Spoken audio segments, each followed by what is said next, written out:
He fell in a blaze of glory, slaughtering dragons until his final breath. Then reality shifted, and he woke up in the past. No throne awaited him, only a shattered lineage, a crumbling home, and a body stripped of its once godly mana. The legend who once shielded entire nations now lacked the power to even defend his own family's honor. To resurrect his fallen dynasty, he'll cross every line and embrace the darkness, becoming a monster to save his future. Peace shattered when dragons descended like a nightmare, igniting a brutal conflict that ravaged the world for 13 years. Humanity withered against the overwhelming draconic might, facing total extinction. Yet one man stood tall, the legendary warrior Ethan. Unyielding, he carved a path through the monsters stacking dragon corpses.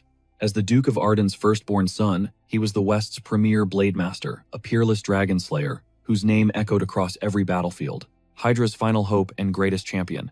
Ethan carried these heavy titles, but even legends possess human frailties. His limits were reached when Regressed, the Dragon King, finally cornered him, impaling Ethan with a massive, razor-sharp claw. Crushed in the beast's grip, Ethan spat blood, hissing a final acknowledgement of the monster's terrifying strength. Suddenly, Regressed hurled him aside like trash. Smashing into the jagged rocks, Ethan's fading mind flickered back to his father's parting words. His father had entrusted the family's legacy to him. Closing his eyes, Ethan whispered that he hadn't forgotten that promise. Regret stung worse than his wounds. He'd failed the oath sworn at his sister's grave to purge the dragon scourge. In his final moments, he felt like a fraud, neither the perfect swordsman nor the savior the world needed. Heartbroken that his comrades' sacrifices were wasted, he finally let the cold embrace of death take him. Darkness broke as a ghostly familiar voice pierced the void.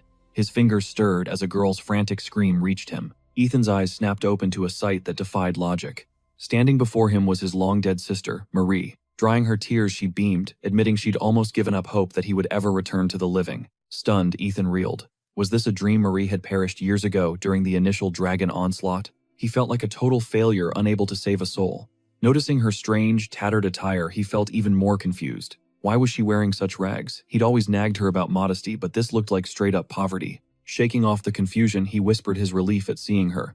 Then he curiously asked how heaven had been treating her. Marie gave him a bewildered stare, clearly ignoring his weird questions, as just more incoherent rambling from a sick man. She begged him never to be so reckless again, blaming her own stupidity for the danger he'd put himself in. Before he could probe further, his stomach betrayed him with a thunderous growl. Chuckling, Marie stood up to find some food. She promised him some hot soup, leaving Ethan floored.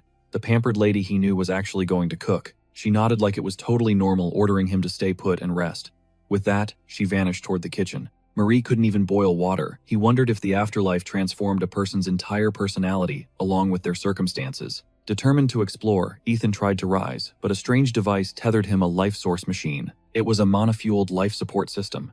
Confused and annoyed, he ripped the tubes out and sat up. His hands trembled violently. The once overflowing well of mana within him felt completely drained, leaving him terrifyingly frail. Was this weakness part of being dead? He hadn't anticipated feeling this pathetic. Like this, he couldn't even stand. Needing fuel, he reached for the life source, intending to forcibly drain its remaining mana into his own body. Raw power surged through his veins, stabilizing his condition.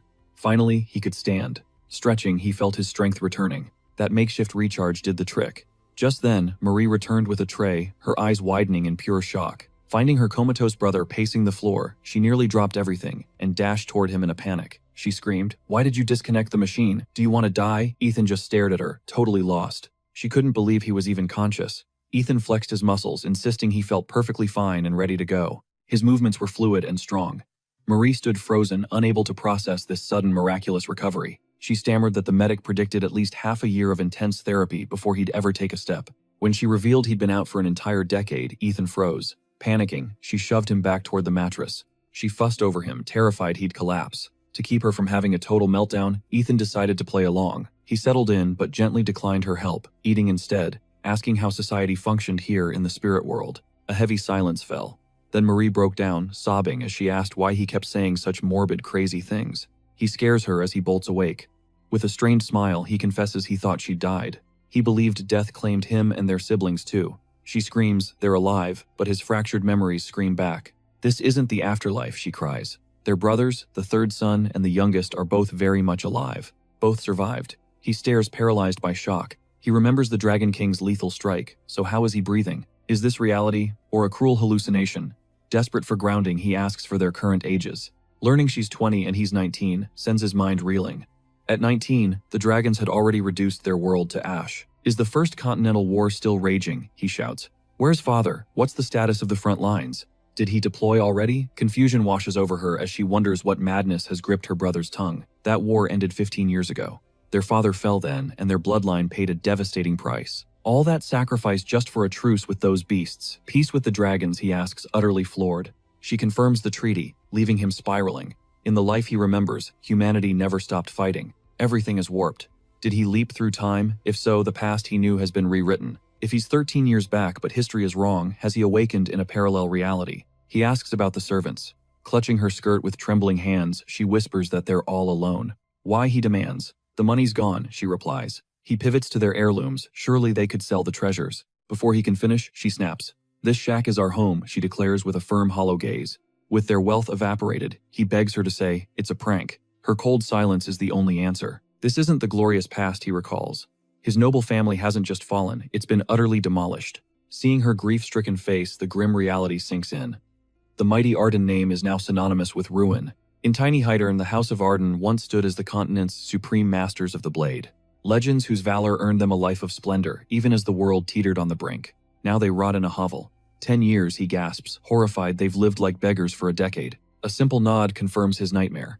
The timeline he knew has been completely replaced by this tragedy. Slain by the Dragon King, yet reborn at 19 in a world where his family is dirt poor. What is happening? He frantically presses her, demanding to know the details of their family's supposed sacrifice. After losing everything for the war, shouldn't the Emperor have rewarded them? We received one, she sighs. Immunity. King Sigismund the 17th officially branded them the defenders of the kingdom to honor their service. He's stunned the king's identity has changed too. She explains, the monarch granted him a specific absolute privilege. As the primary heir, he possesses succession immunity, shielding him from the consequences of any criminal act. This protection lasts 3 generations, covering every sin imaginable, save for the ultimate crime of treason. Even murder is overlooked, he asks.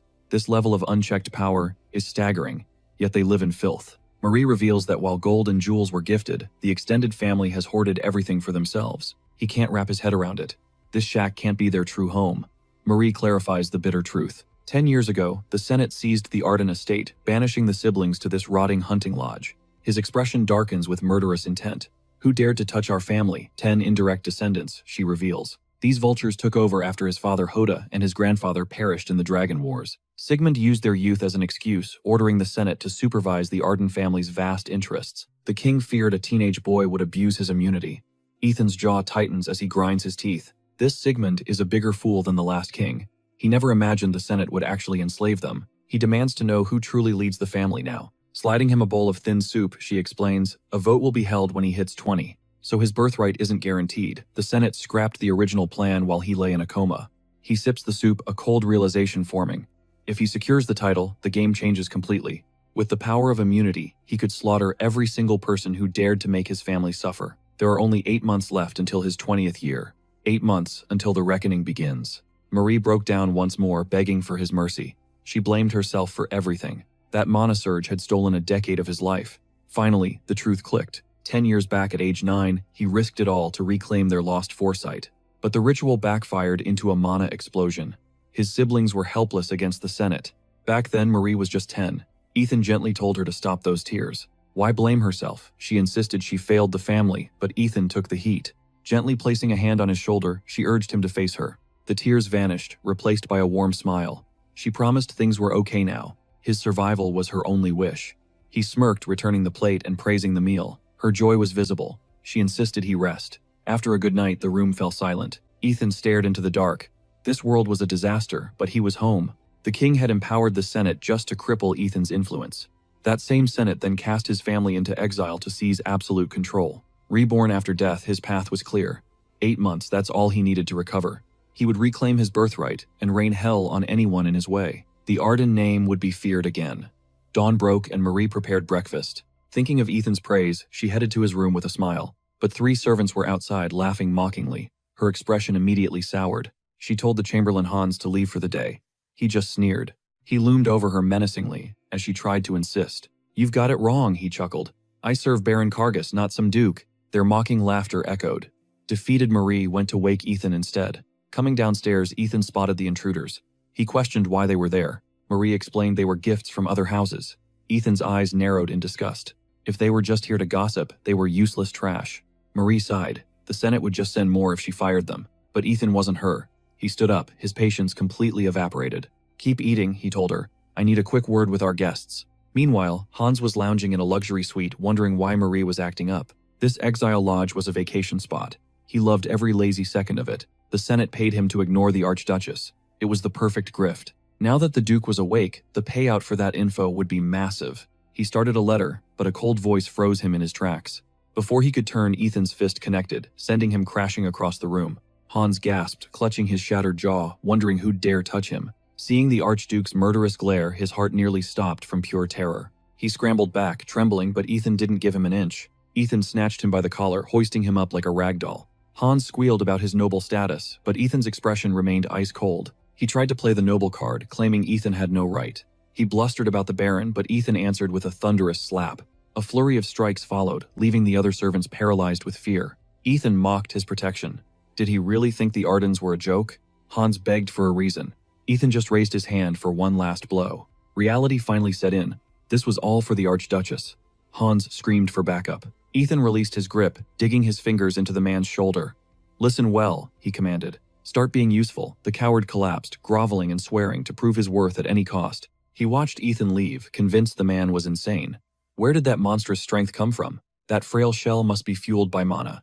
The Baron needed a report immediately. Ethan would pay. Back in his room, Ethan felt his exhaustion. Without his pre-stored mana, he would have collapsed. He almost embarrassed himself. Those Senate fools. How dare they provoke the prestige of House Arden? He'd claim their heads and reclaim the duchy. But first, he needed to assess his broken body. Sinking into meditation, a strange sensation washed over him.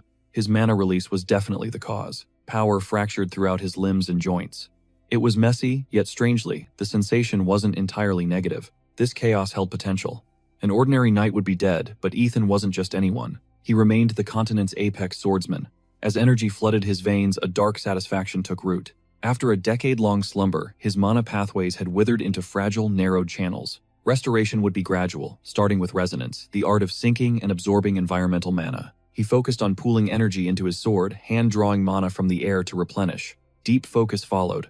By afternoon, he stepped outside to stretch his mind, racing with possibilities. Resonance consumed his morning. Now basic physical drills were required before he could refine his techniques. Regaining stamina was paramount. Push-ups and grueling runs filled the hours until the sun finally dipped. Watching servants whispered in shock he was a monster, training like a demon despite his frail condition. A child's frantic cry for the Archduchess pierced the air. Ethan pivoted instantly, locking eyes. "Who are you? Why the panic?" The gasping boy blurted that Sir Myers was rampaging downtown. Chaos was brewing and only her ladyship could intervene. "And who are you? You're a stranger." Shock hit Ethan. The old Myers loathed alcohol. He only cared for rest, training, and simple milk. Protein and gains were his life. Even as a kid, his massive frame towered over everyone. Discipline was his religion. Summoning Hans, Ethan declared they were bringing his brother home immediately. Hans guided him to a local dive, noting the young Duke had become a regular here. He was usually surrounded by filth. This clearly wasn't a one-time mistake, it was a habit. Wrecking bars with lowlifes, Ethan couldn't believe this was the same diligent brother he knew. What changed? A chair shattered against the wall as they entered Myers was absolutely wasted. The drunkard roared for more booze. Witnessing this pathetic display left Ethan utterly speechless and appalled. Where was that noble heart? Nearby, the mocking laughter of the crowd fueled Ethan's rising fury. Their amusement was the final straw. Ethan's fist hammered the wood, silencing the entire room. The table split as his cold gaze swept the bar. Myers, the slayer of beasts, was now a joke. A legendary warrior turned into a laughingstock. Slurring, Myers squinted and asked if he was hallucinating. "Am I dreaming?" Myers babbled. Ethan stood frozen. His brother used to be a man of few words. Myers was once a fierce wolf, now a dog.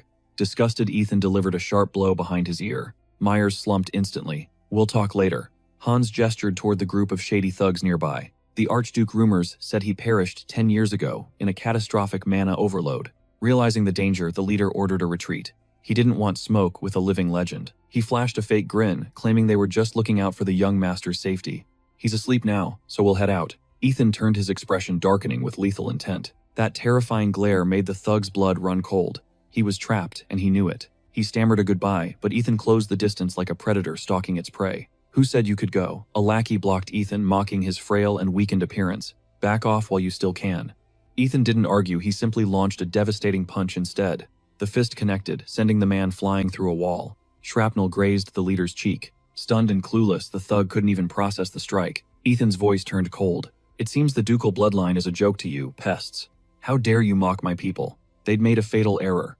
Fear paralyzed the man as raw mana flickered at Ethan's fingertips. Even Ethan was stunned. He thought his powers were gone.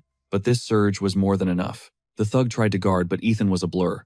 A sickening crack echoed as bones shattered. Agony ripped a scream from his throat.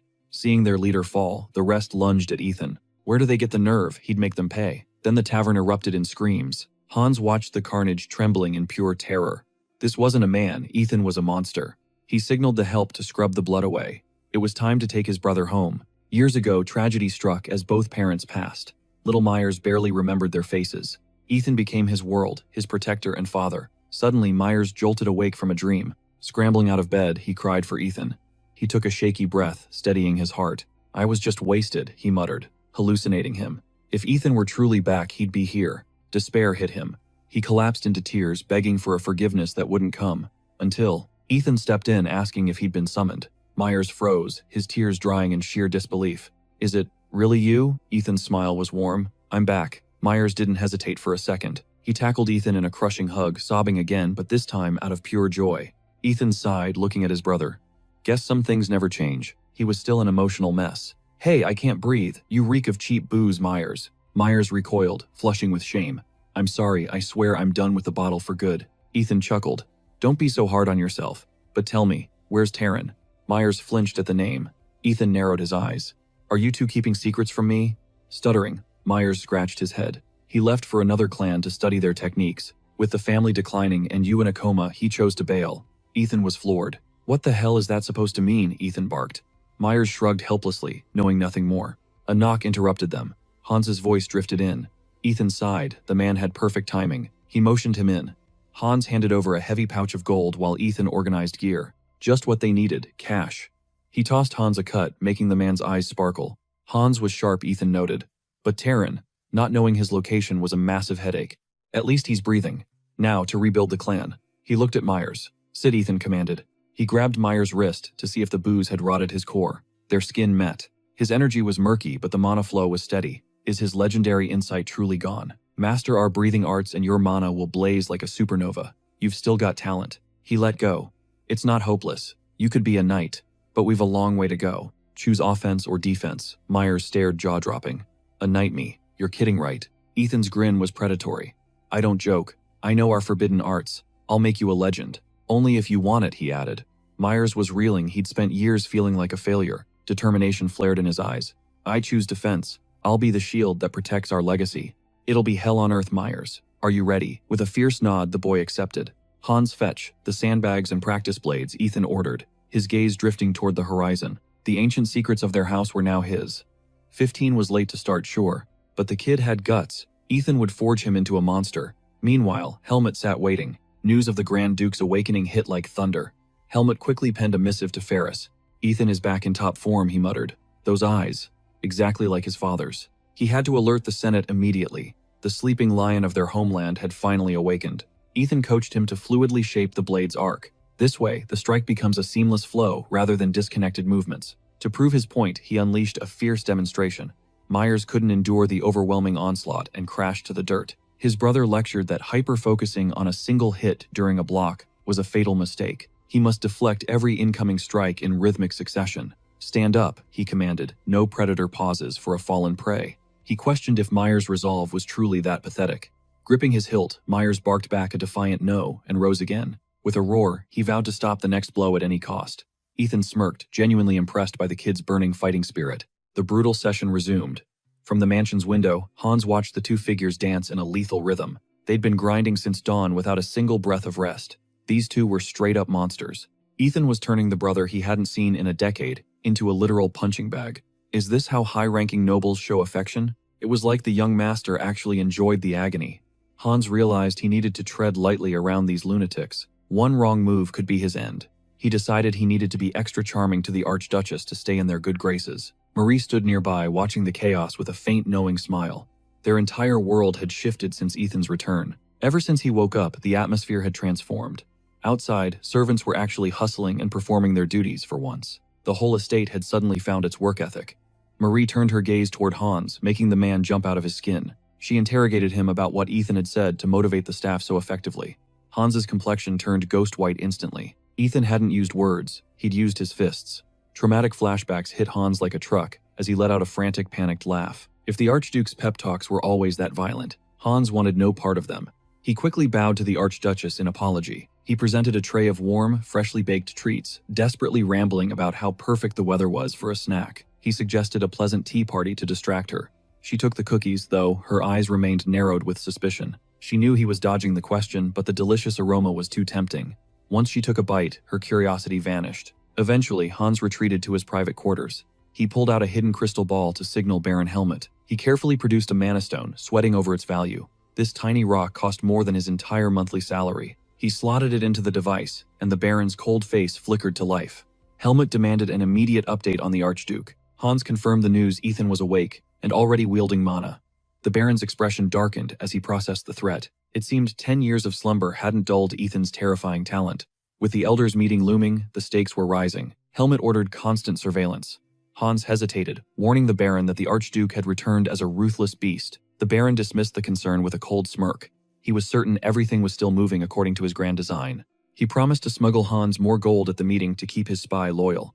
Hans bowed, his eyes gleaming with greed. Helmut demanded another report in a month before cutting the connection. Hans laughed. He was playing both sides for a massive payday. This was the opportunity of a lifetime. The Baron had no clue just how much of a monster Ethan had truly become. Hans planned to shadow the winner. If Ethan emerged victorious, staying by his side would lead to ultimate riches. A sudden knock at the door broke his train of thought. A maid arrived with news that the brothers had finally finished. He snapped into action, ordering cold water and fresh tea to be prepared for the exhausted warriors immediately. He had to play the perfect servant to avoid Ethan's wrath. Back on the field, the grueling training session pushed on. Ethan swung with lethal precision. This time, Myers actually caught the blade, a cocky grin spreading across his face. He was finally adjusting to Ethan's insane speed.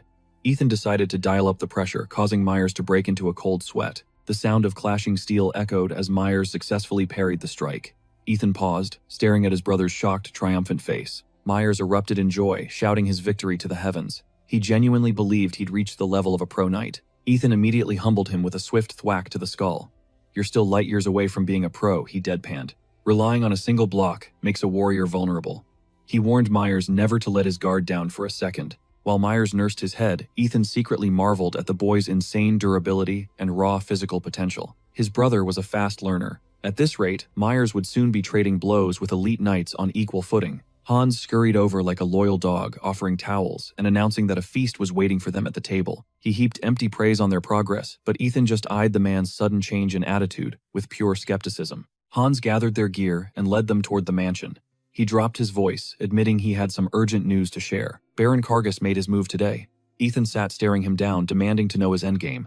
The Baron admitted his orders shadow their every move and leak every secret back to him. Did he think Ethan was a fool? Hans claimed total loyalty, but Ethan smelled a rat. Hans bragged about shaking the Baron down for extra cash, sparking a sudden flash of interest in Ethan. Thirsting for gold, the Chamberlain offered full access. "Anything you need, just say the word." Bleed the Baron dry, Ethan thought. He grabbed a pen and began scribbling a mysterious list. This snake was playing both sides, waiting for a winner before crawling to the strongest. But Ethan didn't mind. A greedy pawn is the easiest kind to manipulate. Fools are predictable. He slid the paper over with a cold command, "Go buy everything here." He wanted every scrap of training gear in the city. "Keep the change," Ethan added coolly. Hans scrambled to obey. With the spy gone, Ethan turned his sharp gaze toward his brother. "What do you know of?" Providence Myers shook his head completely in the dark. The others were clueless too. Honestly, he was shocked Ethan even knew the name. "Did father teach you?" Ethan nodded, then barked orders to Hans to gear up for battle. This was for their lineage. He would restore their glory and forge his brother into a knight. Their providence was unique. It demanded a level of grit most couldn't imagine.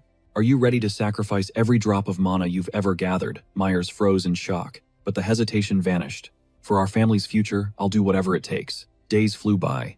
A frantic boy hammered on Sir Vilden's door. The master had arrived. Vilden scrambled out of bed, reeking of booze as he processed the chaotic news. He was hunting for trouble at the Red Scorpion Den. The hellish training started 48 hours ago. Ethan commanded Myers to sit. "Listen closely. I'm teaching you the true breath of power. The black flame is the Arden Legacy's heartbeat. And that heartbeat starts with your breath." This flame defined their bloodline. 4 stages stood between him and absolute mastery. Resonance circulation. Could his raw mana truly evolve into that legendary dark fire? As an Arden, the black flame must be your first conquest, Ethan declared. He had to purge his current mana, drain the core, then ignite it with hellfire. Myers focused, pulling the searing heat inward as violent mana erupted around his body. Engulfed in fire, he grinned. So, is this the true power of our lineage? Ethan nodded in approval.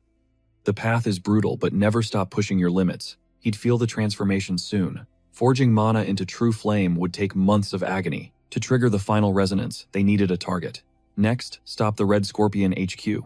Hans led the way, pointing. There they are, the ones who dared mock you. Ethan didn't care for talk. End them, he whispered, as the door crashed open. Ready to meet your end, the thugs stared frozen in utter confusion. Drawing his blade, he roared.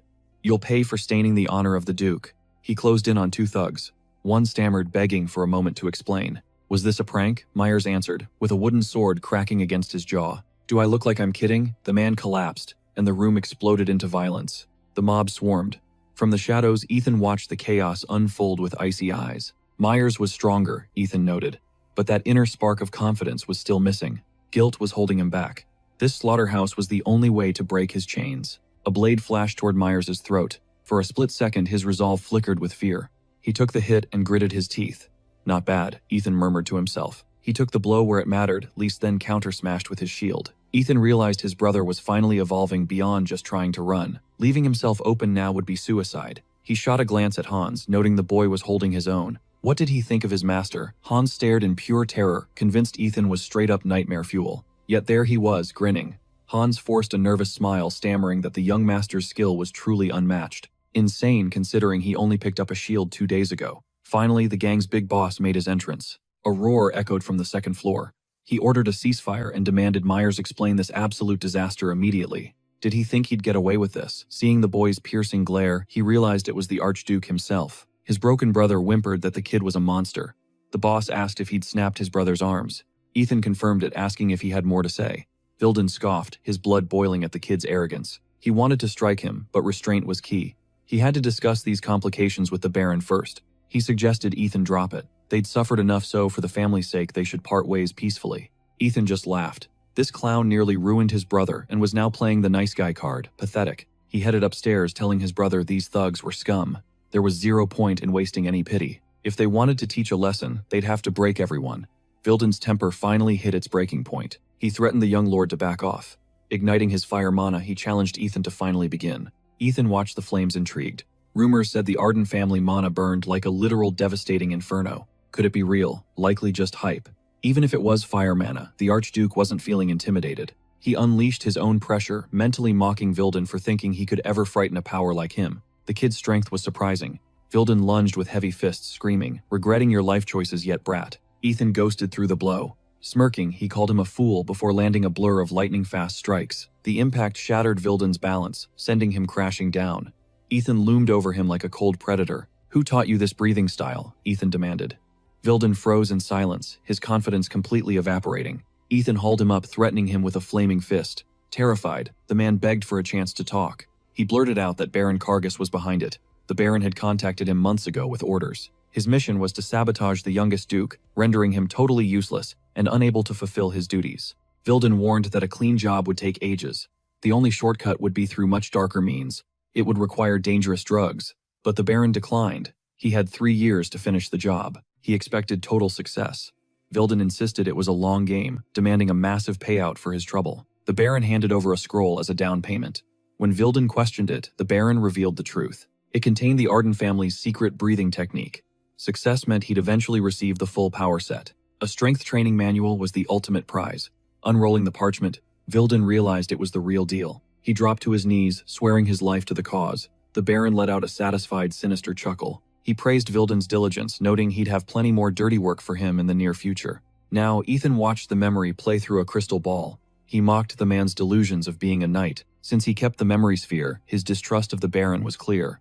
Hans approached him with the report. The young master had wiped the floor with them, recovering the stolen loot and neutralizing the gang's leader. Should I bring him? Ethan declined, deciding the memory sphere was enough leverage against the collateral families. They stole secret arts and targeted heirs, not to mention their deep ties to the illegal drug trade, gambling hits, and underground deals. The evidence was massive, but the time to strike wasn't quite here yet. The Baron was the weakest branch, but his knights were still too dangerous for Ethan's current condition. Using resonance mana, he planted fire seeds throughout his body, fortifying his wrists, head, and vital points. Once the final mana core in his heart ignited, Baron Kargus would be the first one he eliminated. He ordered Hans to stash the memory sphere. It was his insurance policy against the upcoming storm.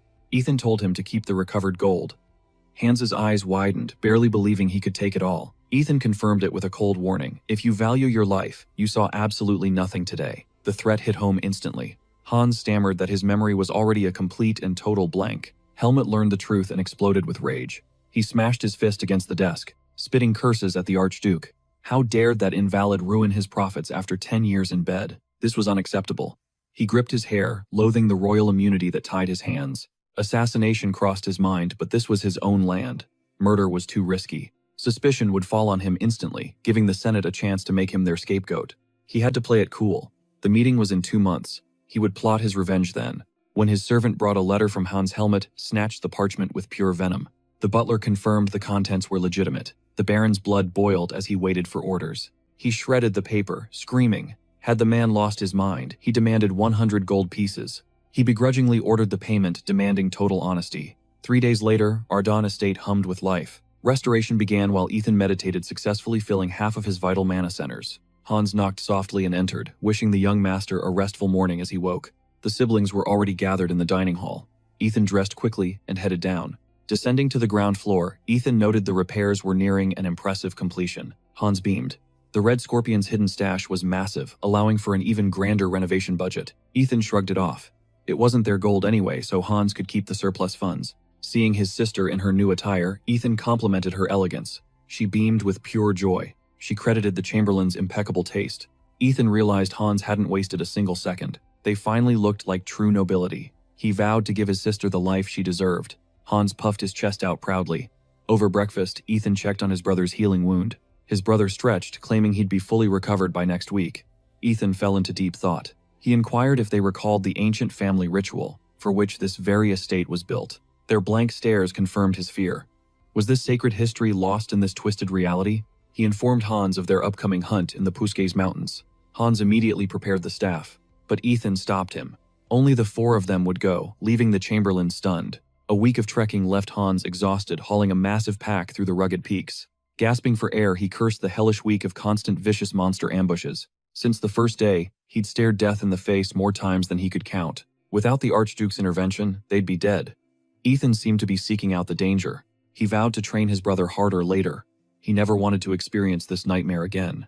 They finally reached the fire temple. Ethan swung the heavy doors open, honoring his bloodline. The Ardan lineage used this sanctum for blessings. Every child was brought here at age 10. Meeting the spirits here allowed their bodies to harmonize with the essence of fire. It was the ultimate right to master the flame. A bewildered Hans called out to him. He questioned if they truly belonged here. Ethan just smirked, a dark thought crossing his mind. This trial would reveal their true loyalties. They reached the altar and dropped their heavy gear. Ethan explained the simple rule. Once the spirits appeared, they just had to perform a dance. Their confusion grew. He told them anything works as long as it burns with passion. The spirits would then bestow their divine blessings. It sounded almost too easy to be true. He mused how much history had shifted over 15 years, let alone the ancient eras. The Ardan contract was centuries old. Had the bond between man and spirit already severed? If so, they'd fight alone. He stepped forward and called out to the eternal flames. He announced the Ardan descendants had returned with offerings and a dance for the spirits. Suddenly, the altar erupted in brilliant light. The gate was open. The spirits had arrived. A mid-tier Efrit claimed Myers, while a salamander chose Marie. The room blazed with power. The spirits fixated on the altar, wondering if the legend herself had arrived. Ethan, however, carried the soul of a former Fire Lord. His spirit was a perfect resonance. Spreading his arms, he challenged the void. Who dares bless me? Suddenly, the inferno roared with fury. The spirits trembled. The Empress had personally descended. Ethan realized this entity's raw power completely eclipsed anything from his previous life. This wasn't just a spirit. It was a goddess demanding that the blood of Ardon bow before her absolute majesty. She turned a piercing gaze toward Ethan, her voice a chilling threat. "Are you the one who summoned me?" He confidently confirmed it. He demanded her blessing, and in a flash, the world dissolved. He was pulled into a void overflowing with pure spirit energy. "Welcome to your inner world, the heart of the flame," she declared. She was Rorasha, the absolute mistress of fire. She offered a pitying blessing, mockingly asking if he truly thought he could tame her wildfire. Ethan just smirked at her dangerous game. He offered a playful apology for overstepping, suggesting a partnership. Secretly, he thought Rorasha sounded surprisingly cute for a terrifying Fire Lord. She let out a dry laugh, finding his audacity amusing. Fine, then mortal. I'll give you one shot at greatness. Grasp even a sliver of my true power, and your blessing will be God tier. Now, show me what you've got. Ethan locked in, ready to grind. Meanwhile, outside the ritual, his family was spiraling with Marie, looking anxiously at her brother. Will Ethan be okay? She whispered. He'd been standing motionless within the raging pyre for over an hour now. Her brother replied that while something massive was unfolding, Ethan wasn't the type to fold under pressure. Back in the mental realm, Ethan centered himself. He tapped into the deep muscle memory of taming the primal flames. Channeling the breath of black flame, he snapped his hand upward, seizing the chaotic fire. Against all odds, he succeeded. Clenching his fist, he flashed the Empress a confident grin. Looks like I've cleared the stage, he declared. She smirked, calling his feat a mere spark. Still, she acknowledged he was one entertaining little man who could handle it. A promise is a promise. Bestowing her blessing, she granted him total dominion. Ethan realized this power could cleanse everything. He used the intense heat to purge every impurity from his veins. The agony was radioactive, forcing a raw scream from his lungs. He pushed through the searing pain until the torture finally broke, leaving a heavy silence in its wake. A surge of monstrous strength flooded his system. Rorasha asked if he was happy now, and Ethan gave a firm nod. He requested she bless his siblings too. With a massive blast of fire, she declared it a rare honor to receive her touch. Searing ribbons of flame carved into their bodies, sending their spirits into a chaotic frenzy of evolution. Rorasha looked at Ethan one last time, hinting at a future reunion. That was fun, she teased before vanishing. Ethan flexed his hand, sensing the bizarre fate at play. His vessel felt infinitely more powerful and robust than before. His mana circuits were now pristine. In this peak condition, he was officially one of the continent's top-tier threats. He checked on his siblings, knowing they'd need a moment to stabilize. He'd wait for them to finish their awakening. Hans stood there, completely floored. He couldn't believe he'd actually witnessed the legendary Mistress of Fire in the flesh. To him, she was a myth, yet there she was. The Archduke was already a beast, but this blessing made him a monster. Seeing that overwhelming power, Hans finally knew why he was brought here. He was certain which side he needed to take. Marie finally reined in her new power. Glancing at her brother, she blinked in confusion, asking, "Is that really you, Myers?" Myers stared at his own hands, shocked by the transformation. Ethan explained that a true fire blessing reboots your entire existence. Bones, muscles, and mana veins, everything's been upgraded, Ethan noted. That's why they felt like completely different people. The scale of the change felt like a fever dream to Myers. Ethan just watched them, satisfied with the results. They'd secured the favor of a literal overlord. Ethan hadn't even dared to hope for this much luck today. He thanked his past life memories for the edge. Suddenly, a thunderous growl echoed as both siblings clutched their stomachs. Myers gave a sheepish grin, wondering if this insane hunger was normal. Ethan laughed, assuring him it was all part of it. Their bodies had been reconstructed from the ground up. He headed for the exit, suggesting they find a place to eat. A short while later, they emerged from a meal completely revitalized. Myers couldn't help but comment on their surroundings. He was shocked to find a cozy rest house right next to the temple. Even Hans seemed satisfied with the situation. As Myers asked about their next move, Ethan's foot hit something solid. A smirk played on his lips. He'd finally found it. His brother sensed another plot twist coming. Ethan confirmed it with a wink, telling them both to buckle up. He pried open a concealed hatch, drawing a gasp of pure awe from Myers. Together, they descended into the dark depths. "Is this some kind of secret vault?" Myers asked. Ethan nodded, explaining this was where the legendary loot was kept. A high-tier preservation spell guarded the vault, hinting at legendary treasures hidden within. Suddenly, Hans let out a gasp of pure shock. He presented a shimmering peacock hide to the Archduke, a rare prize that every noblewoman in the Empire would kill for. It was a flawless specimen, nearly impossible to find. Ethan's eyes narrowed as he questioned its actual market value. Hans estimated 30 platinum depending on demand. Myers' jaw dropped. That was 3,000 gold coins for a single skin. His brother quickly shut him down, reminding him to maintain the poise expected of a high-ranking noble. After an awkward cough, Ethan realized this windfall would fund his future moves. He turned to Hans with a smirk. He admitted he hadn't pegged Hans as a connoisseur of luxury goods. Hans just laughed it off sheepishly. He revealed his merchant roots, having traveled the kingdom as a child. He'd once hoped to trade, not serve. Sensing a hidden story, Ethan decided to use Hans's connections to find a top-tier, reliable merchant partner. They grabbed the precious leather and left. Hans promised to deliver results as they finally returned to the estate. Ethan went back to his paperwork, but the Chamberlain soon interrupted him with some major news. A powerful trade syndicate was ready to buy their entire stock, and their representative was waiting right now. The name Misas turned Ethan's expression cold.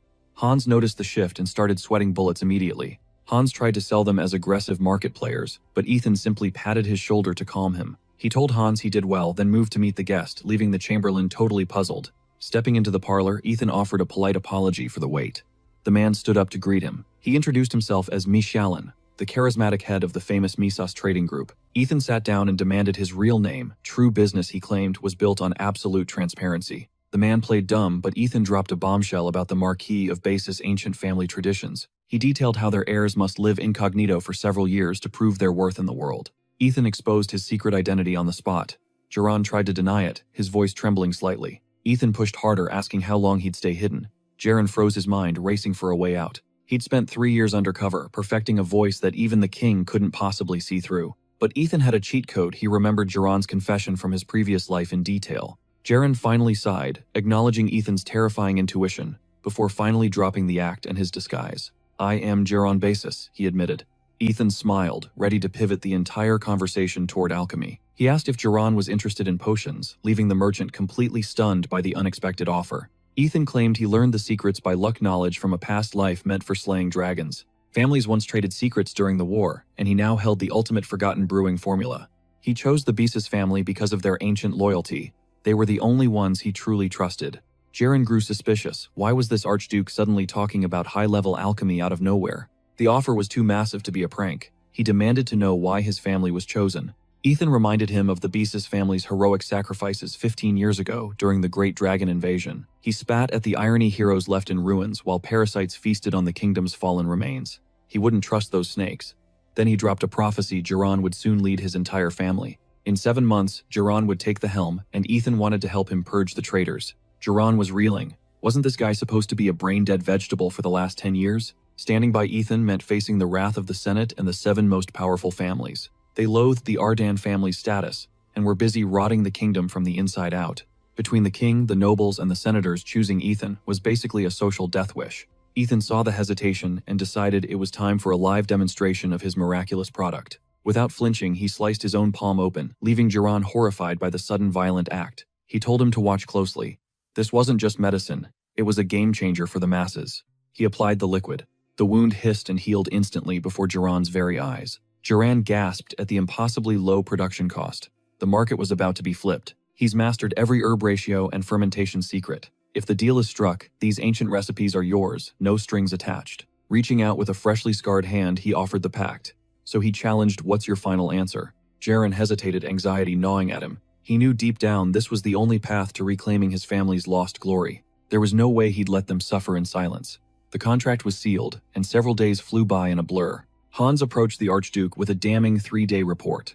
The vassals were playing a dangerous game of breaking their oaths. First up, Baron Kargas. He's hoarding soldiers like a warlord, and letting gangs like the Red Scorpions run wild in the streets. His private army is triple the legal limit.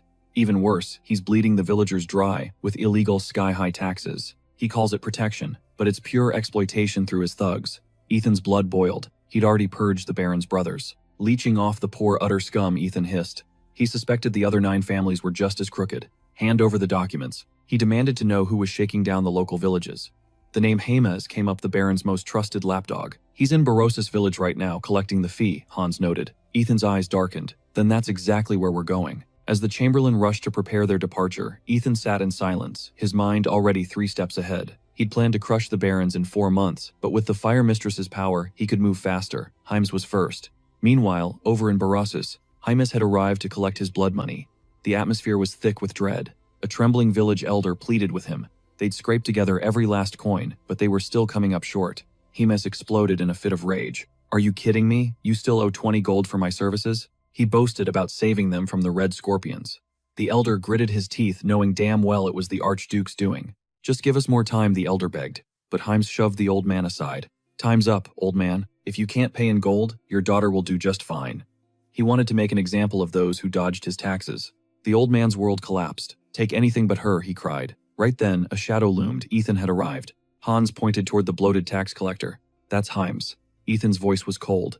I could smell the filth from miles away. James squinted. "Is that Hans, the loser we kicked out to the boonies?" Then he looked at the man beside him.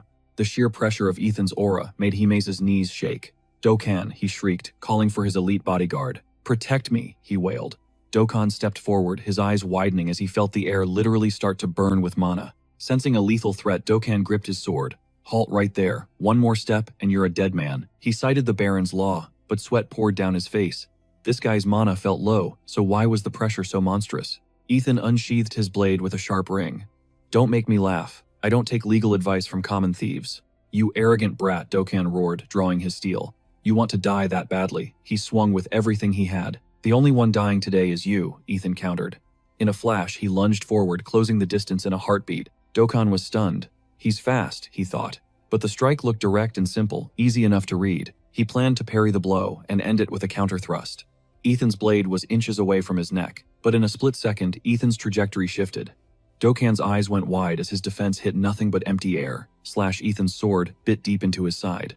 Dokkan's weapon clattered to the floor as he was sent flying like a ragdoll. The entire village went silent. The guards stood frozen, unable to believe a knight had been one-shot so effortlessly. You idiots, Himes screamed at his guards. Don't just stand there, kill him, stop him now. Hans stepped forward, his voice booming. Stand down, you're looking at the Archduke himself. Surrender or face the consequences. The guards started panicking. The rumors were true, this was the man who annihilated the Red Scorpions single-handedly. They dropped their spears instantly, wanting no part of that smoke. Ethan smirked. Smart choice. You know your place. Now about you, Himes. Ethan dragged the trembling man away for a private chat inside his own lavish mansion. Ethan looked around at the gold-leafed walls. Wow, you're living in more luxury than I am. You've been busy. Himes groveled, pointing fingers. It wasn't me, Baron Kargas made me do it. Every penny is recorded in this ledger. Ethan flipped through the book. It was a goldmine of evidence. Hans, he called out, a predatory glint in his eyes. Hans was already one step ahead, capturing everything inside a memory sphere. It's all recorded, Your Grace. Perfect. Give the Baron this scroll before we head out, Ethan ordered. Then he turned his icy gaze back to Himes. Kargas told you to tax them, not line your own pockets. If I see your face again, make sure you've changed. Grinning with satisfaction, Hans cracked his knuckles and confirmed that he understood the plan perfectly. Dread began to consume Helmut as he realized his fate. Soon after, a mysterious letter arrived. Shimon Furness reached out, questioning if the Archduke was finally beginning to apply serious pressure. The goal was total dominance before the Senate convened. Was he following the strategy correctly? Then let him make his move. We need more intel. Keep me updated on every single detail discovered. The moment the crystal ball dimmed, Helmut let out a feral roar, nearly smashing the artifact to pieces. Realizing he was just a sacrificial pawn, he opened a new message from Ethan that stated, Ethan knew about the illegal taxes and contract breaches. How did he survive those 3 aggressive tax collectors? Even with knights, they failed. Seething, he crushed the parchment and summoned his butler immediately. He ordered Ruin to fetch the Archduke. No more games. He could no longer underestimate this opponent. It was time for a final confrontation. Ethan smirked, knowing he had already cleared most of the tax corruption. Baron Kargas must be losing his mind. Suddenly, a knock echoed, and Ethan granted permission to enter. Myers stepped inside with a grin, asking if he was summoned. Ethan gave a sharp nod of confirmation. Gear up. You are visiting a branch family soon. But first, there is something I need to ask. Myers froze in confusion. What? He leaned in, demanding to know exactly which family Ethan was referring to. Relax, I will break it down. Holding up 3 fingers, Ethan explained there were 3 specific objectives. 3. Myers stood up, eyes wide. Exactly. Let us start with the first major reason. With Tehran gone, only 2 heirs remain in the brutal race to become the family head. However, the rival families will not just sit idly by while I dismantle the Kargas name. I possess an immunity they cannot touch. Second, they will fight to stop my rise to preserve their power. They will try to turn you into a puppet leader. Finally, we need them to believe you are an ally. Myers gave a solemn nod. All right, the strategy makes perfect sense to me now. We are crossing the point of no return, Ethan warned. Danger is everywhere. But Myers cut him off. I know the risks. It will be fine. Ethan thanked him, but Myers had one final question. So I just play the double agent and gain their trust. Ethan stepped forward and, resting a hand on his shoulder, Ethan confirmed that their support would keep the enemies at bay. While they are distracted, I will plan their downfall. Our target, Count Furness's elite inner circle. Hans is your backup, so stay sharp. Myers gripped his fist, a confident smirk appearing. I can handle this mission. Soon, the final crates were being strapped onto the departing carriage. Marie stepped out, crossing her arms tightly.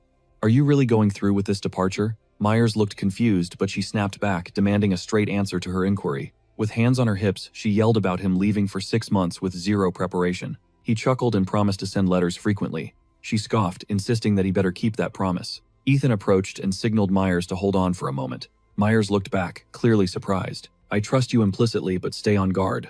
Myers beamed, giving Ethan a firm, respectful handshake. You can count on me. He climbed into the carriage, waving a final goodbye to the group. The horses galloped away. Elsewhere, another carriage hit a jagged rock with a violent jolt. Inside, Ruin cursed the pathetic roads. Sharon sat opposite him, questioning if the Baron was worth this. Ruin laughed, reminding him of the absolute hell they had endured just to reach this point.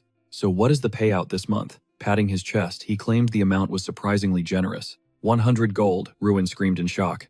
Last month, those cheapskates only sent a single gold coin. He scowled, wondering if his own pay was docked because of that unfortunate gambling loss. Yet those low-lives get 100 gold. Listen closely to me, Sharon, he whispered. Yes, sir. Ruin held out the bag, suggesting they skim 10. Sharon burst out laughing. Clutching the gold, he agreed that 10 coins were fair compensation. Suddenly, Ruin yelled, no. Leave 10 gold for the trash and keep the rest for us.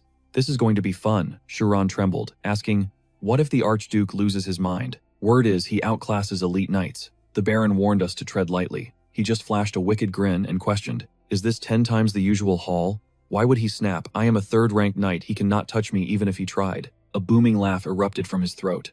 Suddenly, Tehran's voice echoed in his mind like a ghost calling out, brother, do not sweat it.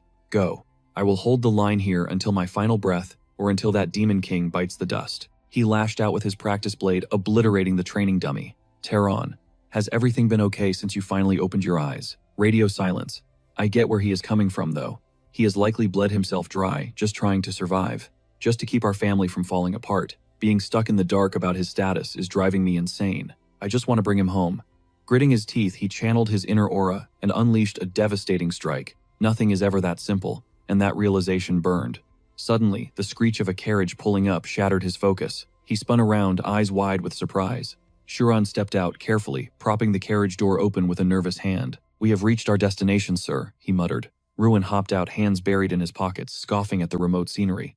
The protagonist locked eyes with him, thinking, who is this clown? Without missing a beat, the stranger smirked back. He chucked a heavy pouch at him, chuckling, I am the delivery boy for Baron Kargas's little allowance. Speechless are you not? Bet you never expected to see this much gold. A single coin escaped the bag, rolling right to the protagonist's muddy boots. He stared down at it. Go on, look, Ruin taunted. A beggar like you should be worshipping the ground I walk on. Seriously, no, thank you for my charity. He started bragging about last month's generosity, but before he could finish his sentence, bam, the main character's fist collided with his jaw, sending him spiraling into the dirt, desperately clutching his shattered nose. Towering over him, the protagonist hissed, did I stutter? Since when does some low-rent baron outrank a duke's bloodline? He snatched Ruin by the collar. What the hell do you think you are doing? Ruin shrieked as he was hoisted skyward. Need a reminder of who you are, Ruin stammered Kargas. Kargas, what? Another punch silenced his pathetic stuttering. Baron Kargas Ruin wailed, face pulsing. You are a freaking lunatic. You are dead. He began surging with raw energy. The protagonist blinked, intrigued.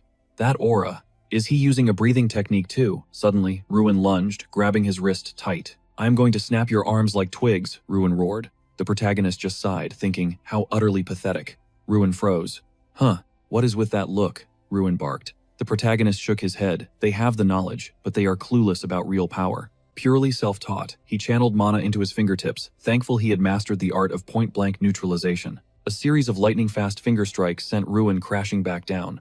I did not even break a sweat, he taunted. Ruin stared in shock.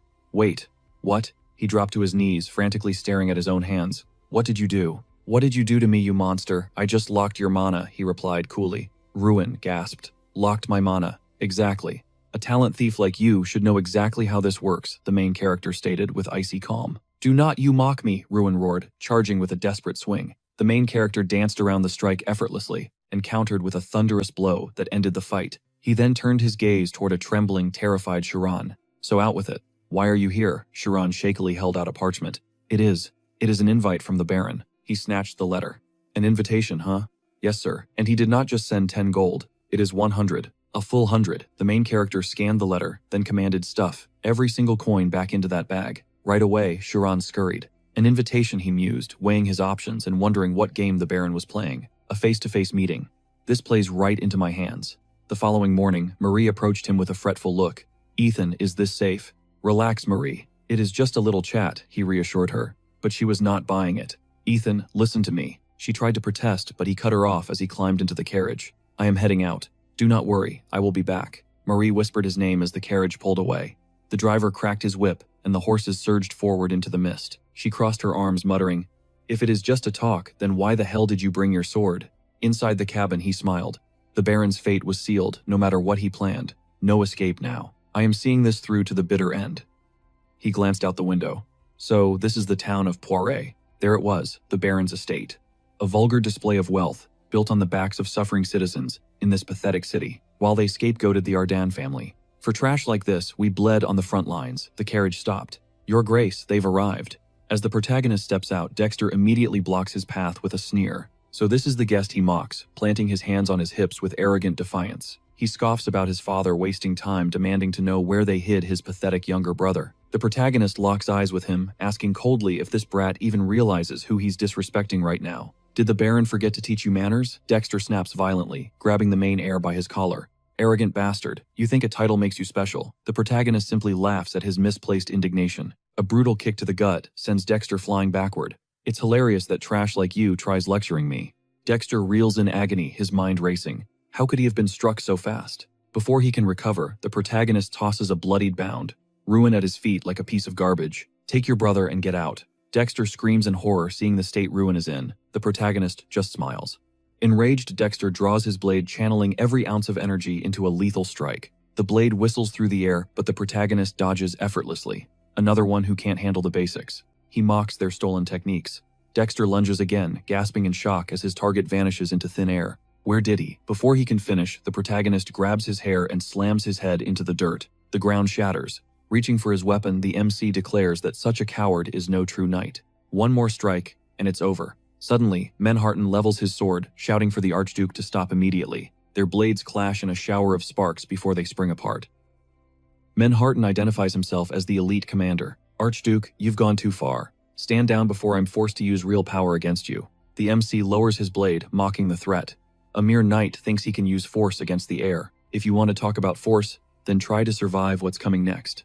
He points his steel forward, issuing a chilling challenge. You'd better be stronger than this pathetic bastard. Forgive me. Then Manhattan charges with explosive speed, but the protagonist tracks his every movement with predatory eyes. The MC blocks the strike with chilling precision. Manhattan realizes instantly that he's facing a true monster. They trade high-speed blows until a small cut opens on the protagonist's arm, fueling the knight's desperation. Gritting his teeth, Manhattan leaps high, bringing his weapon down in a massive earth-shaking overhead swing. A thick veil of dust chokes the battlefield. Manhattan retreats into the haze, hoping to disable the Duke safely. Suddenly, a cold blade pierces the smoke, aimed straight for his heart. Manhattan freezes in absolute terror. As the protagonist emerges like a vengeful ghost, Manhattan realizes his life is hanging by a single thread. The sword whistles past his neck. He stares in disbelief, wondering why the Archduke chose to show mercy. A fatal strike was diverted at the last second. Then a piercing scream shatters the silence. Ruin. A woman collapses beside her broken son, her guards rushing in to shield her from the surrounding chaos. "My baby, wake up," she wails. Her grief instantly turns to venom as she glares at the protagonist. "How dare this half-dead Duke lay a hand on my son," she screeches, pointing a trembling, hateful finger. She orders this psychopath to be stopped, screaming at Manhattan for standing there like a useless statue. "That's enough," Helmut thunders, stepping forward with visible irritation as his wife continues her frantic sobbing. "Darling, he's a maniac. He hurt our boys," Helmut sighs, telling her he'll handle the situation himself. He commands Manhattan to escort his wife away and get Ruin to a healer immediately. The knight bows and carries the wounded boy off. Helmut turns back, spreading his arms with fake warmth. 10 years, Your Grace. It's been too long. Perhaps we can release my son and talk like gentlemen." The protagonist steps closer, his gaze like ice. "It has been long, Helmut, but I'm not here for pleasantries." He ignores the request, leveling his sword at the shivering Dexter. Some sins simply cannot be forgiven. Raising steel against the Duke is treason. Only a public execution will suffice for this insult. Helmut desperately tries to play the diplomat, begging for calm and offering his son's sincere apologies. "The Duke's authority is a hollow shell," he sneers. "The Senate rules these lands now, not your bloodline." He suggests they settle this misunderstanding through the proper channels before things get truly ugly. Their combined strength would restore his bloodline's ancient glory. Then the hero spoke. "Baron Helmut, what use is a duke who cannot rule his own duchy?" With a thunderous crack, he drove his steel down. Helmut shrieked Dexter's name in panic, only to see the protagonist's blade quivering inches from his son's face. Drawing his weapon, he roared. Enough driven to the edge, he gathered his aura and bellowed in fury. If he values his life, he'll drop the boy and crawl through the dirt to beg for mercy. Mercy, that's rich. Laughing coldly, he grabbed Dexter's collar and vowed to erase his entire lineage from existence. Then he ruthlessly cast the boy aside like trash. Helmut's a total snake. He trashed the vassal pact just to bury his dirty crimes. Threatening the Duke's bloodline is high treason. Say goodbye to your title, your land, and your castle. Steel flashed as our hero leveled his blade. The The Baron spat in fury, calling him a mere brat. He barked a desperate command, unleashing his elite knights to crush the boy once and for all. Gritting his teeth, the Baron smirked. It was all going to plan. He'd break them forever. But Ethan just grinned. He knew this trash was hiding something. Caught you, you filthy amateur. In the heart of Palantian, the king scanned the room, ready to wrap up the royal council. He leaned back, asking if anyone had more business before he finally dismissed the court. Suddenly, Baron Bluton stood hand over his heart, requesting the floor for one final matter. The king's brow furrowed. Why was the Marquess speaking up now? Regardless, he granted permission. Bluton bowed low. Your Majesty, Archduke Arden has finally made contact after all this time. The room went dead silent. The Archduke, the legend who'd been a vegetable for a decade. Since when did those two link up? The king demanded to know the reason for this. The news was explosive. Baron Kargas had betrayed his oath, illegal taxes, secret militias, and forbidden armies. Worse, he'd been selling the Duke's legendary family secrets on the black market like a thief. The 107 families shifted uncomfortably. The king saw right through their panicked faces. The evidence was locked in memory spheres. The Archduke's demand, total confiscation of the Kargas estate. The king was in a bind. Side with the corrupt Senate or back the kingdom's greatest defenders. He tapped his throne thoughtfully. This isn't my call. The Ardens aren't even Senate members. Since it's a private family feud, the king stepped back. Let the Archduke handle his house. Bluton nodded, realizing the king was playing neutral. Meanwhile, Menharton secured the terrified survivors. You're safe now, he reassured them, but the mother's tears wouldn't stop falling in grief. He barked orders for tea and warmth, trying to settle their shattered and broken nerves. He prepared to confront the Baron. Watch your back out there, his subordinate warned him. Walking the halls, Menharton felt a chill. Why change the plan mid-fight? Something was seriously off. Back at the front, Ethan was a whirlwind of steel, parrying strikes from every single direction. A knight lunged, screaming he'd caught him. He aimed a killing blow right at Ethan's heart. Ethan slipped the blade and launched skyward, spotting a sniper knight hovering high above him. Helmet's face contorted. Now dogpile him. Don't give him a single inch to breathe. Menharton signaled to the lady.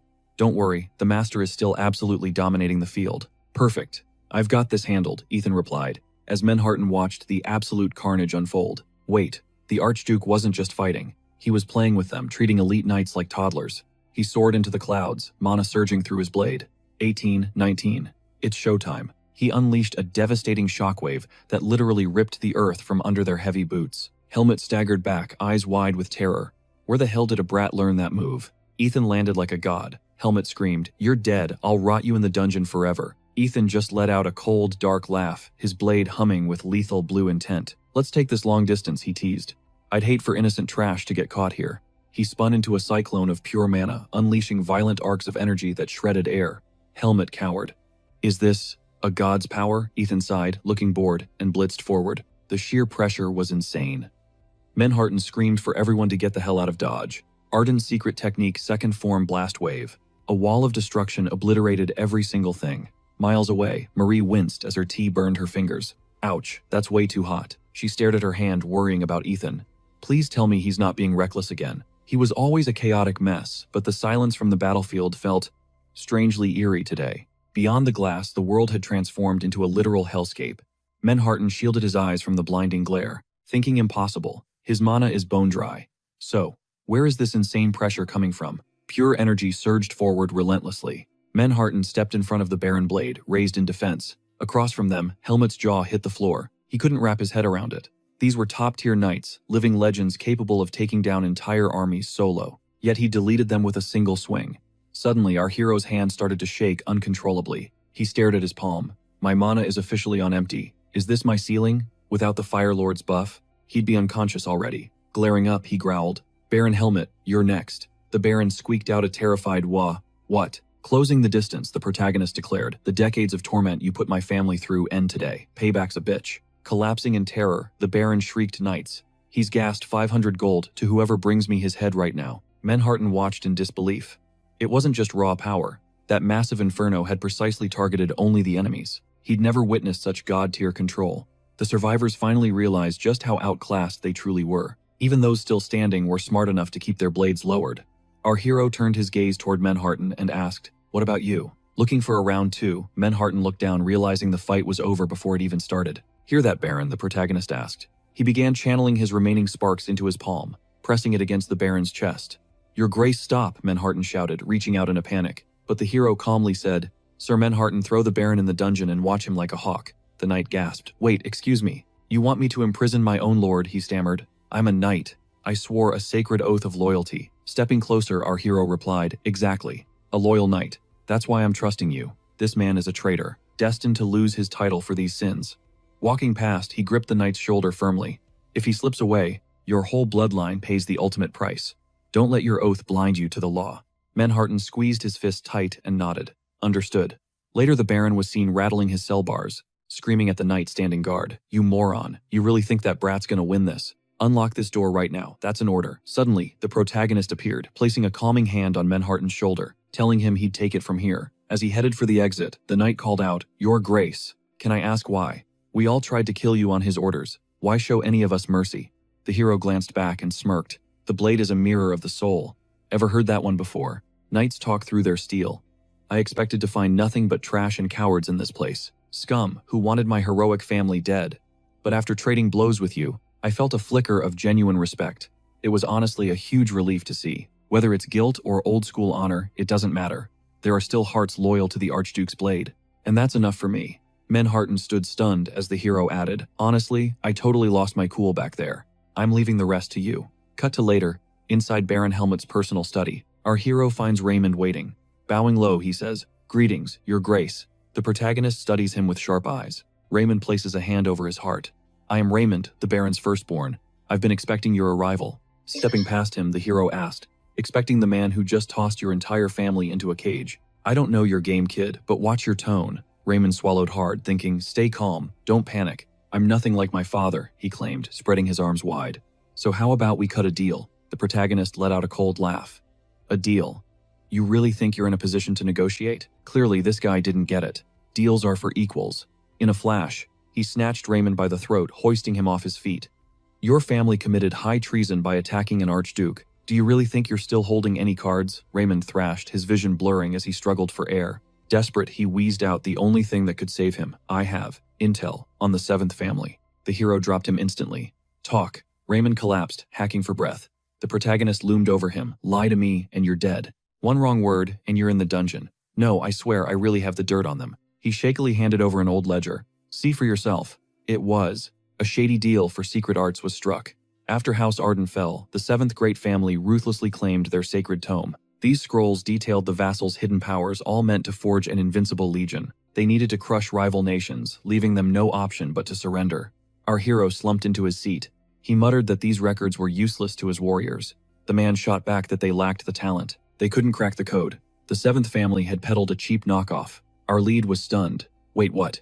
Raymond slid another book over. This is the real deal. The main character face-palmed, groaning at the sheer stupidity of it all. They handed over the original and bought back a scam. Absolute clowns. He began flipping through the pages. Raymond explained that decoding it cost a fortune, bleeding the people dry through taxes. He slammed the volume shut. It was straight garbage. Shocked, he blurted out, Are you kidding? This thing is completely worthless. Nobody sane leaks state secrets like this. His grip tightened on the leather cover. They'd been played like fiddles, stripped bare and discarded. He mused that while war demands unity and strong bonds, peace just makes everyone greedy for gold. He declared he'd show mercy to the remaining kinsmen. His price, every single one of the Baron's financial records. Go to the annex and wait for my word. Suddenly, the main character was thrust into a hellish war zone. He scanned the carnage, confused. Where am I? This wasn't the training yard. A massive beast loomed over him, its blade aimed right at his throat. A devastating strike whistled past, cleaving the knight behind him in two. He checked his own body, not a scratch. Was this a vision of his former life? Helmut appeared bowing low. A glorious triumph, Archduke. It clicked. Baron Kargas belonged to his original timeline. That bastard needs to rot in the deepest pit of hell, shattering a tranquil world like a rampaging drake. He was reliving the horrors of that first bloody invasion. He was becoming the very thing he despised. History isn't your plaything, he hissed. I won't allow it. He lashed out his blade, tearing through the phantom memory. His roar echoed through the void. No. Snapping back to reality, he stood on the training field. Sister Myers and Taryn. They were still breathing. They're alive in this world. Fate be damned, I will rewrite history itself to keep my family safe. A piercing scream shattered his thoughts. He whipped around, eyes wide with shock. What is going on? A man struggled against the guards, howling that the Duke would recognize him. He lunged, grabbing Michelin's collar. He begged for an audience. Michelin stepped back, claiming he was just a visitor. Then our hero stepped in. Prexian. It really was him. Prexian's eyes welled up as he clutched his heart, collapsing in relief before his lord. Your Highness. In the previous life, Prexian was feared as the legendary monster of paperwork, an ardent powerhouse who climbed from the mud to a count's throne through pure, unadulterated talent. No mountain of paperwork survived him for more than 1 hour. Later back in the office, Prexian sighed. He explained that every loyalist had been purged. Our hero nodded. The puzzle pieces are finally fitting. That explained his ragged clothes. Sipping his tea, he wondered if they had axed every competent soul left, sabotaging the duchy from the inside. Maybe the enemies were smarter than they looked. He needed a right-hand man. Prexian was the perfect candidate. He gestured toward the other man. Meet Michelin, a trusted trader, a merchant tied to the duchy's coffers. Prexian bowed, offering a deep apology for the recent chaos. Michelin shrugged it off with a smile. Turning to the main character, he spoke with newfound respect. Your Grace, you crushed the barons, and now you're targeting the Senate. The hero cut him off with a sharp look. Enough. This land belongs to the Arden family period. He crossed his legs with cold authority. Michelin's jaw dropped. Without the king's seal of approval, he then shared a secret from the baron's firstborn. The seventh family's vassals were making suspicious moves. Our hero stood firm. I said, it is ours. You think an Arden heir needs permission from a useless king? Michelin spat his tea across the room. Choking in disbelief, he gasped. Your Grace, I know you're powerful, but this is treason. The main character silenced him with a smirk. Relax. The winds of change are blowing in our favor. Michelin stood up, yielding to the Duke's confidence. Understood. I will get to work on that mission immediately. Prexian beamed at his lord. I am relieved to see the lion has finally woken up, Your Highness. The Duke is scouting for brilliant minds. Turns out, he's mentoring a protege right here. Care to meet the kid? Cup frozen in midair, the hero blinked in shock. A child Prexian simply nodded, beckoning the mystery guest inside. The heavy doors swung wide. Adopted Prexian, clarified as a small figure, stepped into the light. Lawrence entered, with poise bowing low. It is a profound honor to stand before you, Your Grace. The name hit like a lightning bolt. Lawrence's memories flooded back the eve of the legendary Aran Valley massacre. Mounted and ready, the hero pushed forward. Suddenly, Sylvia galloped to his side. Commander, she called out. The Legion is set. A smirk tugged at his lips. Always outdoing yourself, aren't you, Sylvia? She gave a modest shrug. Yet in just 7 days, she'd engineered a master plan that defied logic. A tide-turning gambit. Her death squad was the ultimate wild card. Everything is ready, she beamed. Just give the signal to strike. He watched her stunned. Only a tactical genius could weave such chaos. Her instinct for the perfect cavalry charge was unmatched. But 3 days without sleep was taking its toll. If she collapsed mid-clash, the whole front would crumble. She noticed his worry, and her expression hardened. Mastering the art of war came with a price. Every fallen soldier felt like a jagged scar on her heart. But with monsters pushing humanity to the brink, she was prepared to gamble everything on this one play. One more life saved was worth her own. Understood, he roared. Let's wipe these pests off the map. For survival, Dragonades advance. He unsheathed his blade, his arm slicing through the thick tension of battle. Time the infantry perfectly, he bellowed. Sound the war horns. Let the world tremble. Catapults groaned as they locked into place. Sword raised toward the heavens, he screamed. To glory, to battle. It was a bloodbath. Despite the staggering odds, Sylvia's lethal strategy snatched victory from the jaws of certain death. That was her final bow. Back in the present, he studied the boy. There was no doubt it was her. Why the alias? Her very aura felt transformed. He sank into his seat, the mystery tightening its grip. He voiced his gratitude for her strike against the Baron. That tyrant's taxes had bled her family dry. History was shifting. The Order's decay had paved the way for these branch families to rule through terror. Prexian grew serious, seeking a private counsel. Time to test just how sharp this Lawrence really was. Lawrence, your mentor speaks highly of you. Tell me, how do you read the Baron's current downfall? The boy didn't flinch. Spare them. We transform them into hollow puppets, useless scarecrows for our enemies to fear. Why? Because even a broken carcass holds the name. It keeps the rival vultures from swooping in too early. As long as the bloodline lives, the seat is occupied. Plus, we keep a mole embedded in their ranks. The power vacuum left them desperate for labor. In this Game of Thrones, we squeeze every asset dry. The hero leaned in, intrigued. That's the long game. What's your play for the immediate chaos? We need boots on the ground. We can't take them all at once, so let's make them tear each other apart. Provoke a civil war to buy us time. Once 4 fall, the duchy splits and we seize the crown. Checkmate. The protagonist took a slow sip, a dark grin forming. It was exactly what he expected. The pieces were falling into place. Prexian, he mused, you've raised quite the terrifying little genius. He turned his gaze to the boy.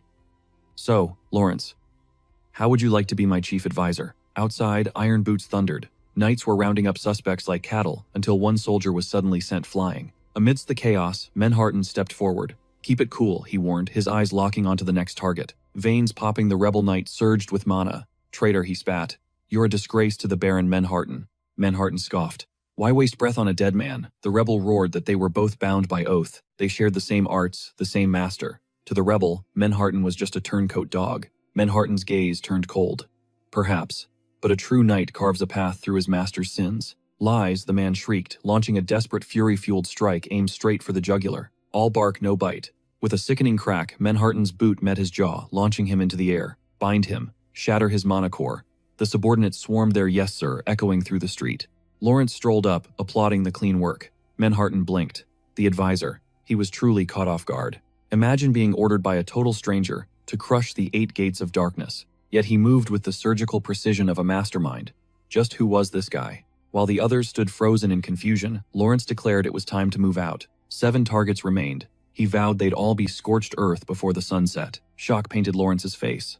As the word advisor hung in the air, Prexian rose with authority. He stepped out for air, leaving Lawrence to politely decline a surprising offer. Dropping into his chair with a calculated swagger, our lead demanded to know the truth.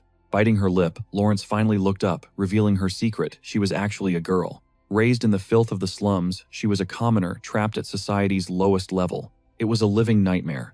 Before his death, her father's only legacy was hating the Baron.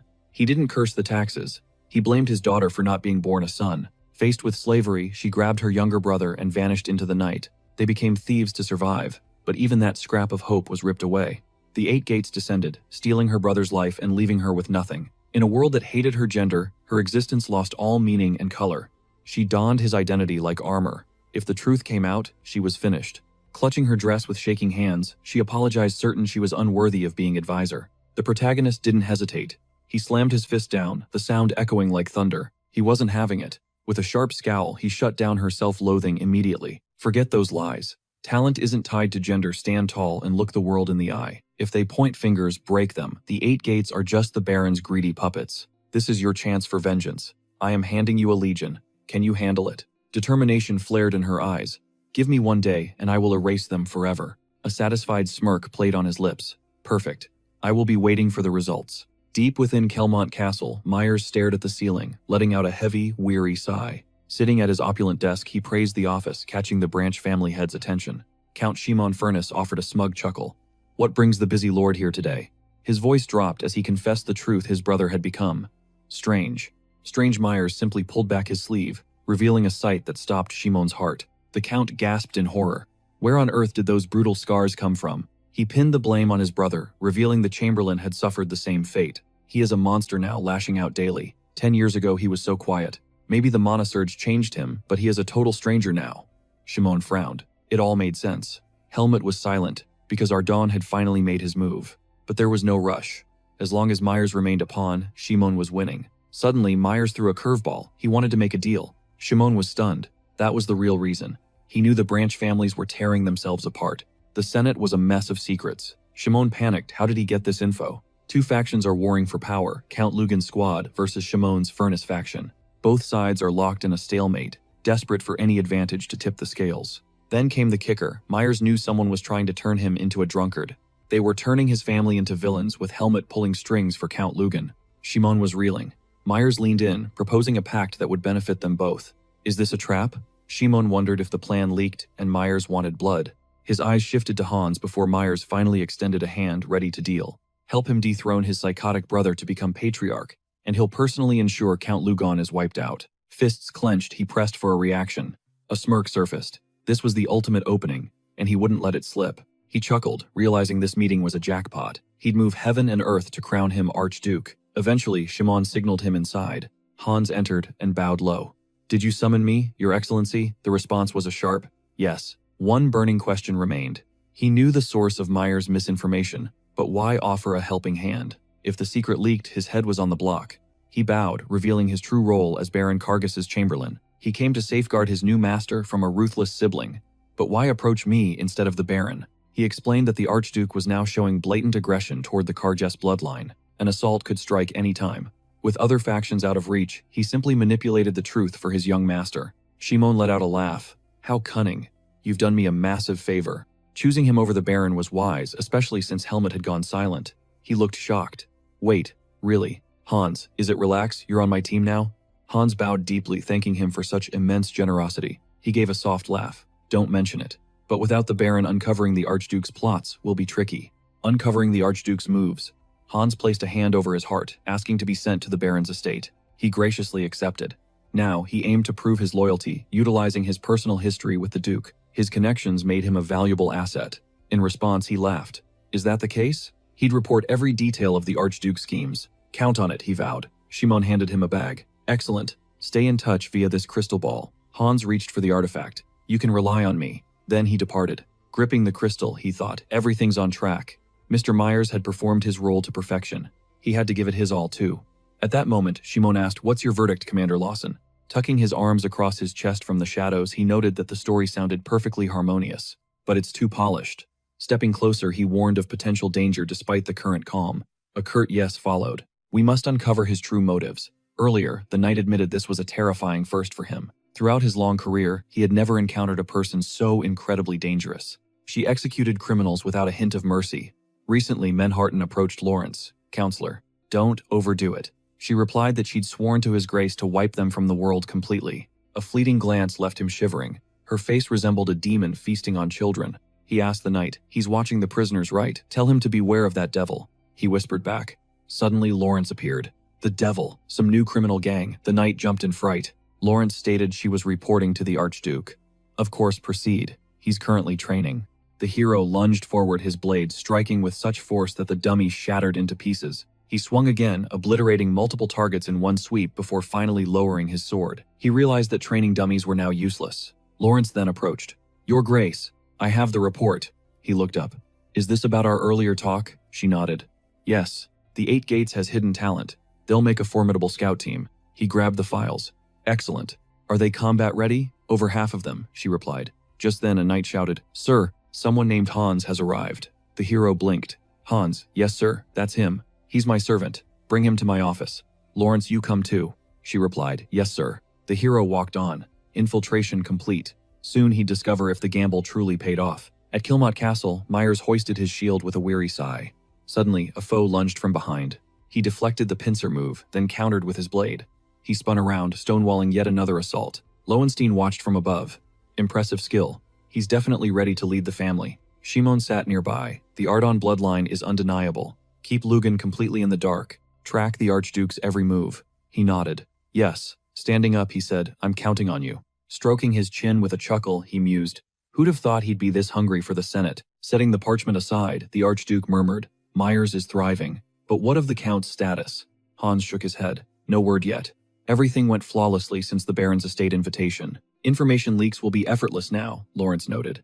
Are you already sowing discord between the noble houses? We begin post-meeting, the Archduke confirmed. Hans's eyes widened, his gaze snapping toward the mysterious woman. Is she really privy to their schemes? Your Grace, Hans stammered. Who exactly is this? Meet Lawrence, he replied. And this is Chamberlain. Coordinate now, as you will be inseparable allies soon. Lawrence bowed gracefully, hand over heart. A pleasure. I serve as His Grace's personal advisor. Settling across from her, Hans took a cautious sip, his mind racing with unspoken questions. Only a week away, and he has already recruited a genius. Plus, her features are incredibly refined. Is she his type? Hans panicked, his pulse skyrocketing. Lawrence narrowed her eyes. What is his problem? He looks bothered, she noted coldly. Perhaps he dislikes me, Lord Chamberlain, cleared his throat nervously. Not at all. You are just quite young. She slid a dossier forward. Age is irrelevant here. My only value is my utility to the Archduke. This situational report, care to review it. Scanning the pages, he realized she was unflappable. Her competence far exceeded his initial expectations. What Baron Helmut and his heirs are behind bars, he gasped. Lawrence nodded calmly. Precisely. A public execution is imminent. Hans reeled. Death. For high-ranking nobility, that is unheard of. 357, she stated flatly. That is how many souls the Baron starved last winter. Uncounted thousands suffered. Worse, they dared draw steel against an heir of the Ardon bloodline. Still, death seems extreme. Should I question your loyalty then? Lawrence countered. Hans instantly retracted. One wrong move, and he would be a corpse too. Wait, 8 gates pulverized in a single day. Just a minor objective, she shrugged. Now reveal your strategy for infiltrating the Count's inner circle. I am feeding the young master fabricated intel to win the Count's favor. I will be their shadow. And the endgame, she pressed. Hans blinked. The endgame, that is it. He crossed his arms. I fooled them in 24 hours. His next moves are unpredictable. We must stay flexible. Should we not just adapt as we go? Lawrence let out a long, weary sigh. Chamberlain, The sheer condescension in her tone stung. "What?" he barked. "Your plan is amateurish," she replied. "Leave the strategizing to me." She set her teacup down with a sharp, decisive clink. "You overlooked a fatal detail. Return now and the Count will have your head on a platter." Hans froze in terror. Later, the Archduke greeted a new arrival. "Thanks for making the journey. Let us skip to introductions." Jerome bowed low. "Your reputation precedes you, my lady. Jerome of the Misa Vanguard. I look forward to our partnership." Lawrence accepted his firm handshake. "Likewise." "Drop the formalities." Jerome chuckled. "Oh, and why should I do that? You are the Archduke's brain, after all." The protagonist intervened. "Jerome, is the operation on track?" "Perfectly. I am here with the response." He produced a sealed parchment with a knowing look. "Maybe you hoped for better news." The Archduke grabbed the letter. "It makes no difference. I will ensure Marquis Blounton is thanked for handling such a messy affair." He tore it open. He tossed the paper aside in disgust. "Vague garbage. Not to mention this handwriting is atrocious." "The king chose the Senate," Lawrence observed. "Then I will settle this blood feud myself," he declared. "Splendid," Lawrence smirked. Jerome looked lost. "How is that good? Explain it to me." "The crown and the great houses were the hurdles. Now they have stepped aside," she reasoned. "The Archduke baited them perfectly." "Indeed," he replied. "The appeal served its true purpose. This confirms it. The great houses control the Senate. The king sold us out for profit." He slammed the desk. "Save this for later. The stage is set. Let the curtains rise." Game on. The Archduke leaned in. "So his goal is national dominance over the potion trade." "Correct. My firm lacks the reach, so I'm handing the logistics over to House Bezos." His family's trade network gripped the nation. Success was inevitable. Expanding to neighbors meant 100-fold profit, a total goldmine. Our hero reached out. No reason to refuse. "Let's dominate together." A handshake sealed it, then a knock. "Enter." The advisor stepped in, reporting the final setup. "Preparations are complete, Your Grace." The Archduke stood up. "We weren't finished." But Jerome understood the silent signal. "Expect a detailed letter." A wave and a cold thanks. "See you. Menharton is waiting below." Perfect. Unfathomable. Jerome watched his master go with a sigh. Did he predict the expansion, the kingdoms in his hand? Lawrence handled the logistics once Jerome sends the files. On it. She nodded, her loyalty as sharp as steel. "Are they here?" Menharton stopped at the Baron's cell. Interrogated, "Yes, but the coward is still holding out. Gaps in his story, I'll break him myself." He grabbed the keys. "Good work. Back to your post." "Understood, Captain." Menharton hesitated. "Your Grace. The family lives. I keep my vows." Menharton saluted and left. Inside, Helmut sat trembling. What a clown. Once cautious, now a pathetic wreck. Senate power blinded him. Arrogance was his final mistake. He poked a dragon and lost. Tears won't save him. The lock clicked. Helmut shrieked, "Your Grace," in terror. Fearing Lawrence's return, he recoiled into the corner. "Stay away. Stop. No more torture. Your acting is mid." The Archduke's voice cut deep. "Still hiding something. Bold move for a dead man. Do you think hoarding secrets buys you more time?" "I don't know anything." But his eyes screamed otherwise. "Waiting for backup. Look at this." A document fell. Helmut scrambled for the paper. What is this?" The royal seal. The king had officially ghosted him. Discarded like trash. The crown washed its hands. Screaming in despair, he slammed the ground. "It's over. I'll talk everything. Just spare my sons." A hidden basement. Beneath the manor. "My dark secrets. The Arden relic. You dared steal my father's sword." "It wasn't me. Calm down. The blade is broken. Senate puppets and broken steel. He was just a witness." Shattered Dranian was the ultimate indestructible divine blade.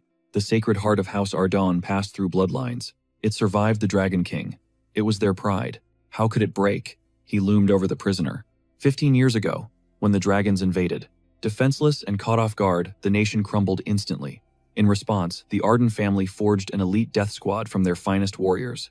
These prodigies eclipsed any ordinary knight. They dared to challenge the Dragon King himself, but in the end, death claimed them all. Nothing remained but the shattered hilt of the divine sword. Staring down, the main character realized the cold, harsh truth. "So my father faced that monster too," he muttered. He demanded to know the Dragon King's fate, but the answer was a mystery. The beast had simply vanished from the world.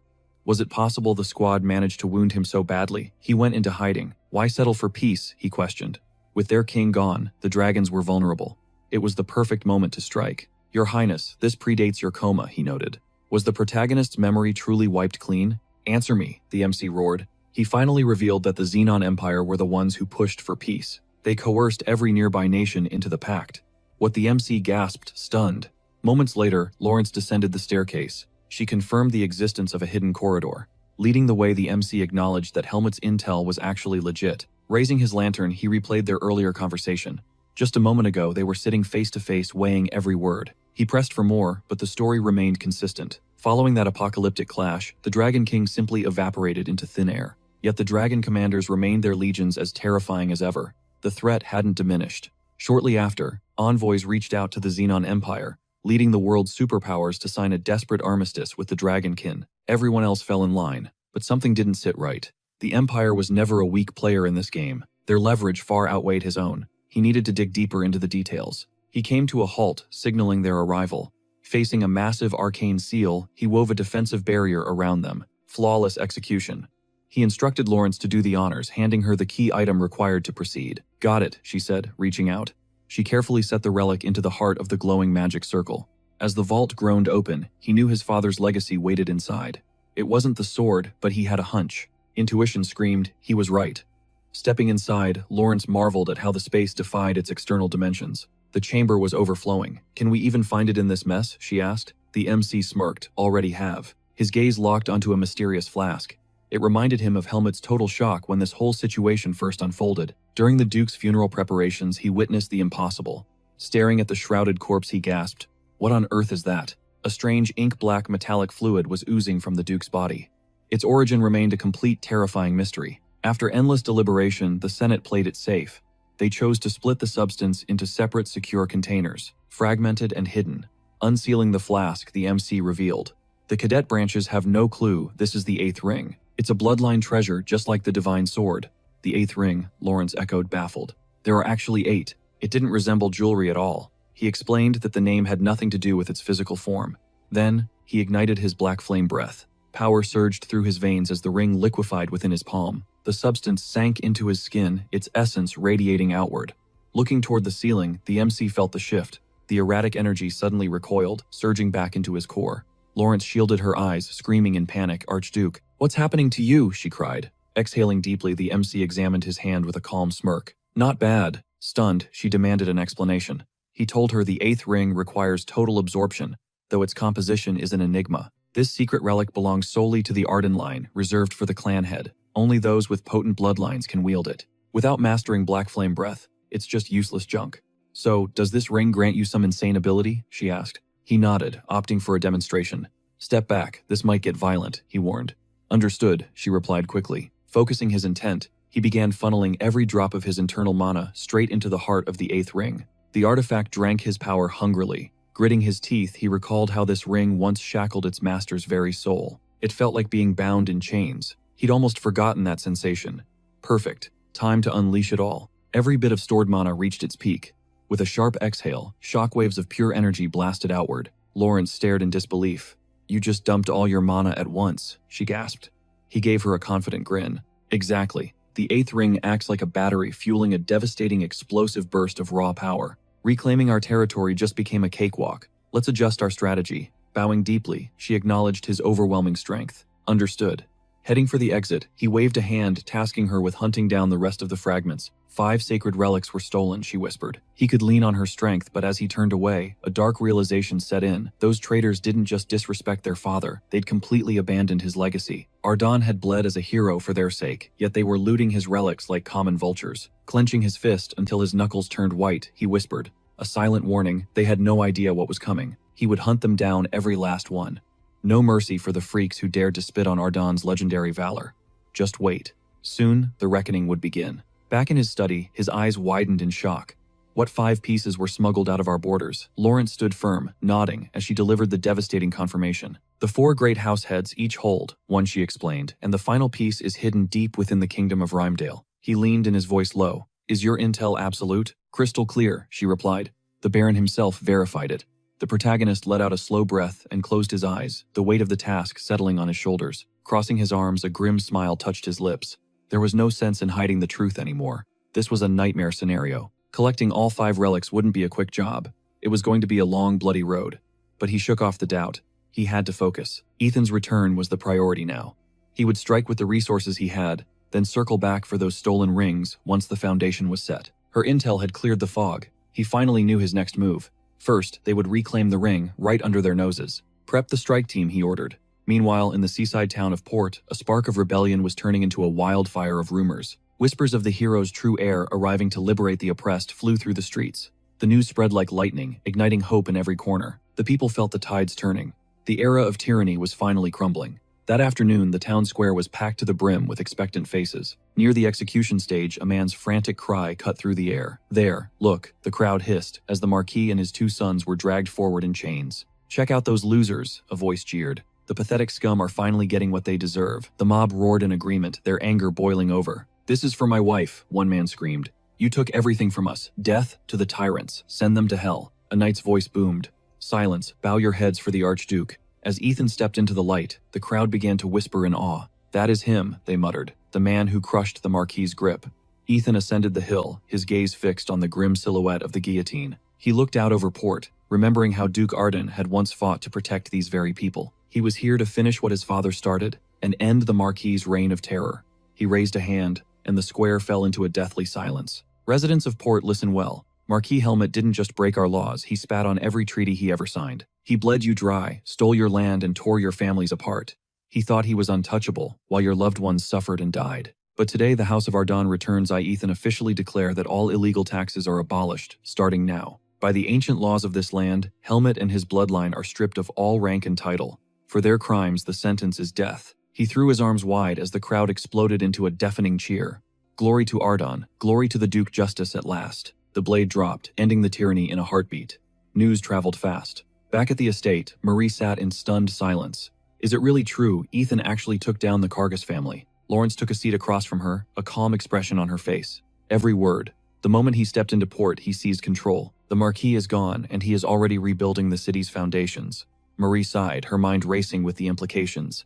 That is incredible, but if he executes members of the Senate, won't the other 7 clans declare war? Lawrence didn't flinch. Don't worry, Duchess. His lordship is 10 steps ahead. He has accounted for every possible countermove. This isn't just a reckless attack, it is a masterstroke.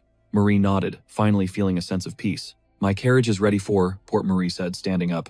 We cannot waste any time. Why don't you join me? We can finish our strategy session on the road. Lawrence gave a sharp nod. Okay. She then glanced at the armored figure, standing nearby. And who is this knight accompanying you? Lawrence asked, her eyes narrowing. The man stepped forward, realizing his mistake. Ah, I forgot my manners. He gave a deep, formal bow. I am the Duchess's personal guardian. Lawrence's eyes flashed with recognition. This was the man Ethan had mentioned. Sent by the Marquis of Bezos as a pledge of our alliance, he added. Shortly after the group moved toward the courtyard, the knight checked his gear. I will lead the escort on horseback. You should stay inside the carriage with the Duchess for safety. The rest of the guard will bring up the rear, he concluded. As the wheels began to turn, Marie looked at her companion. So that is the plan. As long as Ethan keeps his allies close, his position is rock solid. She looked at Lawrence with genuine warmth. I am so glad you are here as his assistant. Thank you for being so patient with me. I have had nobody to talk to about our family's mess until now. She gave a shy smile. I am asking way too many questions, aren't I? You are so sharp and kind, Lawrence. Lawrence blinked, her usual cold mask slipping. You are overestimating me, Your Grace, she replied, her voice softening. And please speak to me casually. I am merely the Duke's servant. Marie blushed, covering a small laugh. Are you sure I wouldn't want to be rude? Lawrence offered a rare, genuine nod. Of course. Marie reached out gently, taking Lawrence's hands. That makes me so happy. She leaned in, her eyes shining with emotion. You have no idea how relieved I am. Knowing Ethan has someone as loyal as you by his side is a blessing. Lawrence froze, her heart racing. Marie's smile was like sunshine. It feels like I have finally found a little sister. I truly hope we can be real friends. Lawrence stood there, completely flushed with embarrassment. Yes, she whispered, her eyes cast down. How could such a legendary noble treat her with such effortless warmth? It was the same for the Duke. Did kindness run in the Arden bloodline? Suddenly, their carriage pulled to a halt. The wheels stopped turning. Ethan stepped forward, his fingers gently pulling back the heavy carriage door. He reached out for his sister's hand. Gripping her silken skirt, she stepped onto the solid ground. Did you come all this way for me? She asked. Welcome home, sister, he beamed. Her jaw dropped. Wow, the castle is massive. Just then, a warrior approached, bowing low to greet the Duke with his hand over his heart. He mentioned hearing tales of Ethan from Lord Jerome. This was Fulton, sent by the Marquess of Bezos as an escort. Ethan offered a charming smile and a firm handshake to the newcomer. A pleasure, I am Ethan, he stated. The knight returned, the grip echoing the sentiment with professional respect. Suddenly, a ripple of power hit Ethan. A mana wave. Was this knight testing his limits in secret? Ethan smirked internally. The man was skilled at masking his energy, but it wasn't enough to fool him. A common soldier would be blind to this, but Ethan felt everything. He flared his own aura in response. Fulton flinched, eyes widening in shock. Ethan realized he was facing a formidable rank 6 knight. Beezus clearly didn't hold back sending such a powerhouse. Lawrence Ethan called ready a room for Sir Fulton immediately. She obeyed with a deep bow as the knight thanked them. He was baffled by the Duke's power. On paper, Ethan was only rank 2. How could a low-level knight shatter a rank 6 mana weave? Marie rushed over asking for updates on Myers. Ethan leaned in, confirming a letter had finally arrived. Inside the manor, Marie gasped as she entered the grand suite. "Wait, is this really for me?" He nodded, watching her reaction. "Do you like it?" Marie looked around, her voice trembling slightly. "Everything is so lavish, Ethan. Am I truly allowed to stay here?" He laughed softly at her concern. "Only the best for the Duchess of Arden," he insisted, crossing his arms with a confident grin. "In fact, your management training starts tomorrow. Are you ready to take charge?" "Management," she stammered. "Exactly," he replied. "I need your brilliance to help me lead this territory. But of course, the choice is yours." Marie reached out, her eyes shining with sudden determination. "How could I refuse?" she whispered. He had done so much for her. She wanted to be his strength. Caressing his cheek, she promised to give her all. Ethan thanked her, then mentioned a new escort would arrive soon. "I'll introduce your new knight by dinner," he said, waving as he headed for the exit. "Rest up for tonight," Marie stood there stunned. "Wait, Ethan, what do you mean by that?" Ethan stepped into the hall, deep in thought. A rank 6 knight. That's a true master of the blade. Someone like Fulton doesn't just swing a sword. He understands its very soul. That power is dangerous. No wonder Count Lugo acts so bold. He's backed by elites of this caliber. 1 month of training wasn't enough. He needed more raw power to survive the coming storm. He knocked on Fulton's door. "Sir Fulton, may I come in?" The knight opened it, looking puzzled. "Your Grace, I'm sorry to intrude, but do you have a moment to spare?" Ethan asked calmly. "I haven't unpacked, but please come in," Fulton replied, stepping aside to let the Duke enter. Ethan took a seat as Fulton apologized for the mess. "What brings you to my quarters, Your Grace?" "I have a proposal," Ethan said. The front gate was too public for this kind of talk. Fulton sat across from him, realizing the Duke was finally making his move. "What's the offer?" Ethan leaned forward, his eyes sharp with hidden intent. "I'm curious about your skills. I want to witness your technique firsthand. We have time before dinner. How about a spar? I want to see what a master can do." Somewhere else, Marie closed her book and stretched. "Is it lunchtime already?" she wondered aloud. Her silent shadow, a loyal knight, noted that the sun was already beginning its descent. She glanced at him. "Sir, will you join us for the feast? You are my protector after all." The knight paused. "Is a humble guard like me truly permitted to dine with the Duchess?" "No cap," she agreed. He flashed a grin, admitting it was a flex to be there, though things felt mad awkward with Sir Fulton watching. "Sir Fulton's here?" She blinked. He smirked back. "You didn't hear. The Duke literally challenged me to a 1v1. Her jaw dropped. "Wait, Ethan did. What?" He nodded coolly, noting the showdown was likely popping off at that very moment. "Watch what I can do," he taunted. Suddenly, Ethan centered his focus and unleashed a blinding strike right at his opponent. Fulton's blade met Ethan's with a deafening clang. "Heavy hitter," the knight mused.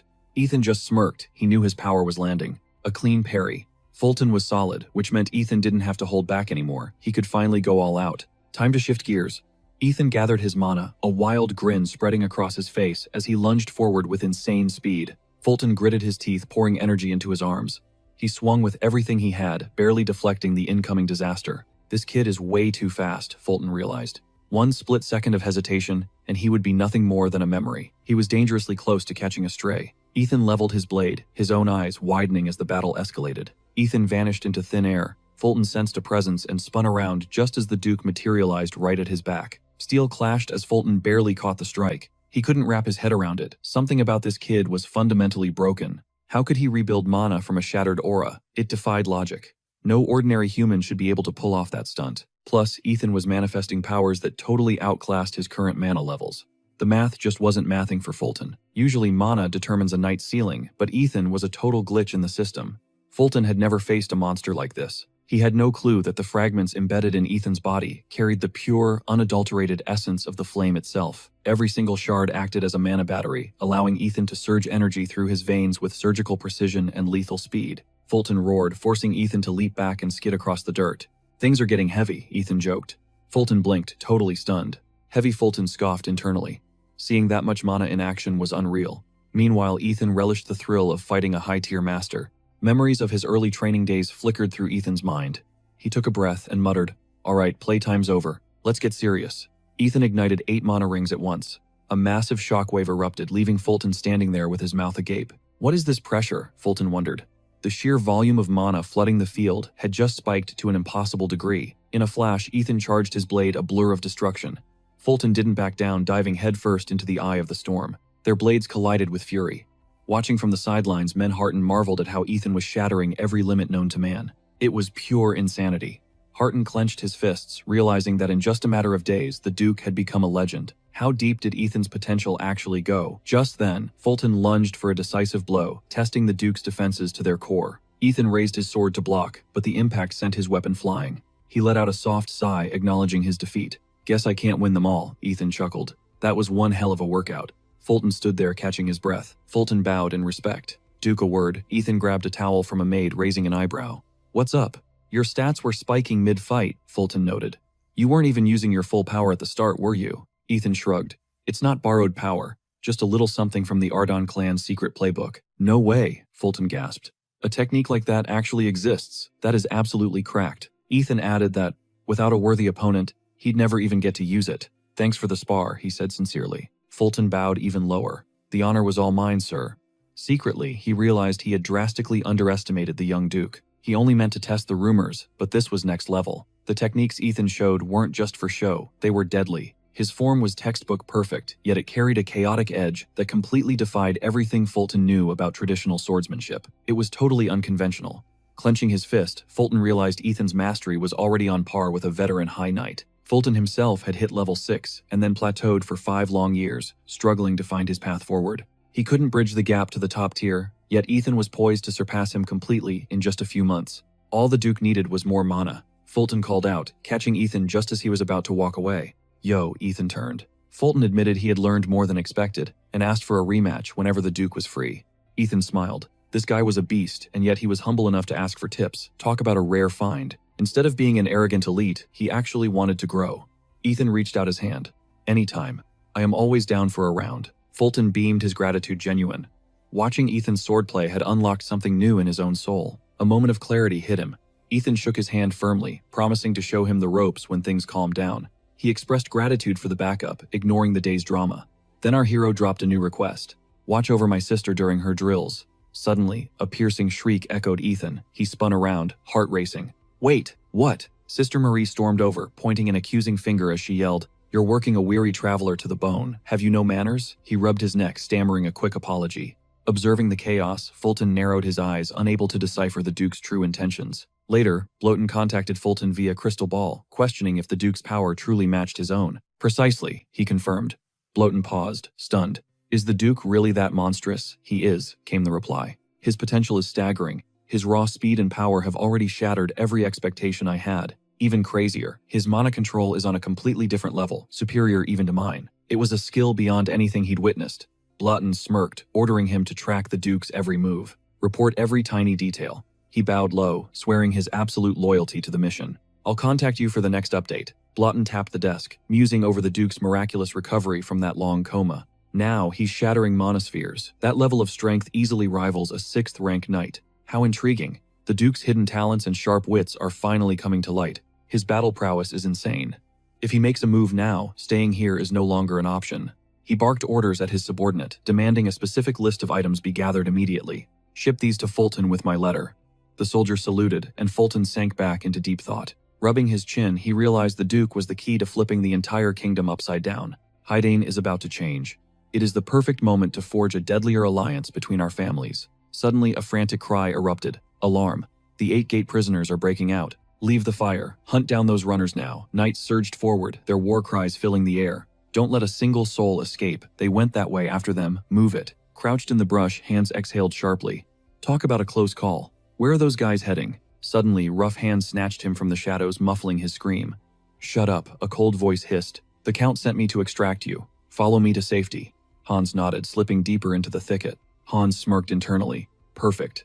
Everything was unfolding exactly as we discussed. Back in the damp cell, he had hesitated, asking Lawrence, "Is this extreme measure really necessary?" "We have no choice," she had replied. "We must bait the Count into dropping his guard. Stay strong. Just hold on a bit longer."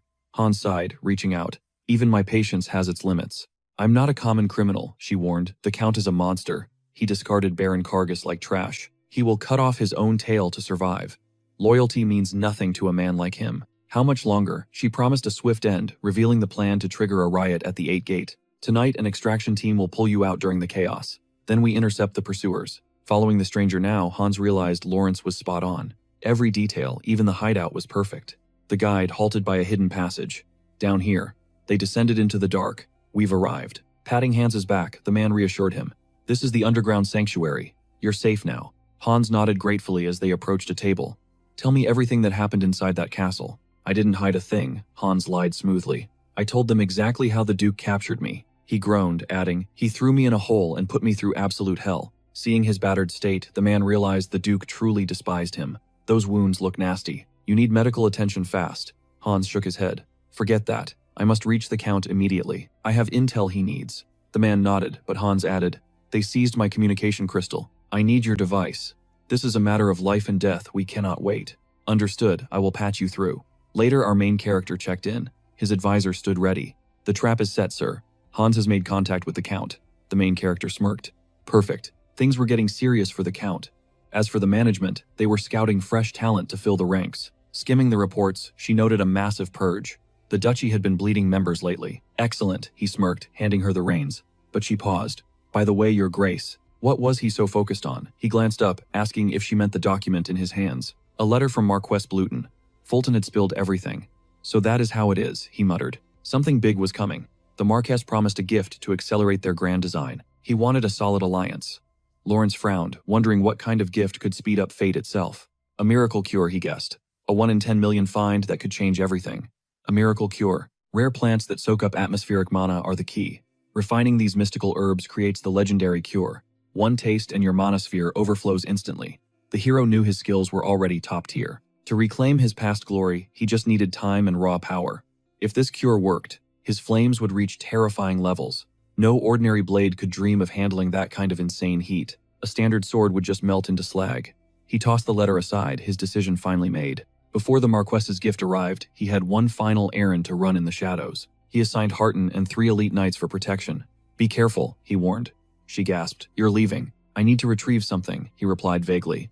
Without another word, he headed straight for the exit. He told her to hold down the fort while he was gone. Donning his cloak, a smirk played on his lips. He needed a weapon that wouldn't shatter under his power. Destination Loidinium, the heart of the Erden Duchy. Count Lugon slammed his fist down. Explain yourself, Shimon. Our men are being slaughtered. The faction leader was treating their losses like a joke. Could the Duke really just execute them all? Shimon remained unfazed, hands folded. He told the raging Count to pipe down and stay cool. If the Duke actually committed murder, the consequences would be nuclear. The king would have to act. The 7 clans would demand blood. Their lands, their titles, everything was currently on the line. Heads will roll, Logan grinned internally. He'd make sure someone else took the fall for this mess. It was clear why the Duke struck the Kargas family first. He knew they were the traitors. He realized they'd been plotting his downfall for years. Logan was the true mastermind behind the collapse. Time to fan the flames and watch them tear each other apart. Shimon gritted his teeth, annoyed. What a pathetic clown, Shimon thought. He saw through Logan's transparent games instantly. But then, through a monoball, Hans signaled. Count, it worked. The bait was taken. Shimon leaned in, intrigued. Under torture, the Duke asked about Shimon. Hans seized the moment, feeding him a web of lies. He fed the Duke pure fiction about the faction's moves. Shimon stood up, his eyes gleaming with triumph. Flawless work, he roared. His trust hadn't been wasted. A dark, chilling laughter filled the room. Back in the present, he plotted his move. Baron Romanton was next on the Duke's hit list. Let him have his fun while it lasts, Logan sneered. Meanwhile, a dungeon awaited in the wild. Dungeons form where mana spirals into violent vortices, attracting hordes of vicious mana-hungry monsters. This energy crystallizes inside the beasts, turning these lethal pits into ultimate treasure troves for hunters. After a long trek, our protagonist finally reached the weathered gates of a remote village. It had been ages since he'd stepped foot here. A dungeon was definitely lurking nearby. Treasures were tempting, but he was hunting for a legendary metal to forge his ultimate weapon. Halt, a voice boomed from above. A knight on the wall signaled for him to stop. The village was under total lockdown. State your business, traveler. Why are you here? The hero pulled out an emblem. I'm no stranger. Open the gates, now. The guard hesitated, scratching his head. Faction member or not, entry wasn't guaranteed for just anyone. Wait, his partner shrieked, spotting the crest. Golden flames, the unmistakable symbol of the Erden Duchy. Your grace, the guard stammered. Open the gates, bring the elder, the Duke has arrived. Scanning the perimeter, the vibes were totally off. A main street this wide shouldn't be this ghost town quiet. Pure terror flickered in the villagers' eyes. Were they suspicious of him or just paralyzed by some hidden nightmare? He cornered a guard, demanding to see the elder. The man stammered an apology, claiming, Soldiers were already dispatched to fetch him. But our hero wasn't playing the waiting game, he'd find the man himself. He forced the lead to the elder's doorstep. Once there, the old man revealed a local hunter had stumbled onto something straight out of a horror flick. While scouting the abandoned mine, a rhythmic clinking echoed from the dark. The hunter froze, realizing it was the unmistakable sound of pickaxes hitting stone. Curiosity outweighed his common sense. He crept toward the entrance, but the sight inside shattered his soul. Skeletons.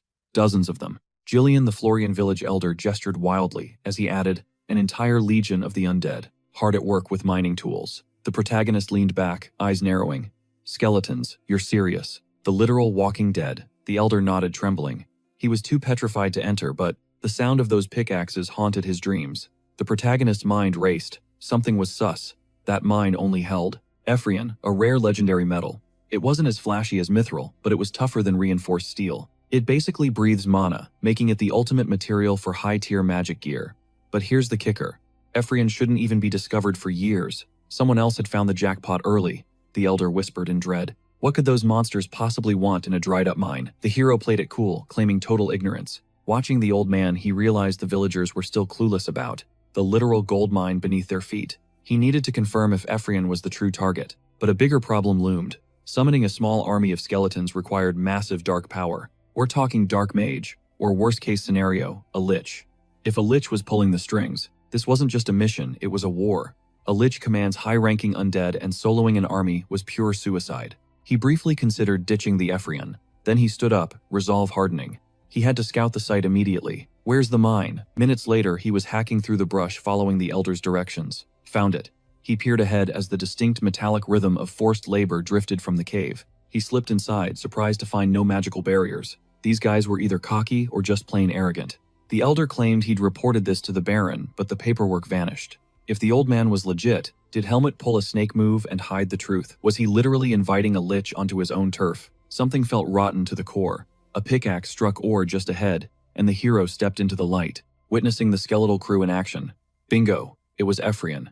Was this really the endgame? He focused his vision channeling energy to scan the shadows until he spotted the dark mage. Judging by that weak aura, this guy was just a puppet master for the bones. He smirked. This wasn't a lich, it was light work. He could snag the Ephrian and be home by dinner. He stepped forward. The mage whipped around, screeching in fury. Who goes there? The hero retorted. Does a dead man really need names? The mage's hands glowed with dark energy.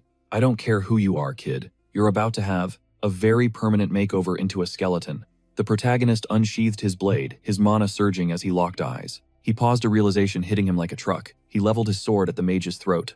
Answer me. Where did a bottom-tier mage learn the dragon-breathing technique? The villain just cackled, sending chills down the hero's spine. He grinned maliciously, pointing at his chest. You actually recognize this? Well, now I definitely can't let you leave. He lashed out with a glowing magic chain, screaming for the hero's head. The protagonist's eyes widened. He pulled a lightning-fast dodge. A chain forged from pure mana. The magic density in this thing is insane. The villain roared, how can you dodge my dark chain? It's crushed rank 5 knights like they were nothing. Those peasants must have begged you to save them. Too bad, you're dying for a few copper coins. I'll drain your mana dry before I raise your corpse. The hero blurred to the side, unimpressed. What a clown. He's got level 5 mana, but his control is absolute trash. The guy was basically broadcasting his every move. He continued to dance around the chains, calculating his next strike. The magic chain's fatal flaw is glaringly obvious. Without hesitation, he lashes his blade forward in a lethal arc. The dark mage sneers, thinking he's finally won, but the protagonist's weapon is already mid-swing. Razor-sharp chains strike as a massive dust cloud erupts.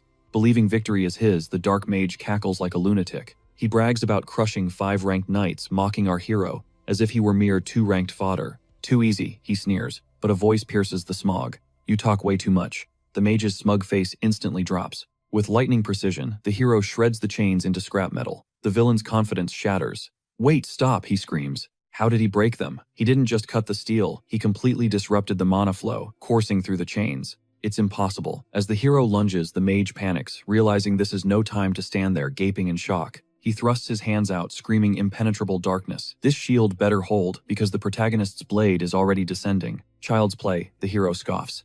In a literal blink, he vanishes and reappears directly behind his terrified opponent. He levels his sword, but the mage desperately conjures another barrier, watching in horror as the steel begins to bite. The defense is crumbling. Help your master, you useless servants, he shrieks, summoning his undead horde to the fray. A sea of skeletons swarms the hero. as the dark mage struggles to maintain his failing shield. Grinning like a madman, the mage gambles that the hero can't handle both the barrier and the bone-crushing mob. Big mistake. Gripping his hilt with iron resolve, the protagonist releases a roar that shakes the very ground. A massive shockwave obliterates the shield and the skeletons alike. Instantly, he gathers lethal energy in his palm. He slams a mana wave directly into the mage's chest, finally confirming the location of the villain's power core. The heart is the source. As the mage shrieks in agony, the hero seizes him by the throat like a doll. It's the same control method dragons use, a secret he mastered while researching the species in his previous life. Instead of the stomach, these monsters channel power through their hearts, the true engine of their draconic mana. He integrates a specialized breathing technique with the dragon's heart. He frowns, asking again, where did it go? Analyzing the skill, he realized it was a forbidden fusion of human and dragon arts way too advanced for a solo job. Some dragon clearly mentored him. Just look at how he is panicking right now. He is going to spill those breathing secrets immediately, or this agony is only getting started. The dark mage smirked, admitting this mysterious newcomer packed some serious heat. The order is eternal, he hissed as obsidian aura erupted from his core. Boom. Following the blast, our hero leaped back, realizing this was no ordinary threat. If that 8-ring mana had detonated, nothing would be left but ashes. He brushed off the dust, deep in thought. The breathing technique rang a bell. In his previous life, a twisted cult chased that same power. A bunch of fanatics obsessed with dragons eventually bowing down to them as gods. A rogue mage, the Baron's hidden files, and this hybrid art. The pieces were finally clicking. The conspiracy ran deep. If spies of the dragon race were already lurking in the duchy, they had basically invaded his backyard. He gritted his teeth, pure fury simmering under his skin. How dare they hide here? First priority, get a legendary blade. Time to find the mountain-dwelling dwarves. Masters of the subterranean forge, these guys could turn raw ore into divine masterpieces. Human skill was a joke compared to theirs. Naturally, greedy kings tried to turn them into slaves. After centuries of exploitation, the dwarves vanished into the world's hidden corners. They remained ghosts until the Dragon Wars forced them into a desperate alliance with humanity. Backpack ready, the protagonist set out. Their technology was a literal game-changer back then. He had fought alongside them and earned their respect, even learning the secret path to their home. He reached the coordinates, but the silence was deafening. Where were the warriors? It looked like a ghost town. Convincing them to forge his sword was impossible if they were not here. Not a single dwarf in sight, and he was out of options. Only they could master the material Ifrian. Suddenly, a rugged figure emerged from the shadows. Whose kid is this? The dwarf grunted, scratching his beard. The protagonist stepped up, ready to talk business. Where is everyone? He asked. The dwarf looked at him like he was crazy. Why'd you come here? There were plenty of human smiths in the city. Our hero stood there, totally lost. Apparently the dwarves had moved to the city to chase the gold. Was he really that out of the loop? Where did the blacksmiths go? The dwarf pointed north toward the bustling city of Creston. Dwarves who despise humans, now working for them. The world was upside down. He handed over a premium bottle as a thank you gift. Consider this a token of my appreciation. The dwarf's eyes lit up. Whoa. You are all right, kid, he roared, laughing like a madman. May the hammer bless you, the dwarf yelled as he moved toward Muradni. Bam! A blacksmith slammed his mug down his face, turning beet red. He broke it. Again. I do not care if he is a duke. That Arden guy is a menace. Does he even know how to use a blade? I have never seen someone wreck gear this fast. Listen, kid. Go buy me some top-shelf wine and come back in 1 month. On my honor as a smith, I will forge you a masterpiece. He knew their pride outweighed their greed. These guys lived for the craft, not the status or the coin. So why were they suddenly obsessed with money? A young man broke his train of thought. Sir, you look stressed. Is everything okay? The hero shook it off, forcing a polite smile. My bad for worrying you, he said. The guy waved it off, looking totally starstruck. It is an honor just to meet you. What a weirdo. Man, this street is loud, the hero muttered. Dwarves were everywhere, shouting and hawking weapons like desperate street vendors. Need a spear, a sword, stop by. His companion leaned in with a warning. Never try to out-trade a dwarf, sir. They will strip you of every cent. Thumping his chest with a confident grin, he promised a legendary, time-tested spot in the heart of Creston. You'll love it, guaranteed. Our hero nodded his thanks, and moments later they arrived at the destination. Behold, the guide announced. Steel and Fire, Creston's most prestigious forge, famous for its unparalleled craftsmanship. The main character eyed the massive crowd and sighed. That line is insane. Can we even get in today? The guide told him to wait while he negotiated. Suddenly, the queue erupted in angry shouts about cutting lines. Just then, a rugged dwarf beckoned the protagonist. Listen up, kid, he grunted with a mysterious glint. That Ephrian ore you're carrying is the real deal. He crossed his arms, looking like a true expert. Leaning against the stone wall, he dropped a truth bomb. This famous forge was completely overrated and incompetent. They'll butcher that metal and ruin its magical properties. Our hero turned surprised by the stranger's keen insight. How did he know what was inside the bag? His eyes were razor sharp. You know your Ephrian, don't you? Know it. The dwarf roared with laughter, drawing confused stares from every person waiting in the long line. He stepped closer, explaining that Ephrian doesn't just hold mana, it transforms and amplifies it into pure power. It requires hellish temperatures to smelt, making it a nightmare to work. But the hotter the forge flames, the more god tier the magical result. Heat pressing it is the only way to lock in that insane durability. Asking if I know Ephrian kid, you're asking the wrong question to the wrong person. You should ask if any dwarf alive knows it better than me. The answer, a hard no. The MC froze.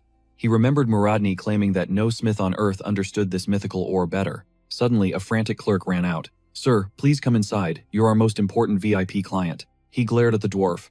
What's this trash doing here? The MC asked. You recognize this man. That's Pavarance. The dwarf's eyes widened. Wait. You're Duke Arden, the one who woke from the coma. The legend who took down Kargas instantly. The protagonist watched the dwarf's attitude do a complete 180. So you get polite once you hear my title. I preferred your earlier backbone, old man. The clerk snarled at Pavarance to get lost, but the Duke held up a silencing hand immediately. Enough. I'm giving my commission to him. The guide and the clerk gasped in pure, unfiltered shock. The clerk was speechless. Our hero just shrugged. Don't worry about it. If you have a moment, take this letter to Port Castle immediately. He handed over the parchment with a commanding royal gaze. The boy reluctantly agreed, but warned him, be careful, my lord. This Pavarance is a convicted criminal. Later, the dwarf opened up. A decade ago, he had a fierce, bitter rival named William. They were the capital's top smiths until a royal recruitment drive turned their friendship into a war. Pavarance knew his skills were superior. He was ready to finally claim his rightful place at the palace. He poured his blood, sweat, and tears into a masterpiece only to suffer a humiliating, rigged defeat. Sitting across from the Duke, he spat out the truth his rival had bribed every single judge. Not satisfied with winning, William framed him for fraud, destroying his life and his reputation forever. The dwarf stood up, desperation in his eyes. My forge is dying, but I'll work for you free. If the blade is perfect, sign a contract with House Arden. I'm betting my soul on this. The MC smirked. And if I hate the final product, the dwarf didn't blink or hesitate. Then you can take my life. The Duke's eyes lit up with predatory excitement. Now that's a deal. With that kind of balls, I can't say no. Show me your true power as a smith. You have 3 days. The dwarf grinned.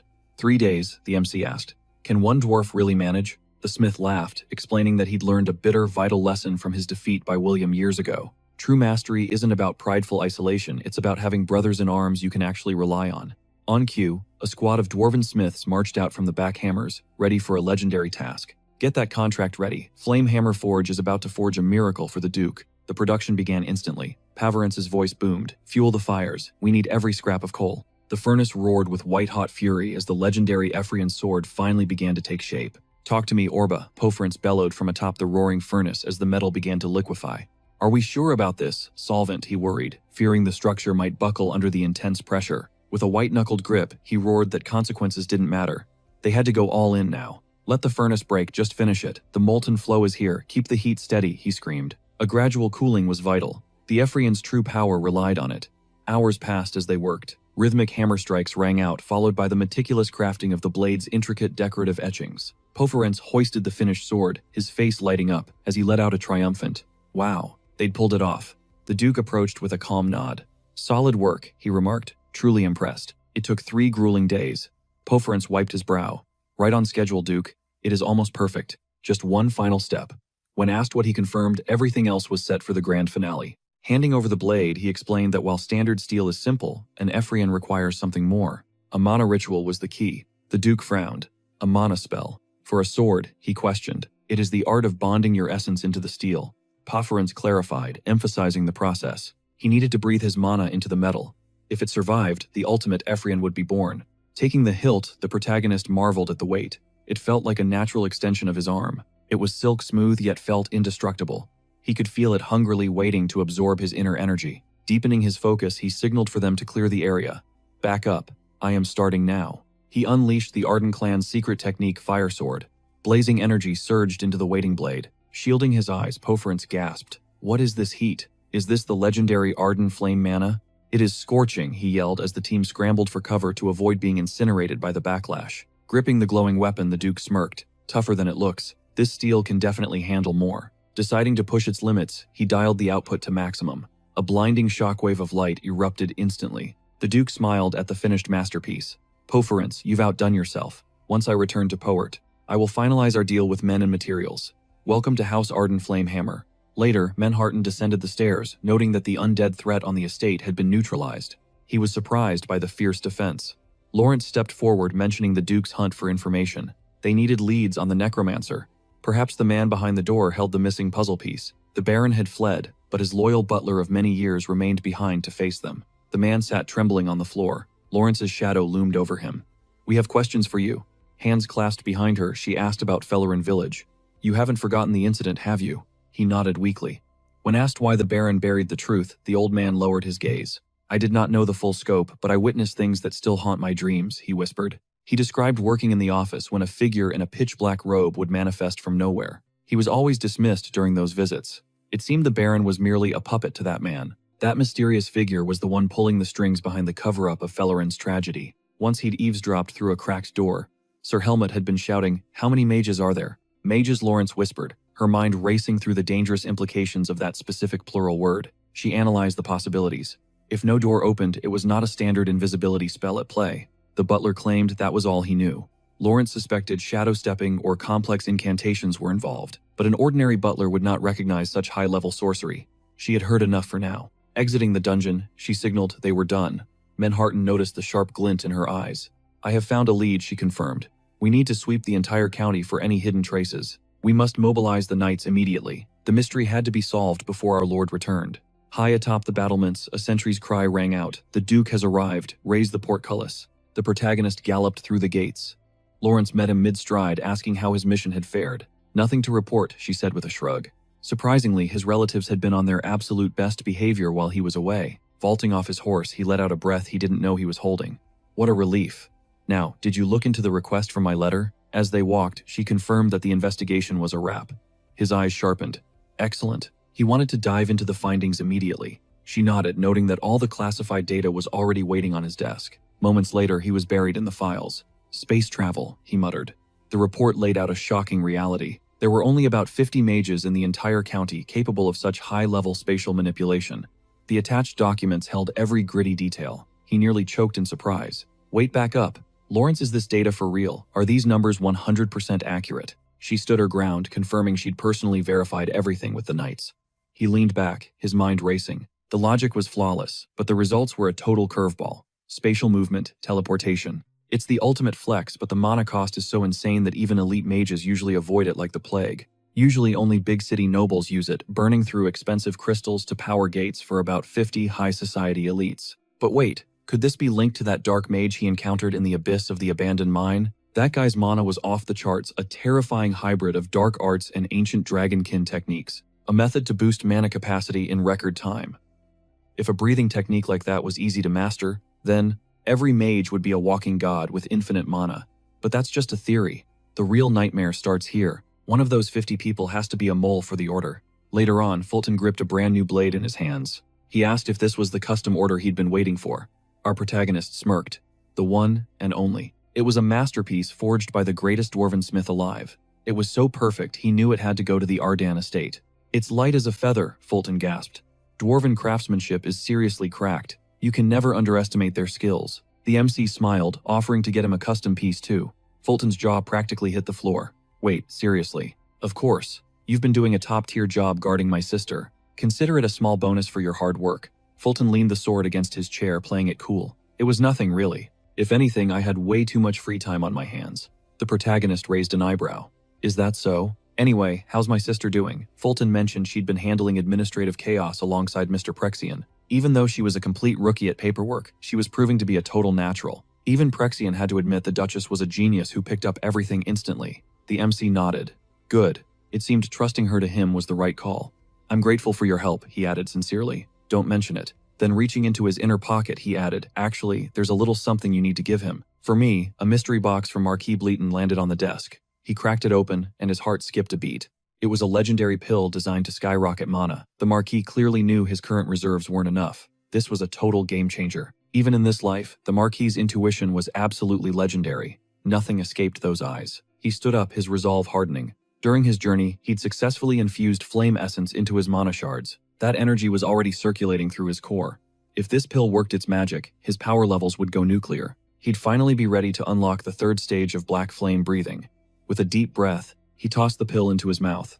The absorption phase hit like a freight train, raw energy surging through his entire body. He braced himself for a level of agony beyond human imagination, but with his massive mana reserves, he could actually take it. First step, crank the black flame up to its absolute maximum. As his mana heated up enough to melt solid iron, his body absorbed the searing steam.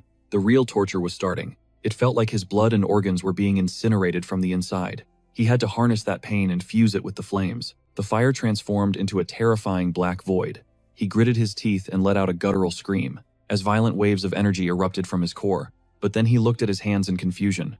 Wait, why don't I feel the burn? He should be in a world of pain right now. Did the breakthrough fail? Suddenly, Rorisha materialized beside him. Not exactly. It's far from a failure. Long time no see, little Ember.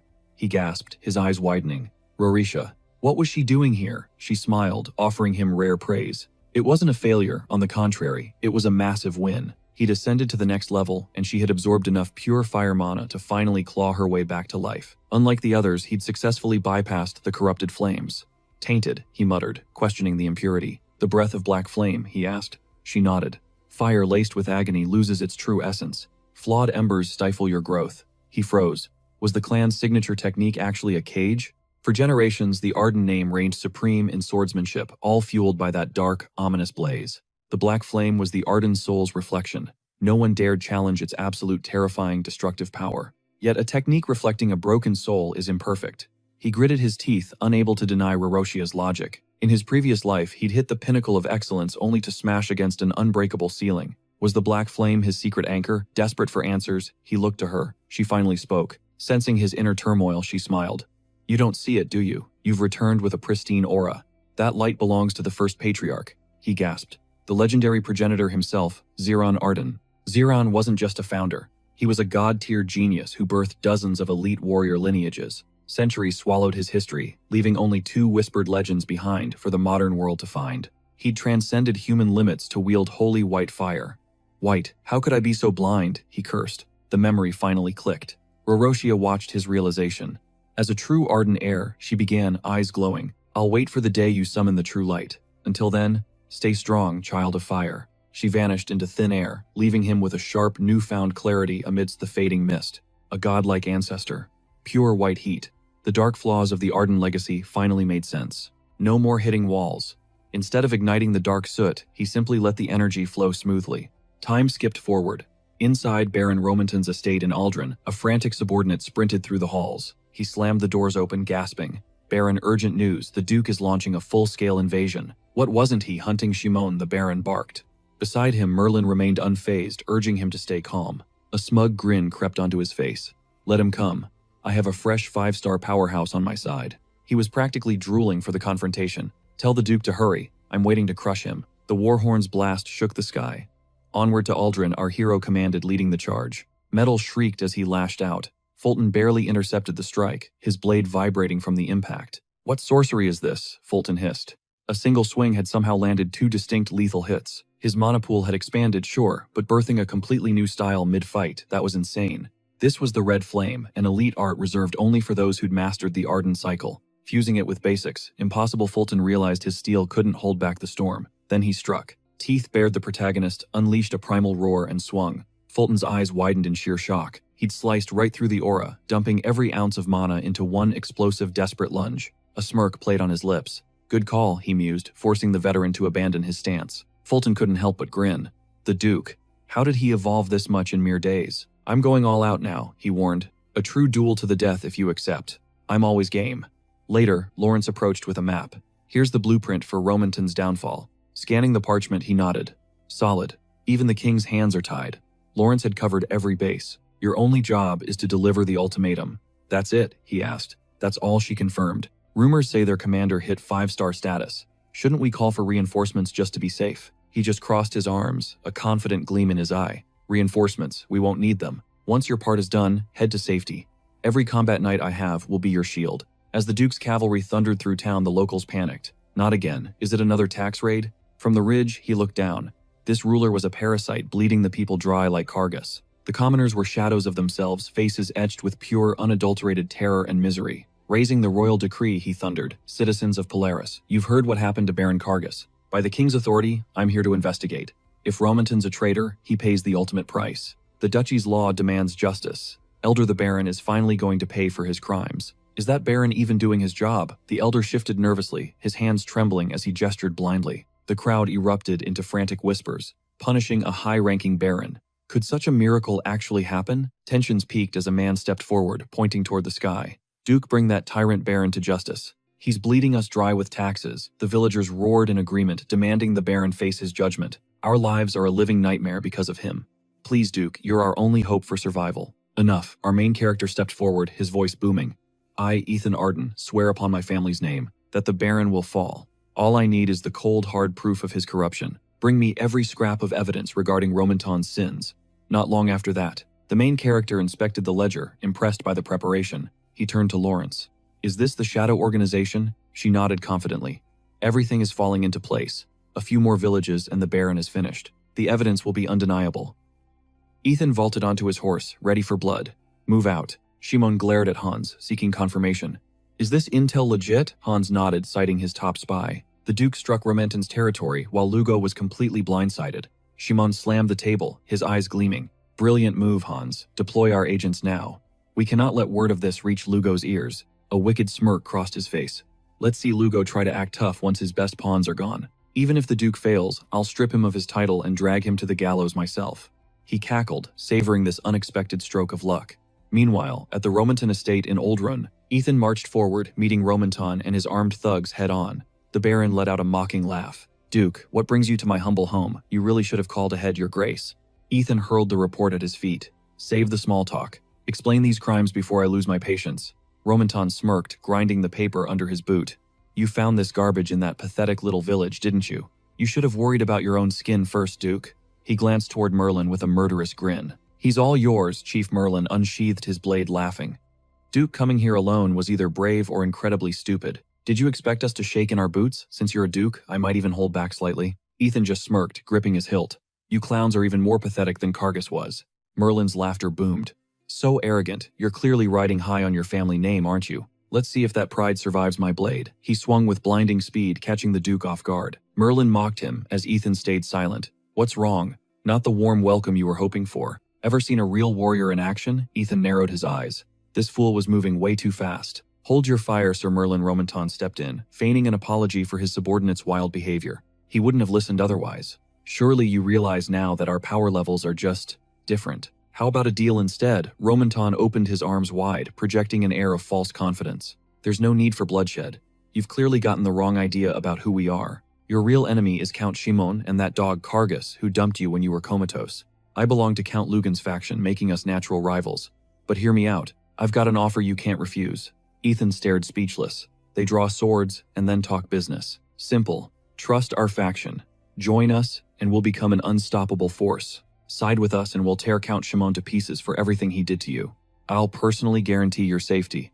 Ethan couldn't help but burst into laughter. "Have you lost your mind or just your shame? You pathetic losers really are a special breed. Zifron Romanton, you're just a lowly vassal. How dare you think you can protect me? I don't care about your petty faction wars. Any traitor who betrays their lord is my enemy. Prepare for Arden's judgment." Romanton's face twisted in absolute fury.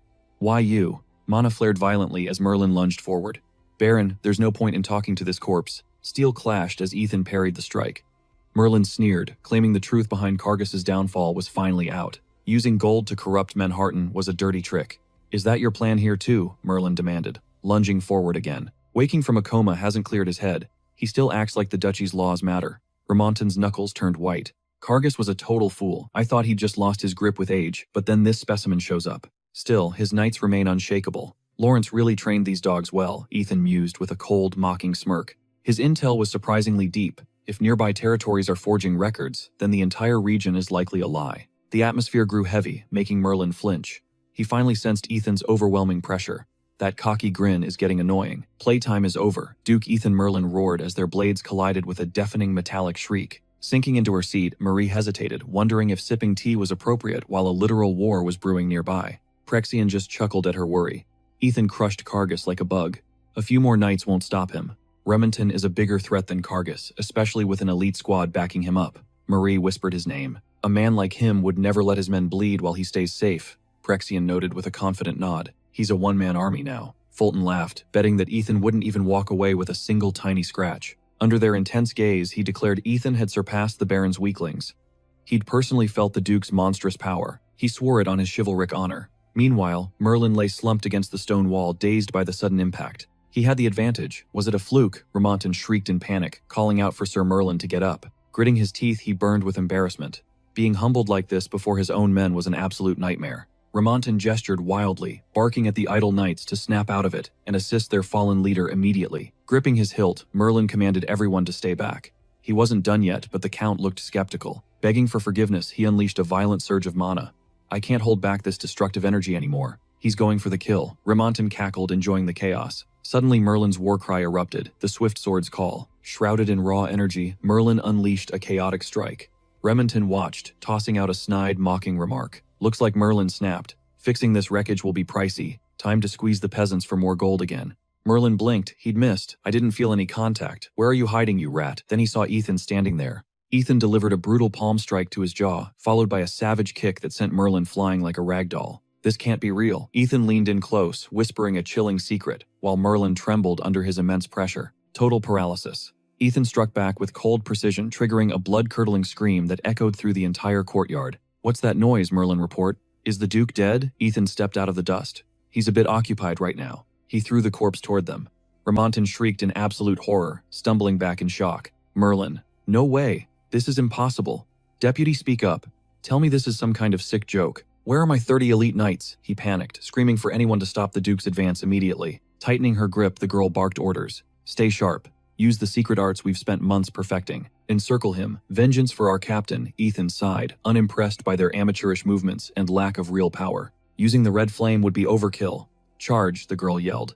Ethan pitied the weaklings rushing to their doom. He'd need to hold back. With a roar, he unleashed a blazing torrent of fire from his blade. Why waste time on these pawns? None of them possess a shred of true martial talent or threat. No one here has a truly murderous aura, except for one. His eyes locked onto the trembling girl. Her eyes widened in pure terror as she began to quake. Passing her, Ethan noted the Count's illegal taxation. You bled the people dry, and then drew steel to hide your crimes. That was your final mistake. Under the Duchy's strict code, this is high treason. Effective immediately, your fate is sealed. Your title and wealth are forfeited. Zifron Remonton collapsed, his face pale as he looked for an escape. Why are you just standing there? I have 200 guards, he shrieked, glaring at his silent army. Kill him now. He's just one man, Remonton screamed, cursing his men for their hesitation and stupidity. I pay your wages. I am your master, not Arden. Why are you listening to him? The knights shared a look before tossing their swords aside. We refuse to follow a corrupt coward like you. How could they point blades at their own savior, especially when their paychecks come directly from their family's hard-earned taxes? Taxes stolen through pure greed. Remonton trembled, realizing the nightmare was real. Ethan wasn't talking to him, he was rallying the troops. He was speaking to them.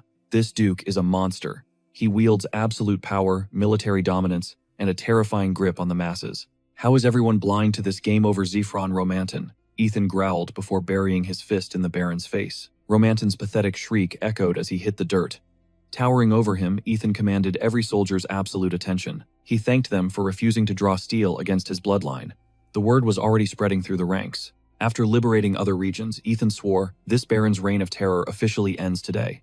No more tyranny. As of this moment, Ethan Arden strips this man of his rank. His voice boomed across the square. These lands now belong to the Duchy. Freedom is yours. Every knight dropped to one knee, swearing eternal loyalty. Long live the Duke, hail Arden. Later, Ethan smirked. Phase 1 was complete. He'd secured the second piece. Did the Baron crack? Ethan asked. Lawrence nodded. Everything. They've even got the King's official seal. Following the helmet scandal, it's an open and shut case. The coward is begging for his life in exchange for info. Mercy, Ethan scoffed. That depends on what he knows about this text. Lawrence blinked. A book, sir. Discovered in Romanton's desk, it's the Sacred Book of Dragons. Go back, Ethan ordered. Make him talk about it. He had to know how a snake like Romanton got it. This scripture demands absolute worship of the dragon god. Devotion grants unimaginable power. Study the text and the dragon god's blessing shall shield you from all harm. Just as he suspected a manual for mana breathing, it's identical to the Dark Mage's style from the old mine. It's definitely a budget version of his own arts, but the core breathing principles are exactly the same. But there's a catch. The side effects are lethal. It's a corrupted fusion of human and dragon breathing styles. Instead of the usual vessel, mana floods the heart. It's a shortcut to reaching 4-star power in record time. The cost: your heart literally explodes. Fatal. Ethan slammed the book shut and signaled for them to enter. Sylvia stepped in. "Find anything useful?" Ethan asked. She gave a sharp nod. "Plenty." She'd squeezed intel from the Baron and the locals. "This cursed book is the calling card for that secret order. They used it as a trap." "The book was bait?" Ethan asked. "Exactly, and no one knew about the deadly backlash. Power-hungry fools were easy targets. Unless they already hated dragons, they practically begged to be recruited by this cult. Do commoners actually trust dragons?" Ethan wondered. "Would they really bet their lives on this?" Lawrence chimed in. "War always crushes the little guy first." Despite the peace treaty, most people still view dragons as absolute monsters. When the book surfaced, the people begged for the Order's destruction. They knew something was deeply wrong. But the nobles turned a blind eye. Anyone who dared to complain simply vanished into thin air. Their silence fueled the chaos. Now the citizens only dare to whisper their fears in the shadows. They're helpless. Ethan mused that the Guardian and some high-level players must be pulling the strings here. "So Zephron went rogue after Helmet's fall?" Ethan asked. Lawrence agreed. Actually, Zephron seemed terrified of them. He wanted out. He kept screaming that he had zero connection to those lunatics and their twisted games. He swore he wasn't part of that horrific cult, Neuraxis. "Neuraxis," Ethan echoed. Lawrence nodded grimly. "That's the one." "Is there an issue?" Lawrence asked. "None," Ethan lied while thinking of the shape-shifting nightmare known as Neuraxis, the king of deception. Not every dragon is built the same. Some possess far more sinister, unique talents. They use psychic horrors to break people.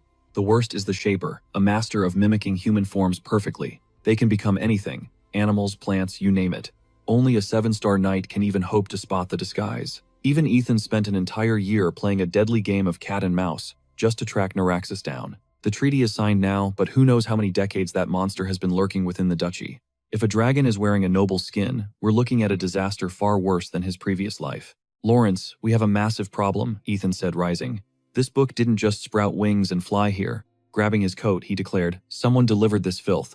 I'm going to hunt down the courier myself." Later, a grumpy clerk barked, "We're closed, beat it, and come back tomorrow." He looked visibly annoyed. He slammed the desk, screaming, "I said we're closed." Then the front door exploded into a million wooden shards. The man's eyes bulged as Ethan kicked the door open. Finally, Ethan muttered. "Who is this?" the man stammered. What was he planning? An accomplice rushed over, panting that everything would be explained in a moment. Ethan stepped inside, and the merchant growled.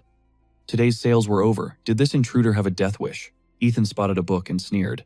Vile rats who've forgotten their history to sell the power of dragons. And the idiots who line up to buy it. Pathetic, the man roared. What did you just say? First, he interrupts their business. Now he's preaching. The man cracked, his knuckles looming forward aggressively. Are you begging for a beating? He sneered.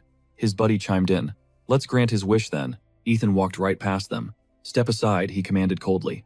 Someone scoffed. This kid is a total joke. Clenching his fist, the man screamed, We've got business with you. Any last words, brat? Ethan's jaw tightened before he buried a fist in the man's face.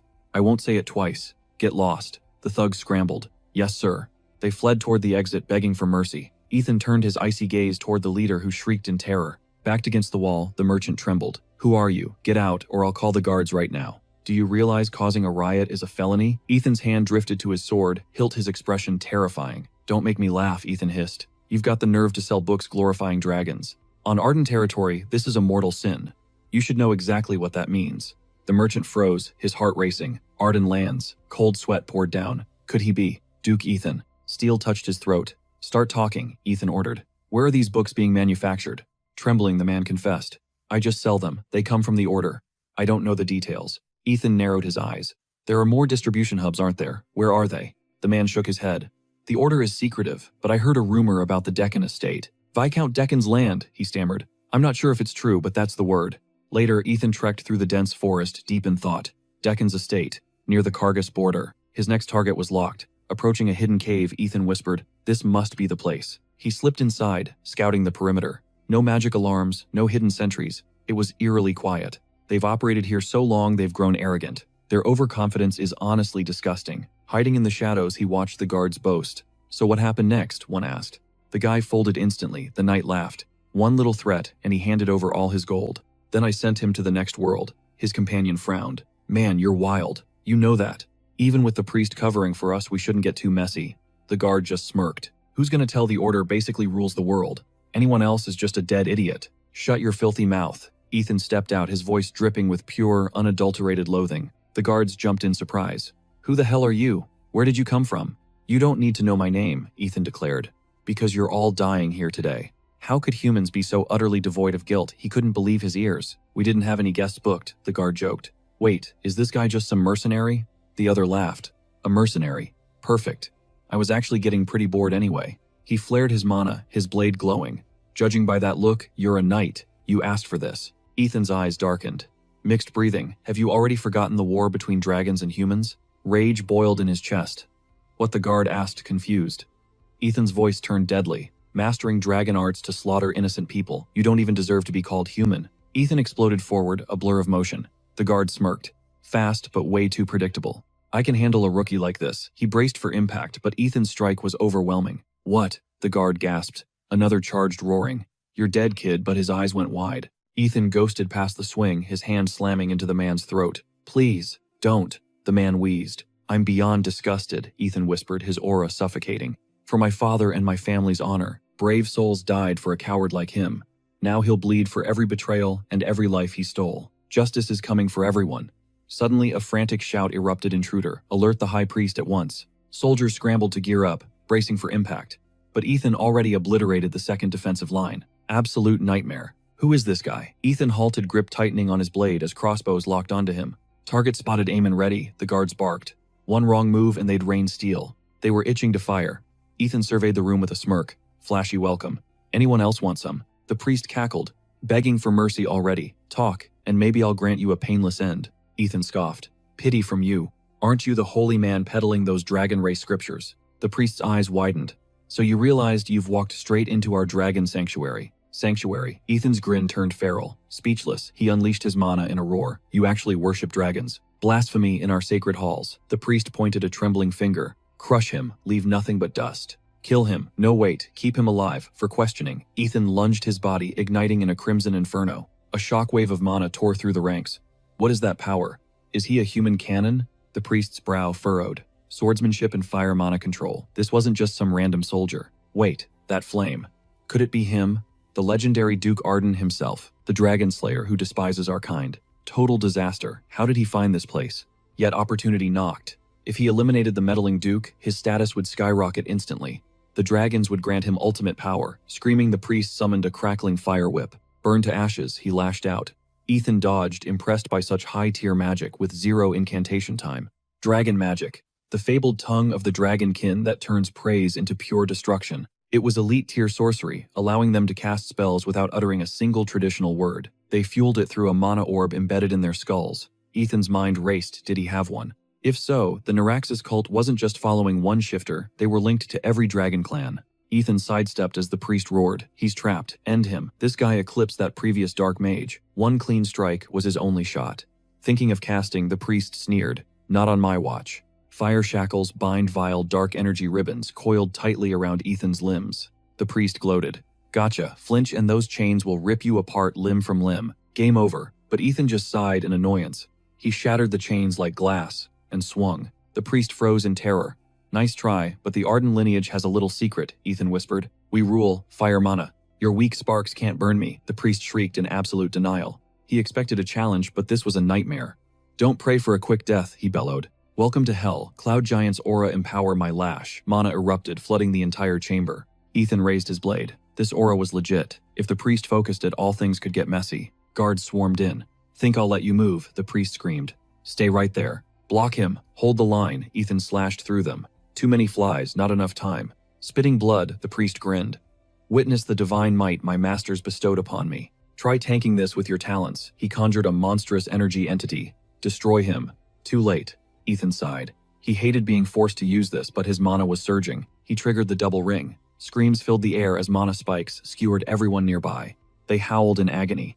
"Priest, behold, the second form of the secret breathing art. Black Flame Spear." The collision was cataclysmic, but Ethan's power utterly eclipsed the priest's. Impossible. Pure force alone. The shockwave slammed into the priest, forcing a gut-wrenching scream. The temple crumbled as bodies flew.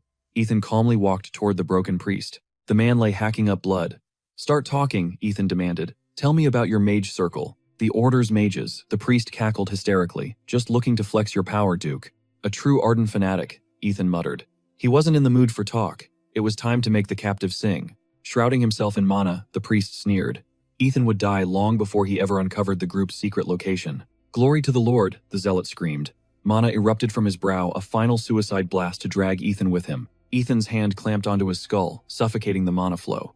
The priest let out a bone-chilling shriek of agony. The priest watched Ethan absorb the energy. How he wheezed. Ethan coldly replied he'd dealt with this trick before. Ethan drained the blood magic before the explosion.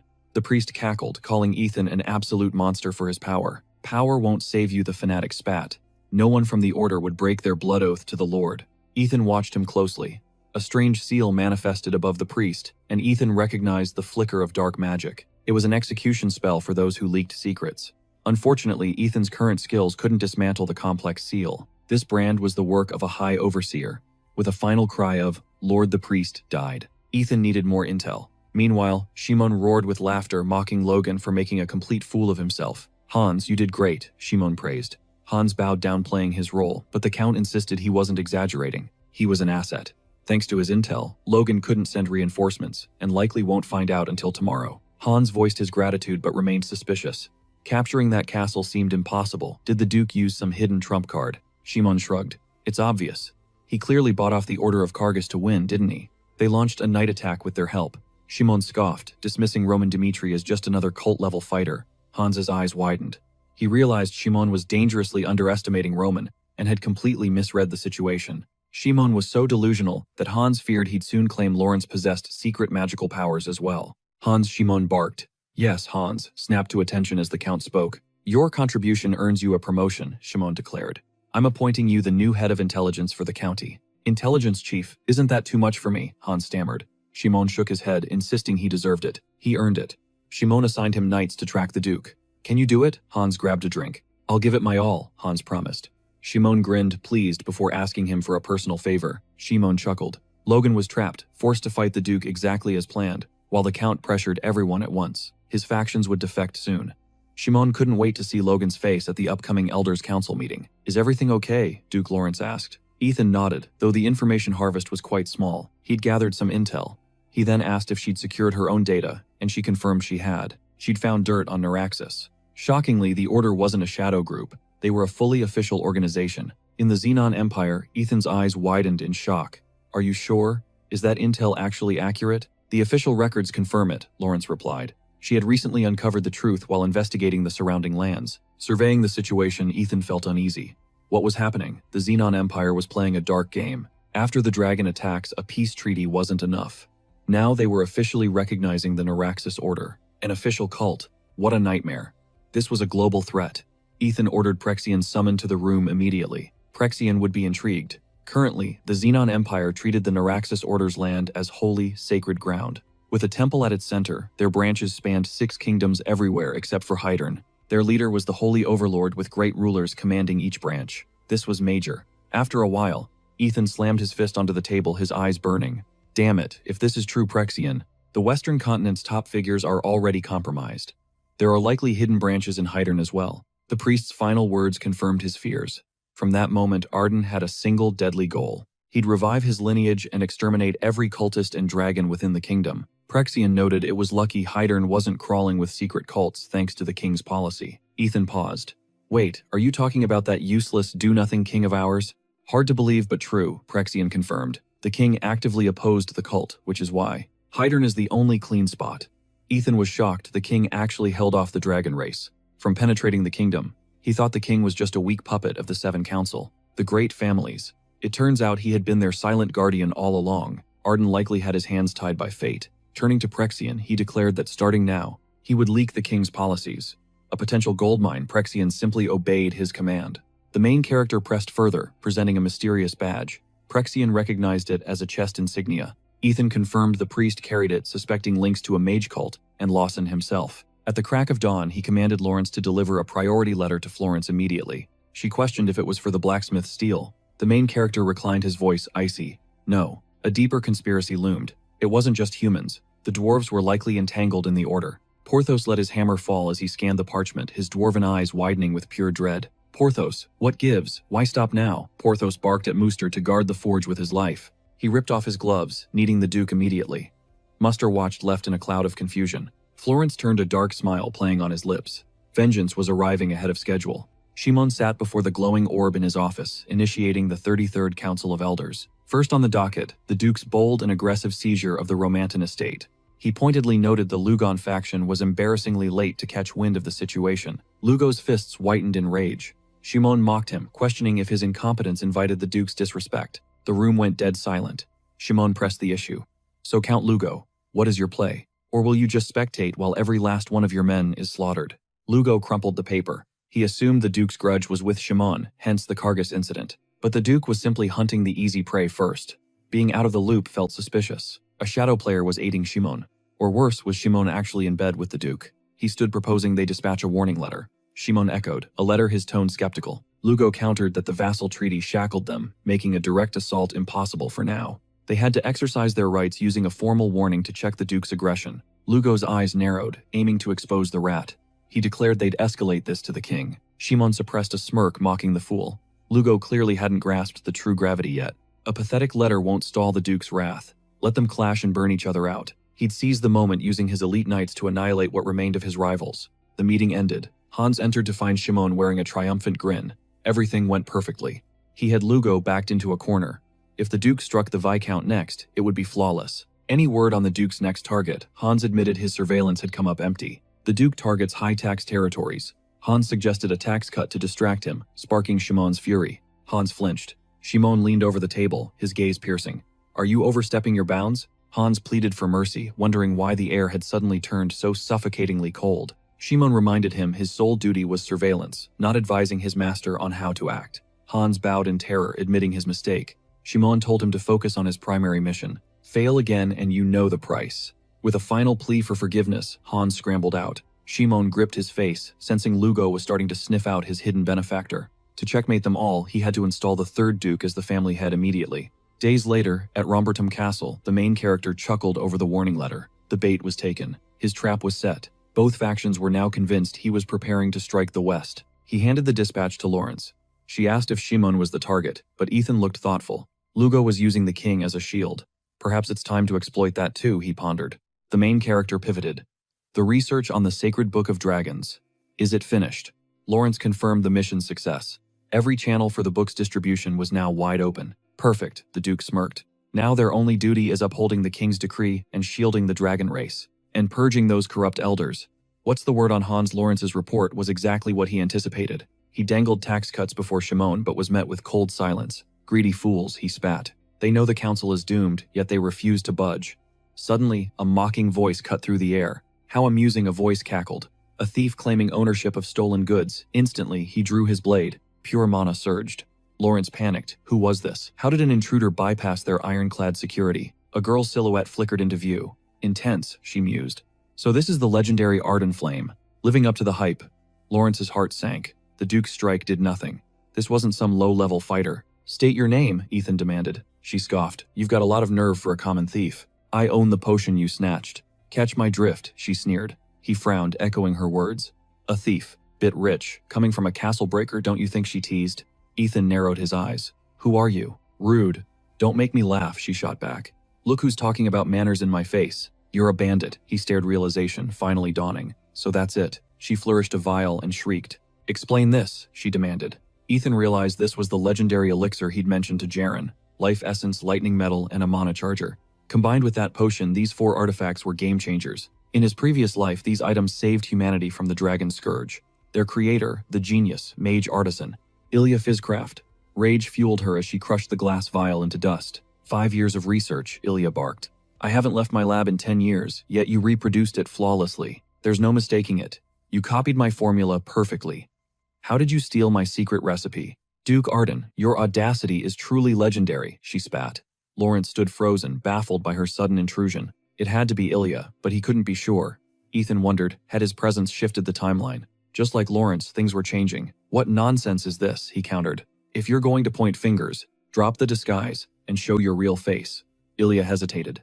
Ethan recalled her secretive nature from his past life. This was the only way to bait her. Leveling his blade, he warned, never underestimate a Duke of Arden. He'd seen through her illusions instantly. Ilya's lips curled. Sharp eyes, you've got there, kid. I'll give you credit, you're special. Mana swirled around her, dissolving her mask. Lawrence gasped. Is that you? Seems like it, Ethan replied. Ilya grinned wickedly. Feel honored, pup. Now start talking before I lose my patience. She was reaching her limit. Ethan confirmed it. This was the real Ilya, revealing her legendary visage at last. A face he hadn't even glimpsed in his previous life. Before him stood the world's most elusive hermit mage. This was a golden opportunity. He had her right where he wanted. Ilya barked out in sheer frustration. Are you listening? Why are you just standing there? As she ranted, Ethan calmly cut her off. The monster mimic elixir. The mana-infused shifting stone, he began. Her jaw dropped as he listed her secrets. The gravity-defying bead. The silent phantom cloak. Even that rare crystal ball. The one that glimpses 1,000 years ahead. And your self-filling canteen. Stop it, Ilya screamed. Her mind raced. How? These were her private projects. Some weren't even finished yet. Theft was impossible. How do you know my work? She demanded, trembling. Ethan shrugged casually. Just a little Arden family foresight. And that's just the tip of the iceberg. Secrets for family only, obviously. You're full of it, Ilya hissed. You're a family of swordsmen, not alchemists. You expect me to buy that. Believe what you want, Ethan replied coldly. Her eyes went wide, her confusion spiraling. Wait, what? You broke into my home and falsely accused me of being a common thief, he reminded her. Yet I showed mercy and gave you the truth. Suddenly, guards swarmed the area, shouting in alarm. Intruder, what's the situation? Ethan sighed. No thanks, and now you're making me worry about your sanity. Well, do you believe me or not? Ilya fumed. This guy is absolutely full of lies, she thought. Ethan turned his back. You have your answer. Get out. I'll handle the damage to the training grounds myself. Consider the repair bill waived. She watched him walk away, teeth clenched. What a total moron, she muttered. She froze him in place, her mana surging as she shrieked. A kid, you dared to deceive me, you filthy brat. She was out for blood. While Lawrence trembled in terror, the Duke realized the truth. This is a domain. Only mana masters can warp reality itself. In this world, such a feat is known as the caster's domain. Total nightmare, he'd slipped up. In his past life, Ilya was an absolute monster, an 8th circle archmage. She struck without hesitation. Paralyzed already, she sneered. The main character sighed. These guys are hopeless. They were sitting ducks. Stealing himself, Ethan erupted with power, his roar echoing as mana flooded the area. Ilya gasped. Don't play hero, kid, she barked, stunned by his insane speed while her fingers blurred, weaving a deadly spell. Ethan's blade flashed. She parried, her mind racing. He shattered my domain. Just who the hell is this guy? Her defense was absolute. Yet as he lunged, the main character forged a seal, closing the distance with predatory grace. The strain was immense. This move wasn't finished, but he forced his mana to explode with a guttural scream. Ilya's eyes widened. His power is skyrocketing. Is it him? Suddenly, Ethan unleashed a spear of scorching crimson. A violent blast rocked the field. Get back, the knight yelled. With raw force, Ethan pulverized Ilya's protective barrier. His blade bit into her neck. One twitch and you're dead, he growled. Ilya froze, her cover blown. This was impossible. He just used dragon breath. Was this human actually allied with the legendary dragon race? No way. The Duke might have pillaged their secrets, but he wasn't the type to serve a lizard lord. How did you see through my disguise? She demanded. Noticing her killing intent fade, Ethan finally lowered his guard. Don't underestimate my clan. We aren't just muscle with swords.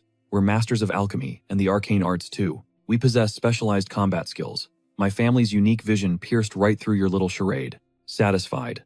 Let's stop wrecking the place. Ethan sighed. Lawrence turned to the Duke, his voice trembling with uncertainty. But she attacked us, Lawrence cried. Ethan shrugged. Just a minor misunderstanding. We're letting it slide. He ordered a cleanup crew immediately. But then Ethan gasped, clutching his chest as a sharp pain flared. His lungs burned. That dragon breath technique was high risk, high reward, and right now the price was steep. Without that trump card, he'd be toast. Luckily, he'd mastered the technique before his body completely gave out. No side effects. Yet. A shout rang out, but he ignored it. Ilya rose, her eyes gleaming. Aren't you fighting a civil war? I'll help you win, but in exchange. Before she could finish, Ethan cut her off. Hard pass, Ilya blinked, completely floored. Wait, what? Ethan looked her dead in the eye. I don't need your help. I can handle them myself. Ilya lost it. I'm an 8th rank archmage, and you're just a measly 4-star knight. And yet I won. Ethan smirked. She fumed, then shrieked. I can craft way more than just those petty items. I'm a literal legend, she chuckled darkly, certain he'd cave. No one in their right mind turns down an archmage. She was the greatest artisan alive. She'd play along for now, then dismantle his precious Ardon from the inside. Ethan shrugged. Fine, if you're that desperate. I'll see if your talents are actually worth my time or not. Lawrence, prep a room. Ilya smirked, thinking she had him right where she wanted. Hook, line, and sinker. Minutes later, Lawrence gestured to a door. Here we are, Miss Ilya. She stepped inside, looking unimpressed. A bit basic, but it'll do. Lawrence started to offer more help, but Ilya cut her off with a shout. Dimensional storage. In a flash, her gear appeared. Lawrence watched amazed at how easily the Duke had humbled her. She'd almost forgotten Ilya was a top-tier mage. There Ilya purred much better. The room was now fit for royalty. Lawrence stared at the luxury items that appeared out of thin air. So Lawrence Ilya began spill the tea on the Duke. She was digging for intel. Lawrence shook her head. I'm new here too. The Duke is still a mystery to me. You should talk to the lady instead. Ilya raised an eyebrow, her curiosity piqued. The lady, who's that? His sister Lawrence nodded. Exactly, Ilya mused. Maybe I should slip back into my old woman disguise for this. Lead the way. But Lawrence hesitated. Wait, can't you doppelgangers shift into literally anyone or anything? I prefer the old lady look, Ilya explained. People actually show some respect when you have gray hair. Being a half doppelganger was tricky, Lawrence countered. Wouldn't you rather be respected for who you actually are? Think about it. The Duke is at war with his kin, and they're drowning everyone in lies and misinformation. By staying as a young girl, you're the last person they'd expect. It's the perfect tactical cover. Should we maintain this charade a while longer? Ilya mused. Was her masculine disguise for that same reason? Lawrence pressed for answers. She confirmed it. How did she find out? Ilya simply turned away, agreeing. She'd approached the lady dressed like this. Quick, take me to her. Soon Marie let out a joyful cry. She was thrilled Miss Ilya so young and traveling solo. She pulled Ilya into a hug, promising her protection. Ilya started flailing and yelling. Does she even know her own age? Lawrence asked the lady to host their guest. That scoundrel tricked me, Ilya shrieked. Oh, she was definitely going to make him pay for this later. Inside the office, Ethan noted his swift arrival. Poferance scoffed. How could I possibly be late for this? Since the Duke summoned him personally, he couldn't just sit idle. If you don't mind, may I examine it now? Ethan handed over the crossbow. There are bloodstains on this. Do you recognize the craftsmanship of this weapon? Poferance scrutinized the weapon before speaking. The pattern is identical. There is no doubt in my mind now. This is undeniably the work of William the Royal Blacksmith. Could he be colluding with those damn dragons? For dwarves, this is the ultimate treason. The war against the dragons had already brought them to their knees. Without laws or a system, they were sitting ducks. When the dragons invaded, the dwarves were utterly defenseless. Small villages couldn't withstand the onslaught. One by one, dwarven settlements began to vanish from the face of the map. Countless lives were lost as villages turned to ash. If not for Ardon and King Muradni, all would be lost. He founded the nation. Wait, Ethan interrupted. Poferance blinked. Is something the matter with your expression? It's shocking, the dwarves built a state, but was Muradni truly their first ruler? Ethan asked curiously. Back then, dwarves wailed in the streets. A man gently closed a fallen dwarf's eyes and surveyed the chaos. Kinsmen, hear me, Muradni bellowed. They had barely escaped total annihilation in that terrifying moment of crisis. Duke Arden's aid saved them, but there is no guarantee that such terror won't strike their doorstep once again. They had to face this catastrophe together. Dwarves and humans finally united as one under a single banner. They forged a kingdom. Muradni personally united the 12 clans, playing a massive role in their historic unification process. He became the first dwarven king. Poferance noted this all happened while he was out cold and unconscious. Ethan pondered the news. Muradni as king was unexpected, but perhaps it meant he was actually doing well. He smiled faintly. Poferance added that some dwarves still venture into the human realm for trade and business. They engage in trade, sending their profits back home to fund the construction of their new kingdom. People claim they only care for gold, but for his kin, he is ready to endure any insult. You've helped my family immensely, Ethan said. The Ardon clan would never forget that level of loyalty. We will do our part to restore the dwarven realm. If you need anything, reach out to me anytime. Poferance clasped his face emotionally. We already owe the former Duke Ardon a debt we cannot repay. Thank you, but what about William? Ethan noted the blacksmith's actions were a direct threat to their current peace. He defies both the Dwarven Kingdom and Hydern. A court blacksmith should not be acting with such blatant disrespect. Is someone more powerful backing him? Poferance asked. Ethan's gaze sharpened. Exactly. Someone with immense influence. They wield power even the king cannot suppress. Accusing William recklessly would only invite a deadly counterstrike. Poferance gritted his teeth. While we toil for our nation, that fool is selling us out to the enemy. His fury was palpable. Listen, Ethan said calmly, I am not looking to just play a small game here. What do you mean? Poferance asked. Ethan spoke of vengeance, reclaimed glory, and heavy sacrifices for the people. There is a way to achieve everything in one move. I am going to make you the royal blacksmith. Is that even possible? Poferance gasped. Ethan smirked. It is as long as you agree to it. Poferance was stunned by the offer. I do not get it. No one else believed a word. I said, why trust me? Ethan shrugged. Is it so odd to rely on someone who shares the same enemy? You are my man now. Why would I need a reason to trust my own? Poferance felt foolish. I will give you my all, Duke, I swear it by my hammer. He dedicated his steel and loyalty. I accept your oath, Ethan replied. Later, he went to greet the influential and powerful Marquis Bluton. A pleasure to see you, Duke, the Marquis stated. I believe this is our first official communication. Drop the formalities, Ethan insisted. Let him use whatever title feels most natural. Fine, Marquis it is. He still owes a proper thanks for that legendary elixir. He expressed deep gratitude for the treasure. Bluton simply smiled, hoping the gift served him well. Consider it a token of our bond. Surely this private meeting involves more than just gifts. Trouble brewing, the Duke nodded gravely. Something quite startling has indeed surfaced. Hydern, the court smith, has draconic ties. I suspect a powerful shadow pulling his strings. Bluton recoiled in shock. This is far more dangerous and unexpected than I ever imagined. Any counters? Ethan smirked. I know a dwarf whose craftsmanship puts the current one to shame. How about we crown him the new court smith? Ilya stomped, letting out a wild shriek. Finally, my time to shine. Marie restrained her as she reflected on the past 7 days. Between uncovering the Duke's hidden truth and dodging the princess's watchful eyes, she was exhausted. Now she could finally flex her power and plot the princess's ultimate downfall. Now that the players are assembled, let's begin. This comes courtesy of Marquis Bluton. Presenting the gleaming armor, he asked, can we transform this into a high-tier artifact? Ilya scrutinized the metal, while Porphyrion spoke up Duke regarding these magical artifacts. It's elite alchemy imprinting complex mana circuits directly into the gear itself. This allows even grunts to wield magic. Plus, this base material is pure top-grade mithril. Forging this wouldn't be easy though. He possessed the skill to carve the circuits needed. But I'll need a pro mage to assist. Ilya erupted. Why are you glaring at me like that? I'm a literal top-tier archmage. And assistant. You'll be taking orders from ME. Duke, am I really stuck with her? Porphyrion groaned. I vouch for Ilya, the Duke replied. She's an 8th rank archmage. Ilya, prove yourself. No fighting. I'm expecting legendary results from this duo. Your Grace Perforance muttered, bowing low. If this is your command, I shall endure her incompetence. I'll forge a masterpiece that puts her to shame, Perforance roared. Ignore this amateur's babbling, Duke. She planned to infuse the blade with legendary enchantments. Once he's floored, she'll drop the ardent bombshell. The forge ignited. Moments later, Ethan stepped in. Progress report, he asked. Ilya smirked. Welcome, Duke. Does he need a test run? Ethan questioned. Ilya nodded. Surprisingly, the old man knows his way around. Every strike was surgical. No movement was wasted. His concentration was absolute. Time blurred in the heat. Perforance slammed his tools down. Finished, your turn, brat. Ilya just grinned. Watch and learn, your grace. She was about to redefine the impossible. Ethan gripped the hilt, testing the balance with a sharp swing. The blade was weightless. It felt like an extension of his own hand, light as air. Then Ilya interrupted. Well, feel that power, she chirped.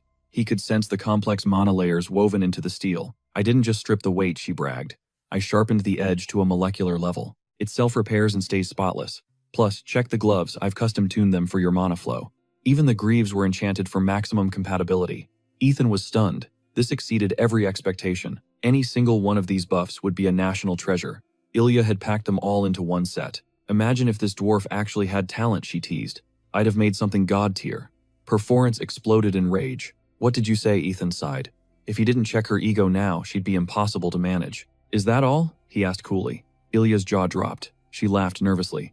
Of course not. This is just the warm-up. Prepare for real magic. Channel your mana into everything at once. Everything, Ethan checked. Yes, your fire mana, she insisted. Normally, it would melt any ordinary blade. But this is the only way to test its true limit. Ethan nodded. Fine. Let's see. He unleashed his power. The forge erupted in a blinding radiance, forcing Perforance to shield his eyes. This was insane. His mana control had skyrocketed since receiving Ephraim's sword. The man was a monster. Nothing's changing, Ethan noted. Ilya smirked. Think again. Remember your combat style. In a real fight, you shouldn't hold back for fear of breaking gear. Give it everything you've got. Ethan stopped holding back. 8 rings active. Dragon's breath engaged. A deafening roar filled the room. The shockwave shattered every window. The very foundations of the forge groaned. Ethan stared at the blade. This. Power. Ethan whispered.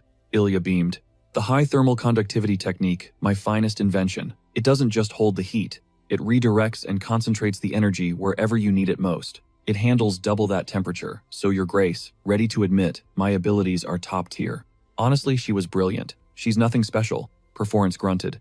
Ilya whipped around. Excuse me. Her magic was top tier, way beyond his estimates.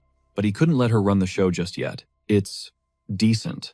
Not bad, he said flatly. Ilya shrieked. Decent, is that all you have to say? He ignored her and bowed to Perforance. Thank you for your work. Ilya lost it. That fossil. He's a loser. The output would have been double without him. Perforance glared. What was that brat? Enough, Ilya. You're hired. He promised to share Arden's vision as long as she stayed useful. Ilya's face lit up. Victory, but keep your promise. Later, Lawrence arrived with urgent news. Performance was already en route to the capital, with a secret missive for Marquis Blaton. What about the king? Ethan asked. Everything's set, she replied. We've moved the pieces in total secrecy. The audit starts before the royal audience, she added. Ethan smirked. Perfect. Everything is ready. The stage was set. Ethan straightened his cape and marched out. His elite squad was already waiting. Menharton saluted fist to his chest. 40 Knights of the Arden Order ready for deployment, my lord.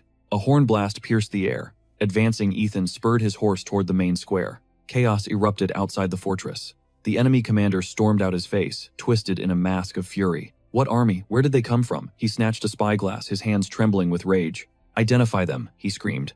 He peered through the lens and froze. There it was, the Arden flag. A collective gasp rang out. It was Ethan charging in on horseback. He surged toward his objective before his steed ground to a halt. He roared at the Leighton guards, announcing Duke Ethan's arrival. Viscount Leighton's day of reckoning had finally come. He'd answer for the illegal taxes and his blatant power trips, not to mention spreading those forbidden dragon books through Arden. The gates had to open now. The commander froze, realizing they were facing over 30 elite knights. He desperately signaled his men to hold position, trying to maintain order before the massive gates could even budge. Whirling toward his subordinate, he demanded an update on the Viscount. The soldier clutched a magic ball, his hands shaking. Petrified, he stammered that the connection wasn't going through. The commander screamed at him to hurry. They were out of time. He nodded frantically. Suddenly, the protagonist skyrocketed into the air, looming over the target with a gaze that could kill. He crashed down the sheer impact, reducing the fortress walls to rubble. The knight's magic ball slipped away, rolling into the debris. Leighton's scout stood there in shock, shouting for answers.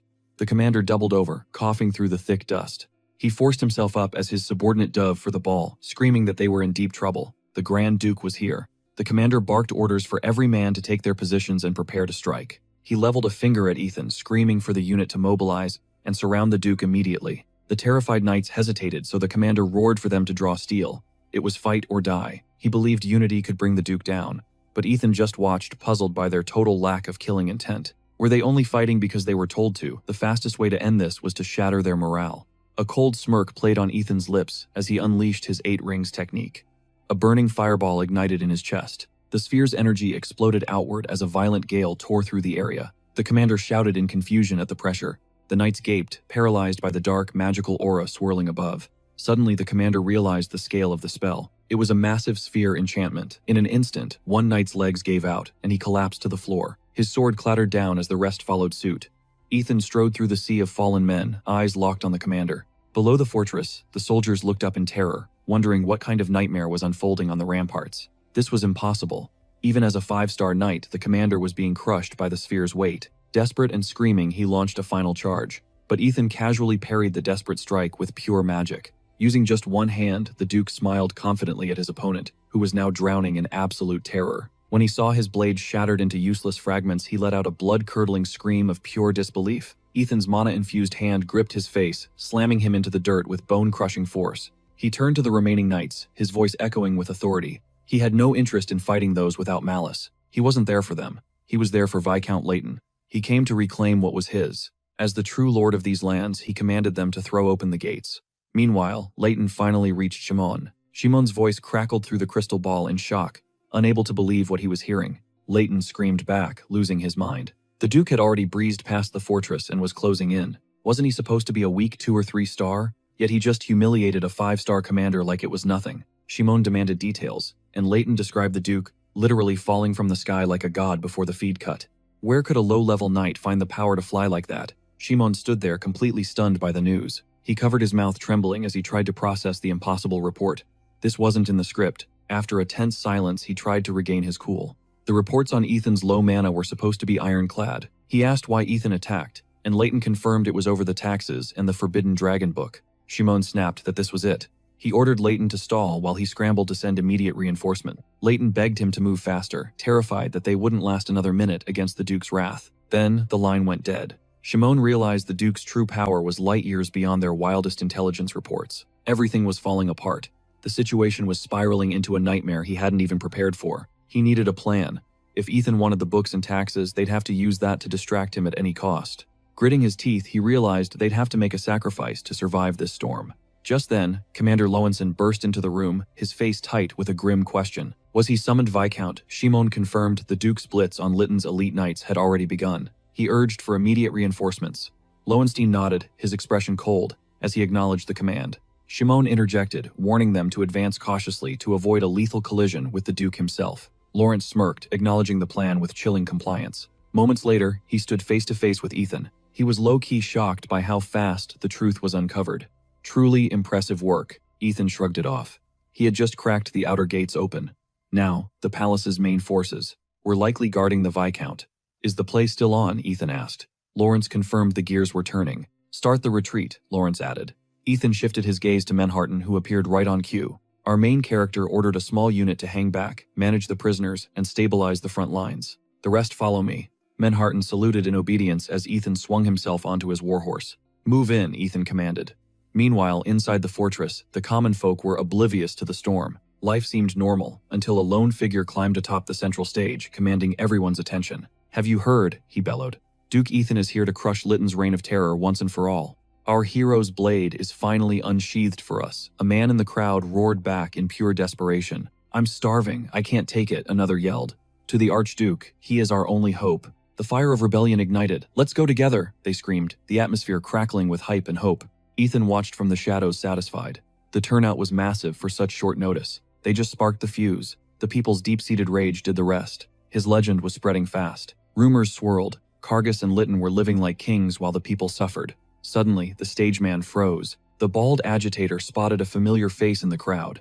It was Ethan standing among the commoners. He pointed a trembling finger. The Archduke has arrived, he screamed, his face lighting up with joy. Ethan stepped forward, the sea of people parting like magic.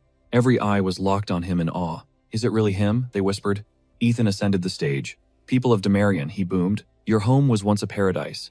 Now your lords have dragged you into a living hell. Litton's judgment day is here. From this day forth I shall be your ruler. Knights, draw your steel, he roared. The crowd erupted into a deafening, euphoric cheer. They embraced their new king. Every window flew open as citizens poured out their heartfelt support.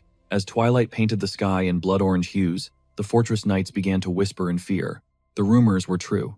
Archduke Ethan had already seized the castle's outer perimeter. Is that why we're on high alert? Worse, the other muttered, he's already conquered 2 territories. 2 territories already. How the man was just in a coma. Suddenly a young knight gasped, his eyes widening. Wait, look. The entire squad peered into the distance. Emerging from the mist were Ethan and Menharton, leading an army of angry, torch-bearing civilians. Stay calm, hold positions, a knight barked. Get a messenger to the Viscount now. A sea of fire surged toward the fortress. Inside, Litton was watching the chaos unfold. He stared at his crystal ball in absolute shock. What the hell is this? He screamed. Was Ethan seriously leading a peasant revolt? He bolted from his room, panic setting in. Why are these peasants rising up now? Litton hissed. On the walls, a commander was losing it. Don't panic, they're just rebels, the commander yelled. Return fire, light the fire arrows now. The soldiers hesitated, paralyzed by fear. The commander snapped, seizing a young recruit by the throat. Are you defying me? Set the fire. The boy shook, tears blurring his vision. I can't. My family is down there. A brutal fist collided with the boy's face in response. Disobey and die, the commander roared. But then Ethan's fury exploded. Stop this at once. The sheer power of Ethan's voice made them clutch their heads in agony. Cease fire. Everyone watched in awe as the atmosphere trembled. In his tower, Litton heard a thunderous boom. What's going on? Ethan roared, demanding Litton cease his mindless cruelty. Open those gates now. Justice was finally calling. Litton screeched back, calling the hero's righteous demands pure insanity. Wipe them out, Litton barked at his captain, desperate to crush the uprising immediately. The baffled captain drew his blade, screaming for his men to slaughter any who resisted. Burn them all, he ordered. But among the ranks, a lone soldier broke down in tears. He couldn't strike his own kin. For his hesitation, the captain's steel swung for his neck. Ethan's mana surged. A shockwave blasted the captain back before his blade could find blood. As the captain groaned, Ethan signaled, manifesting dozens of shimmering mana spears in the air. Pure shock hit the guards. Those weren't just spells, it was a high-speed mana finger technique. No one saw him move. His precision from that range was god tier. Then it happened. Our hero took flight, defying gravity with a mid-air burst to launch his final assault.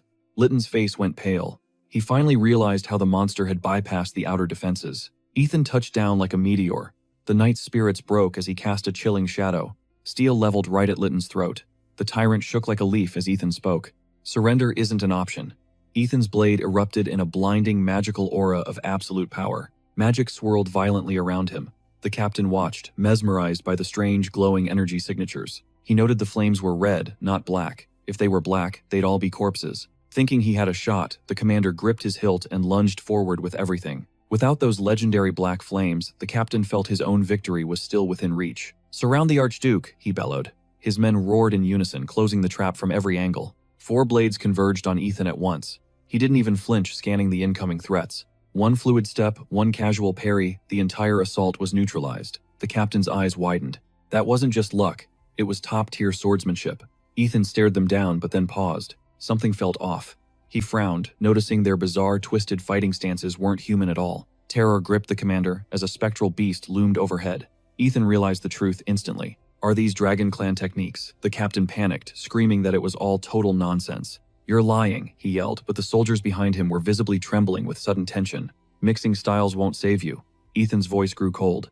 That's the stance of destruction. Dragon Arts Litten had cursed them with forbidden breathing techniques that came with a deadly price. Suddenly, the knights turned pale nausea, hitting them like a truck, as fear paralyzed them. Is he serious? What price are we paying? The ranks descended into pure, unadulterated chaos. "Shut your mouth," Litten shrieked, ordering his men to ignore Ethan's psychological warfare. How heartless, Ethan sighed. Only 4 of you were left in the dark about this. The captain roared for silence, but Ethan kept exposing the truth about their soul-ripping techniques. Sacrificing his own men for power, this was darker than Ethan had ever imagined possible. Enough talk. He unleashed a solar blade strike, blinding the battlefield with pure celestial energy. He closed the distance instantly. One heavy clash sent a knight spiraling away, completely drained. The man coughed up blood as the others watched in disbelief.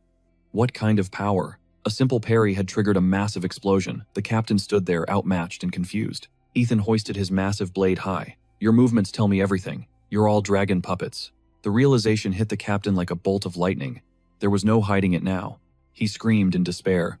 How could mortals fight a god-tier technique? Surround him. Move. He desperately called for a dogpile. Ethan just smirked. "You really think you can catch me?" Snap. He vanished. The captain shrieked in terror as the gates became his next target. "Stop him before the gates fall." The knights scrambled, but Ethan's smile was pure victory. Smirking, he announced their doom. They had walked right into his snare. A split second later, Ethan lunged, engulfing the knights in a devastating inferno. Terror struck the captain as the realization hit.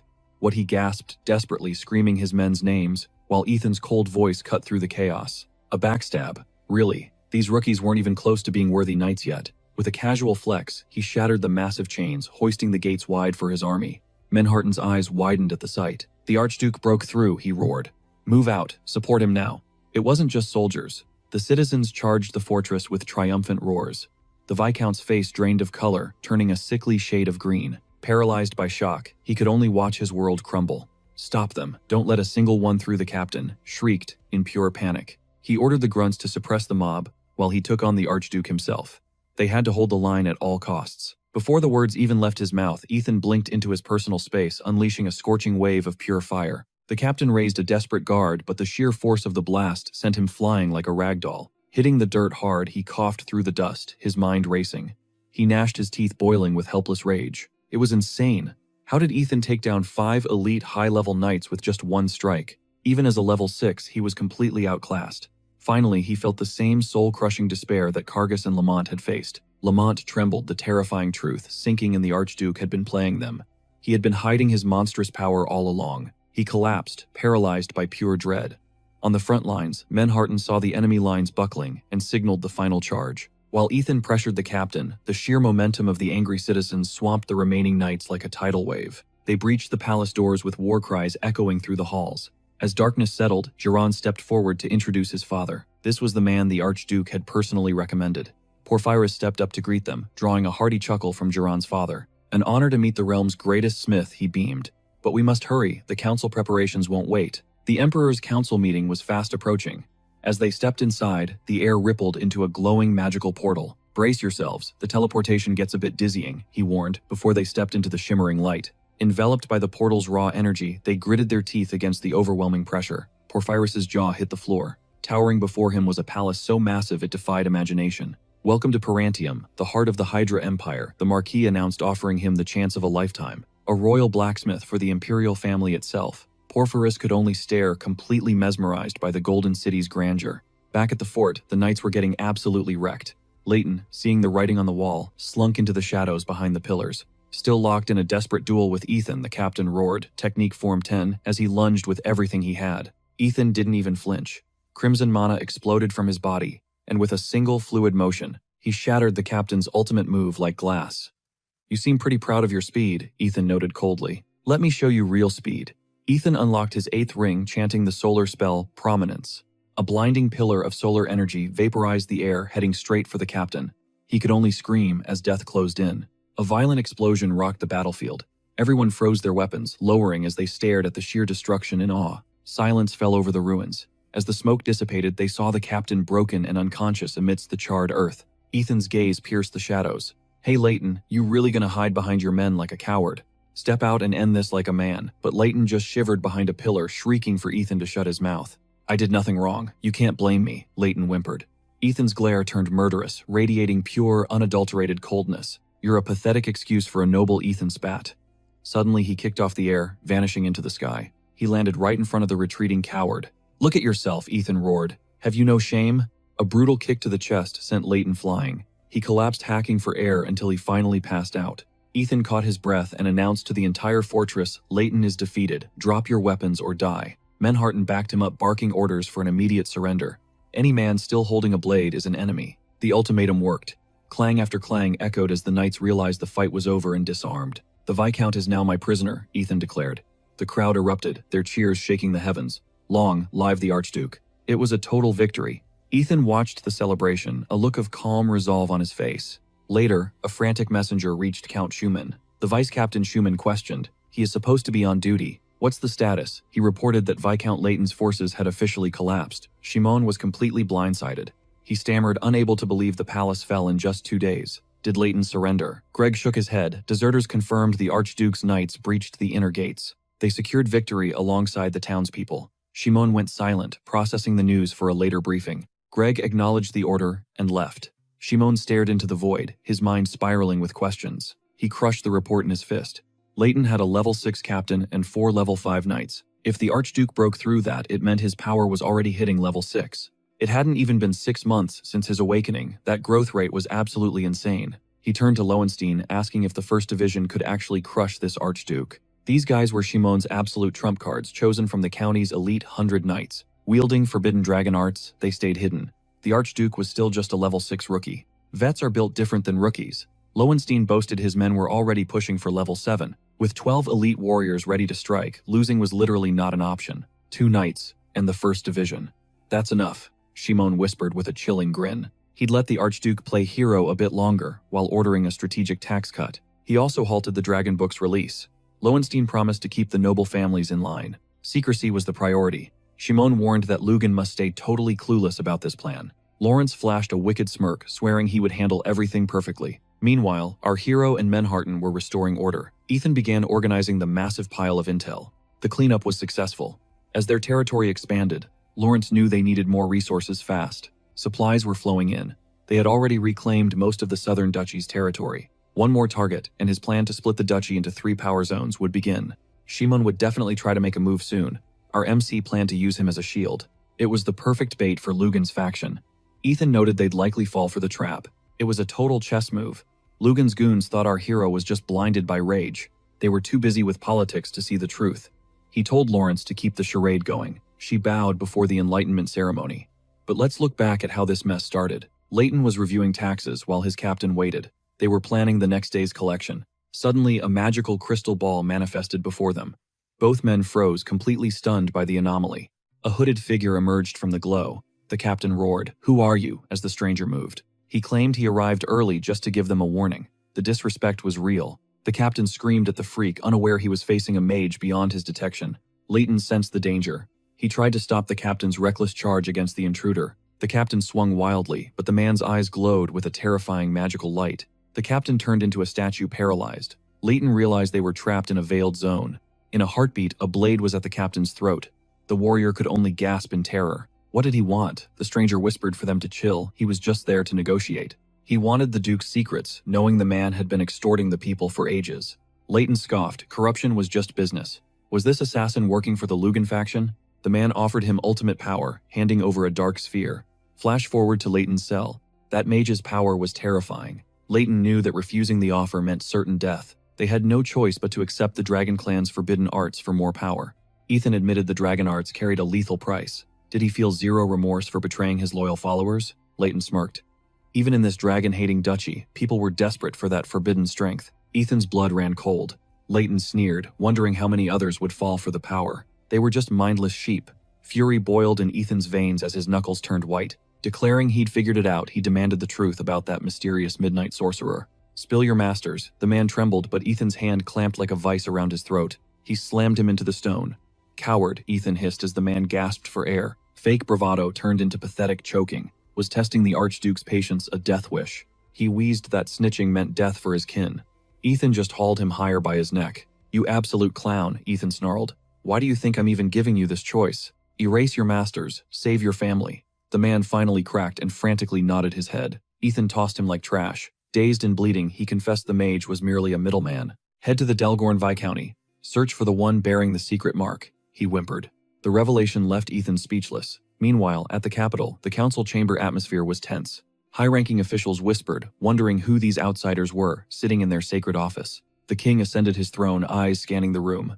Who is this guest? He inquired sharply. Pofferent stepped forward, bowing low. I represent Archduke Ethan, your majesty, he announced with poise. He presented Ethan's letter, sparking an immediate firestorm of frantic whispers throughout the hall. Why send dwarves? An advisor leaned in, murmuring scandalous intel into the monarch's ear. Is this a joke? The king's hands gripped the newly produced scroll as he read. A wicked smirk formed. The royal smith was secretly in bed with the dragon tribe. The room froze in sheer terror. Sensing the chaos, the king let out a sharp, dry cough. He crushed the evidence. The Marquess realized the emperor was radiating pure lethal discomfort. Was it fury at the traitor, or was the king hiding his own dragon blood ties? As questions swirled, Pofferent simply watched the scene unfold with a cold, silent gaze. Back at his estate, Ethan flipped through files, imagining the chaos he'd unleashed at court. The Delgorn trap was set. Now it was time to handle the dragon problem head-on. Suddenly, the door flew open. Archduke Ilya screamed, charging into his private workspace. She'd done it. She brandished a perfect whetstone, capable of sharpening god-tier blades instantly. Ethan sighed. Ever heard of knocking? He grumbled, visibly annoyed by her loud entrance. Ilya leaned in, screaming even louder. Hey, are you even paying attention to me? He kept reading, so she snooped. Her eyes widened, seeing the names Molasses and Carmugin. You know that creep, Ethan blinked. Ilya bragged she was an expert on all the weirdos. Why search for that old freak? Ethan just stared, leaving the girl feeling strangely awkward. I'm super busy, but maybe if you beg me, I'll help. She smirked expectantly. Come on, beg, Ethan just chuckled. Fine. Pack your gear, we're moving out right now. High-fiving the air, Ilya scrambled into the carriage as they raced toward their destination. What's the deal with Molasses anyway? Ethan asked as the wheels clattered against the road. He's an alchemist who buffs materials. Everything that man touches becomes a legendary treasure. He can turn scrap metal into mythic swords, though his actual combat magic is pretty mid. Level 4, at best, she guessed. But why the heavy armor? This isn't exactly a picnic. I'm checking something, Ethan replied coldly. Whether we use these blades depends on his cooperation. The carriage screeched to a halt in a dark forest. Ilya stepped out, sniffing the air. I can feel his mana. But the place is crawled with annoying security circles. You got a better plan? Ethan asked. Ilya just smirked with pure, unadulterated confidence. Trust an 8th level mage, Ethan. I'll wipe these amateur wards before they even know I'm here. It'll be silent as a grave, she promised. Then a massive blinding flash detonated. Birds scattered in terror as magical energy tore through the woods. So much for being quiet. Radiant mana exploded everywhere as she shrieked, calling him a delusional old fossil. Ethan trailed behind while she roared, questioning if he seriously intended to challenge her power. She threatened total annihilation, cackling wildly and daring the old man to face her impending wrath. A stunned Ethan recalled her promise of stealth, yet her chaotic energy suggested zero quiet infiltration. Her elderly disguise hinted at deep history. Ethan smirked just as Ilya conjured a shimmering barrier. A massive blast cleared their path. Sneering, she hurled insults at the reeking old geezer. Fuming over the unnecessary effort, they breached the inner sanctum as she hollered for the mage. Show yourself. Heavy footsteps echoed in response, followed by grumbles about her habitual destructive visits. He accused her of behaving like a thug, smashing circles instead of simply calling ahead. Had she forgotten his offers to guide her safely? Snorting in defiance, she snapped back instantly. Why would she need his permission? He should have anticipated her arrival and cleared the traps himself. Ethan realized she just blanked on the instructions. Meanwhile, Molasses clutched his temples in frustration. He begged her to drop the ego, noting how much effort restoring those ruined circles would take. Ignoring his pleas, she pivoted. Melices suggested speaking with the Archduke, catching Ethan off guard. Despite his isolation, Melices claimed rumors traveled fast enough for him to recognize Ethan's legendary presence. The first broken circle confirmed Ethan's purpose. Melices granted them entry, leading the group inside. Settling into a plush lounge for tea, their peace vanished as Ilya suddenly shrieked in disbelief. "You're siding with a dragon house," she raged. Melices simply noted that the world was evolving. He urged her toward progress, sensing they weren't there for blood. Ethan agreed, seeking answers. He chose dialogue over violence. Melices smirked, assuming Ethan was out of the loop regarding history. After a 10-year slumber, Ethan missed how Dragon Clan arts had permeated every corner of society. Ethan observed that those lacking dragon hearts suffered greatly while attempting these forbidden ancient techniques. Mimicking dragon breathing was a death sentence, yet people still obsessed over the forbidden power. Melices chuckled, reminding them that mages, while thirsting for knowledge, weren't fools walking blindly into death. By reverse engineering the arts, they'd harvested raw power while filtering out the lethal side effects. He'd successfully mastered these refined techniques himself. Ethan conceded that the dangerous logic was sound. Ethan pondered his own path. Melices beamed, revealing that draconic arts had unlocked unprecedented power. New heights were now reachable. When Ethan questioned this breakthrough, Melices prepared a shocking revelation. The traditional 10-star ceiling for humanity had been shattered. The old limits no longer applied. 11 and 12-star beings now existed. Shaken Ilya slammed the table, her mind reeling. 11 stars, Ethan smirked, noting their mana had transcended human limits through draconic cultivation. They'd swapped hard training for shortcut breathing. Now Ethan needed a direct, honest answer. His hunt for the dragon, worshipping Norax's brotherhood, had led him straight to this very doorstep. Give him one reason why he should walk away alive. The ultimatum left Melices visibly shaken. Breaking the silence, Melices claimed their numbers were few, driven only by a thirst for knowledge. The Brotherhood traded ancient dragon texts for cooperation, a deal no knowledge-hungry mage could resist. He cared nothing for their faith. Stunned, Ethan pressed for details about this mysterious order. Presenting Luton's artifact, Ethan questioned its link. Melices nodded, confirming the connection immediately. It was the emblem of the Arcana Magic Association, a name that left them in shocked silence. Ilya was clueless, but Melices explained, it was an elite circle of the world's most formidable mages. Hand-picked by the Hydra Empire to lead all magic users, he had even secured an invitation. Ilya nearly choked, erupting into hysterical laughter at what she considered his most ridiculous lie. Why would the Empire choose him? She demanded the truth, triggering Melises's explosive temper. He roared, labeling her an insolent brat who constantly downplayed his immense worth and standing. He claimed superiority over a mere cave-dwelling doppelganger. A stunned Ilya demanded an explanation. Lose the attitude, she hissed, but he just smirked back. Ethan's mind raced, realizing mages were drawing power from somewhere dark. Ancient dragon secrets, the ultimate elite flex. While they bickered, Melices and Ilya's petty feud showed no sign of stopping. You want a taste of real magic, he bellowed. But before things got messy, Ethan shut them down instantly. Focus, Ethan snapped. So, mages are basically running the palace, Show Melices confirmed with a grim. Absolutely. They're either Brotherhood heavyweights or puppets on a string. Ethan's mind spiraled deeper into the palace's dark conspiracies. These mages were already corrupted. Even the royal blacksmith seemed like a sleeper agent for the Seventh Kingdom. A Dragon Clan link meant the whole palace was compromised, or maybe they were already under the dragon's thumb. They realized the magic circle that nuked the ring was beyond any normal mage's skill level. This was high-level stuff. Someone was lurking in the shadows. The old man was now a dead man walking. The Order would hunt him down. Why not just recruit him? He'd make a decent lackey for the journey. I'm in, Ethan replied. He wasn't tied to the Order, and he sure as hell didn't answer to dragons. Her lips curled into a predatory smirk. Perfect. I'll keep you on a short leash until I've drained you dry. Ethan wondered if death was a better deal.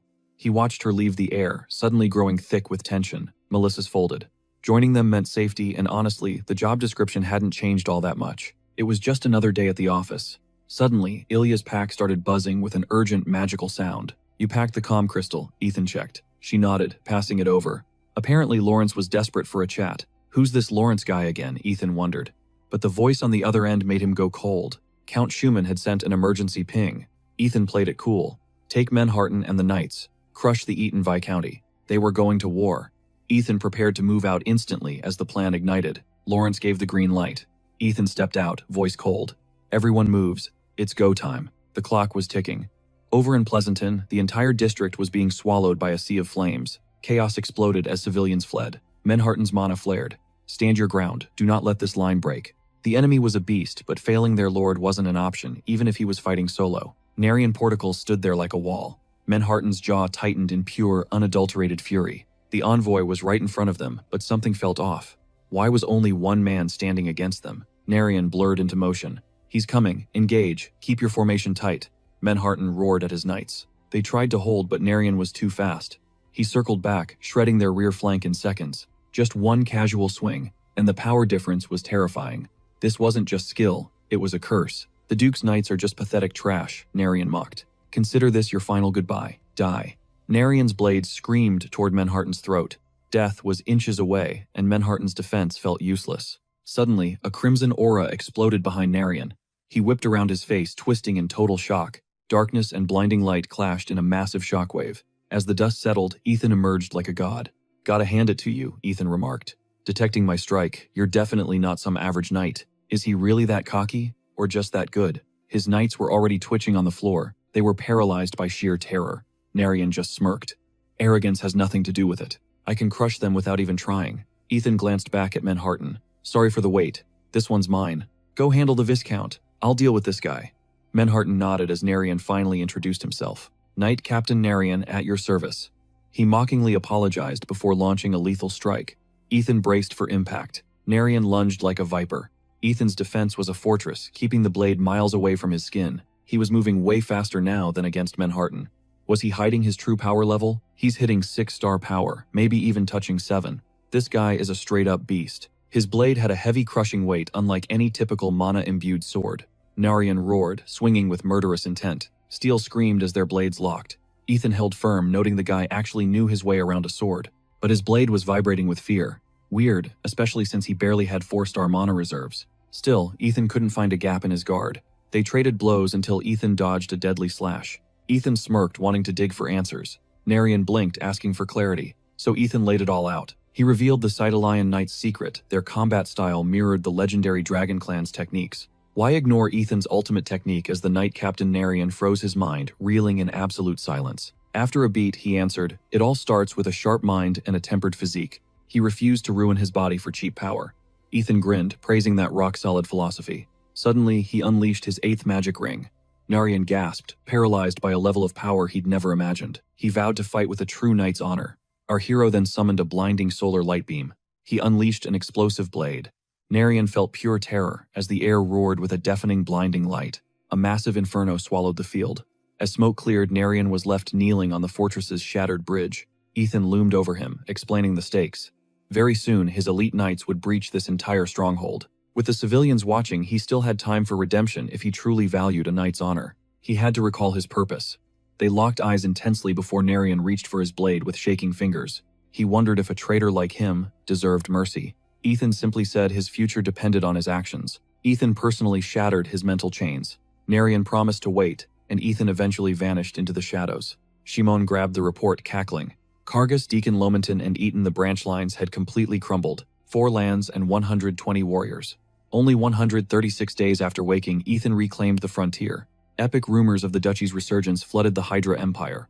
Suddenly, a scout burst into the master's chamber. With a sharp knock, Count Wellington Falsky arrived, the mastermind behind Emperor Hydra's elite intelligence network. Hydra's king demanded an update on Archduke Ethan. Wellington smirked with confidence, confirming the mission was complete. However, the royal blacksmith caused a major snag. The Emperor's knuckles turned white as he demanded more answers. That's Duke Raxion, right? What's the tea on their alliance? He confirmed they finally secured hard evidence. He was covertly shipping weapons, but their ironclad security blocked any further digging into their secrets. The king sized up the Duke, a man who defied the Dragon Clan and barely escaped with his life. Leading the aristocrats, while representing a kingdom, made him a threat even an emperor couldn't easily crush. He bowed low, reporting William's demotion. Unfortunately, the man still lingered within the imperial halls. Your Majesty, I failed. Hayden sighed, knowing the Count and his noble cronies made failure inevitable. Hayden insisted he did his best against the noble opposition. He told him to stand tall despite the setback. Slow progress was expected, but keeping their spies' covers intact was the absolute top priority. The Red Moon spies were their final ace against the Dragon Clan.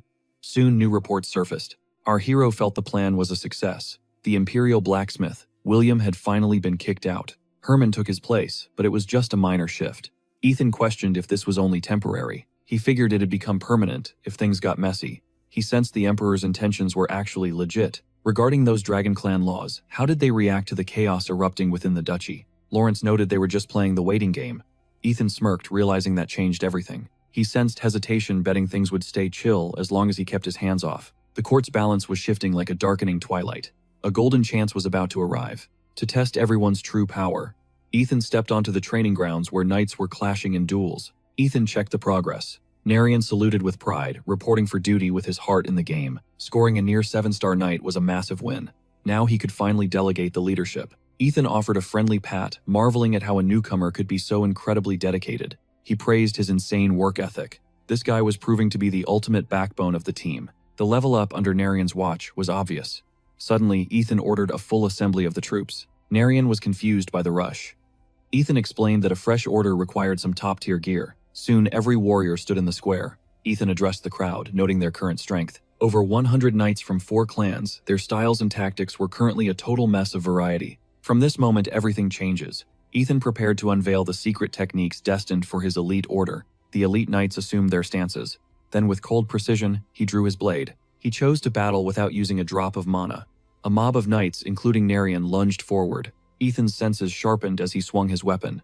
Mid-spar, a knight vaulted high into the air above him. Tracking the movement instantly, Ethan parried the strike effortlessly. A counterblow then slammed into the knight's ribs. He collapsed, face pale with pure dread. Doubled over, he gasped for air while clutching his gut. Watching their comrade fall, the others pressed the attack. Suddenly, one knight felt a chill of terror. Staring at Ethan's imposing figure, the man began to shake. Meanwhile, Ethan weighed his next move. Using raw strength, Ethan seized his arms and violently slammed him face first into the dirt. Agonized screams and coughing filled the air. Undeterred, the next challenger stepped up to face Ethan's wrath. His opponents hesitated, sensing danger. In a flash, Ethan struck, scattering them as they cried out. Ethan locked eyes with the final survivor. The knight marveled at the Archduke's terrifyingly graceful prowess. This transcended fire mana. What was this style? He stood frozen as Ethan vanished, reappearing right behind him. Instantly, Ethan flipped him and hammered him down. The entire squad lay broken, completely overwhelmed by his power. Narian was baffled. He expected a lesson in the traditional Arden family sword arts, not this. Was this truly the path to restoring honor? Driven by confusion, Narian charged Ethan once more. Their blades clashed. Ethan glanced at his weapon with surprise while Narian let out a fierce war cry. Narian froze, jaw-dropping as a spectral beast materialized behind Ethan. Total paralysis took hold of him. Ethan stomped, and the beast's roar shook the earth. Terrified, Narian raised his blade in a desperate guard. The monster's clawed limb swept forward, snaring Narian's arm. Shocked, the knight scrambled back in retreat. Gasping for air, Narian was suddenly sent airborne by a kick. Ethan watched him with absolute confidence. Ethan pressed the attack. Narian struggled to comprehend, was this low-stance technique even humanly possible? Narian swung, but Ethan's smirk said it all. He parried so effortlessly that Narian's steel shattered into fragments. Cold steel touched Narian's throat. As the knight panted, Ethan calmly declared the match over. The onlookers were stunned. How could one man dismantle 6 elite knights using nothing but a sword? All eyes were on Ethan as he stood there, smiling serenely. Finally, Narian broke the silence. He praised the magnificent display, but Ethan cut him off, signaling for the entire group's attention. Most served out of loyalty to Arden, yet others were forced into the Senate's cruel service. Despite the collateral branch's tyranny, their respect for Arden's unmatched skill kept their loyalty alive. They are the West's finest, yet the blade favors no one. Do they truly understand? Arden's greatness came from defying noble taboos and mastering the forbidden arts of the barbarians. They refined those savage styles. The knights were shocked barbarians, the very same ones who started the war. The invaders of the Hydra Empire 100 years ago, Ethan countered that no technique is inherently evil. Power is defined by the wielder. This style fused the Arden legacy with a secret power. By blending in the Dragon Clan's essence, he birthed a new art, the dragon-slaying sword. Whispers erupted a dragon-slaying technique. Could this truly be the evolution of the Arden blade? The dragon-slaying sword. Suddenly, his order to join the Dragon Clan's ranks made perfect sense. Ethan nodded, declaring that every knight present would master this revolutionary new swordsmanship. They would become the continent's ultimate force. Now who stands with the House of Arden? Narian reacted instantly, roaring his name while swearing eternal fealty to the Archduke. Inspired, the entire squad followed suit, their voices rising in a unified oath to the Duke. As Ethan raised his glowing hand, Lawrence realized this army would surpass all expectations. Would he resurrect the Black Flame Legion? Ethan's answer was short and sharp. No. The vision had evolved. The Black Flame Legion would now become the official order of Arden. They were destined to be the family's crown jewel, the most elite warriors in the entire world. The Dragon Clan was purged. To keep the branch houses in line, the suicide mission Arden Squad was born. They vanished from history. Lawrence confirmed the shadow war between rivals still rages on. A new era beckons. This new order is set to usurp the Black Flame Legion's throne. They'll become the continent's ultimate dragon-slaying elites. Meanwhile, Shimon savored the moment. He sat back with a sinister smirk, knowing the Etong Viscountcy had finally crumbled. He and the Archduke were secret allies, yet Lugan remained clueless about their true endgame. What a total clown. He'd dispose of Lugan first, then settle the rest when the time was right. Heavy boots suddenly thundered outside. A panicked servant burst in with urgent news. Shimon snapped, demanding why he'd forgotten his manners. Gasping for air, the messenger spoke. The Archduke was crashing the Senate meeting. Shimon bolted upright, his face twisting in shock. Say what? This was way ahead of schedule. His hands shook with pure, unadulterated fury. This storm wasn't just hitting Lugan, it was coming straight for him too. He ordered an emergency Senate assembly immediately. Staring out the window, Shimon felt the pressure. He needed to pivot fast. Elsewhere, Ethan stood before his gathered iron-clad legion. The hour is here, he roared. We reclaim our duchy and purge the leeches. Those parasites had bled the Arden name dry. His knights stood tall, hanging on every word. For 10 long years, the Senate had suffocated them. His kin watched with burning pride. Ethan drew his blade, his voice booming. He declared the birth of a new era. These dragon slayers would crush the Senate. Glory to the Arden, he bellowed. Honor to the Arden, the crowd thundered back. Ethan knew the real war had begun. With eyes like steel, he marched toward Sinaran, the heart of the branch house territory. Fear rippled through the city. The Archduke is here, the servants screamed in terror. Knights scrambled for communication crystals, desperate to warn Viscount Remund of the impending storm. The commoners whispered in disbelief. Had the legendary Duke actually arrived in person? As the army marched in, rumors flew. Had he truly liberated the 4 fortresses already? They prayed for his salvation. Meanwhile, Shimon paced the nearly empty Senate hall. The seats were vacant, but time was a luxury they didn't have. Start the meeting now, he commanded. Suddenly, the doors were kicked open. A guard cried out that the Archduke had breached the city. Shimon and Lugan froze. Lugan slammed the table, demanding why the reports were so damn late. Where were the wall guards? He threatened to execute everyone for this pathetic failure. The servant trembled as Shimon's mind raced. He'd rushed this meeting specifically for this. How did Ethan track their timing so perfectly? Outside, the guards' protests were ignored. Ethan shoved past them, stepping into the lion's den like he owned the place. He took his seat with chilling composure, offering a cold smile to the room. I believe I'm just in time for the festivities, he stated. Lugan lost it. He pounded the table, screaming that only ordinary families belonged in these chambers. Archduke or not, he had zero authority here. But Ethan just smirked. He tossed a stack of documents down, proxies from 4 absent elders. With the king's personal seal, his authority was absolute. Any complaints, take them to his majesty. He turned to Lugan, demanding back taxes and an end to his illegal schemes. Lugan's jaw dropped. You want what Ethan's expression turned deadly serious. Obey or consider this a declaration of war. Lugan's hands shook with impotent rage. How dare you, he spat. But Ethan was already done talking. He summoned his commander and rose. Suddenly, the room exploded with his suffocating golden aura. Panic gripped the crowd as Shimon felt it, the overwhelming aura of a 7-star knight. His scheme to weaponize the Archduke against Logan was finally unfolding. He was the ultimate puppet master. Then the legend himself appeared, Zaret Clemen, the Red Lion captain and 7-star powerhouse. As our hero questioned his authority, a blinding radiance suddenly erupted from his chest. A mystical glow mirrored his eyes, leaving him completely paralyzed by the sheer impossibility of it. Bystanders ducked from the gale and searing light, while Logan's blood began to boil with pure fury. What's his play? Logan roared. Ethan smirked, wondering if he actually dared to manifest his domain here. Is he adding treason to his tab? Even Zaret was shocked, as his own domain was effortlessly crushed. It hadn't even been a year since his awakening. Spit it out, Logan barked. What's the verdict? Why the silence toward Shimon? Ethan simply shrugged, stating he'd already folded and accepted every single demand. Shimon's smirk confirmed the backstab. Logan's heart sank as he cursed the traitor in his mind. Later, the cavalry assembled in the Grand Plaza, and that's when Fons finally made his entrance. He eyed Captain Narian, mocking him. Wait, isn't this the washed-up captain from back then? With a snicker, he apologized for the delay, claiming that dark aura made him almost invisible. Narian stood his ground, but the man just laughed, throwing shade at the Dragon Slayer squad. He joked about the irony, calling them slayers, while blatantly ripping off the Dragon Tribe's secret moves. Narian just laughed back, suggesting the man should learn those moves while begging for his life. It was a brutal burn. Fawn snapped his face, contorted in rage. Say that again, I dare you. Insulting the Red Lions was a death wish. Narian scoffed. How did a loser like you become vice captain? Must be a massive demotion, he teased. Fons gnashed his teeth, eyes burning with pure, unadulterated loathing. Big talk for a snake, Fons spat. The Archduke's gone senile if he's hiring trash like you. Tension peaked as Fons unsheathed his blade, pressing the cold steel against his throat. Finished barking yet? Draw your sword and fight, Narian challenged. Fons just cackled, realizing his rival had fallen for the bait. Narian stayed calm. Don't be an idiot. I'm not wasting my lethal arts on a clown like you. I'd hate to trouble the Archduke by overkilling a weakling.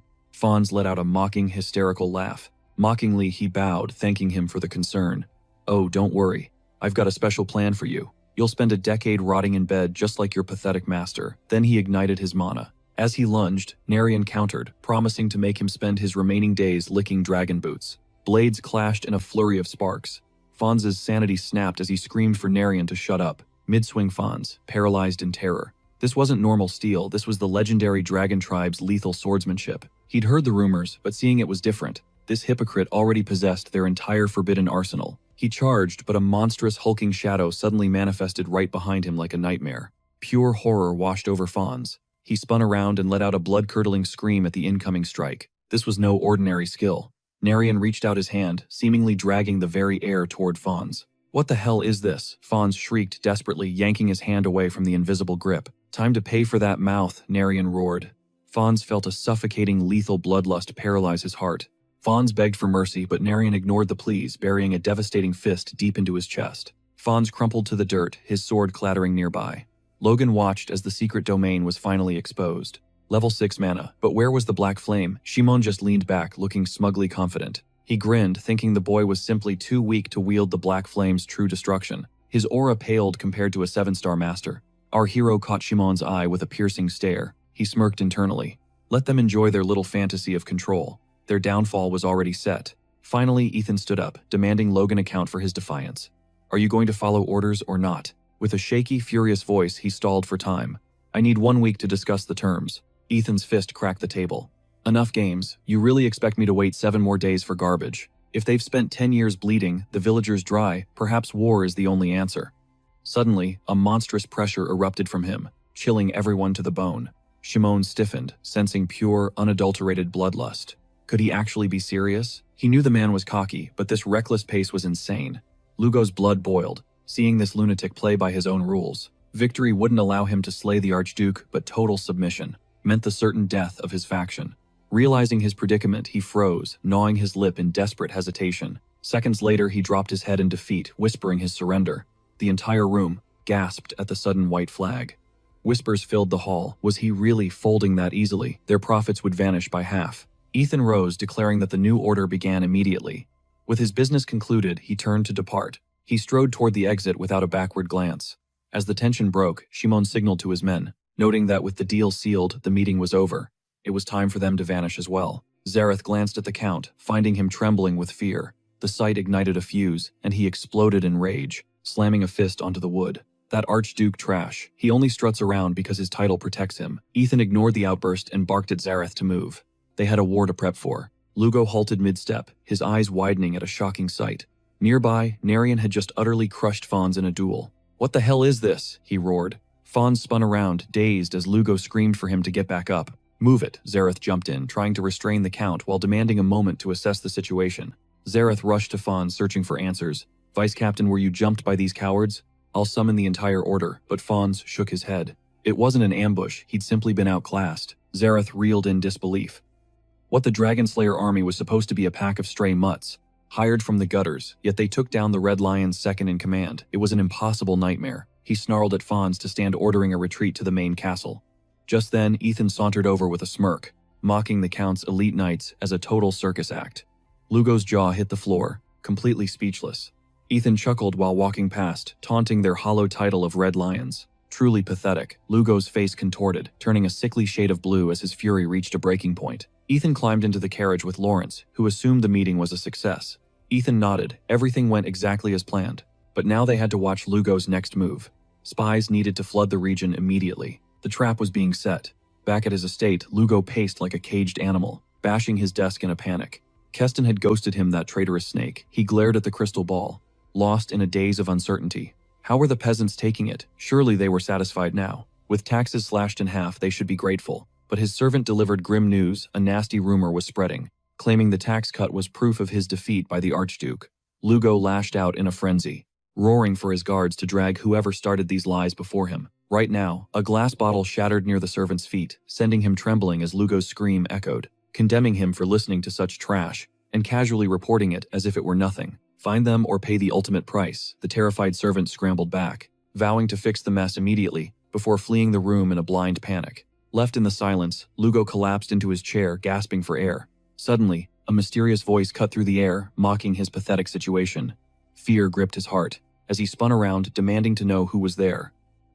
A hooded figure materialized beside him. The man was a high-ranking arcana mage, and the 8th leader of a dark brotherhood.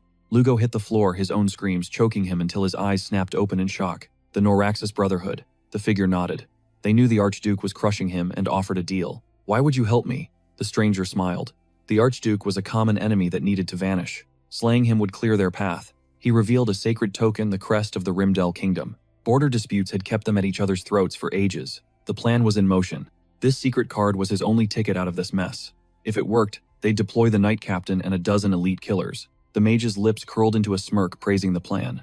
They'd reach out the very second the trap was set and ready. In a flash, the mage vanished, leaving Lugo in a heavy silence. But then a chilling laugh erupted from his throat, echoing loudly. He barked that the assassin led 10 elite warriors, while Ethan was nothing but an arrogant brat begging for a grave. His time was officially running out. Meanwhile, Ethan questioned Lawrence about the Brotherhood rats infesting their ranks. Had she found the spy? She confirmed it. 6 Lugan moles were active, and one had direct ties to his own brother. The betrayal ran deep. He was clearly in bed with the enemy. Their goal, Lawrence noted, every spy was obsessed with tracking Ethan's every move. They wanted him dead.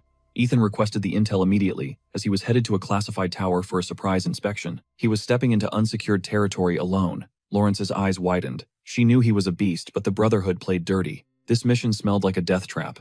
Ethan countered that bringing guards would just make the rats go back into hiding. To flush them out, he needed to be the bait. It was time to handle this garbage personally and effectively. Lawrence offered herself as backup.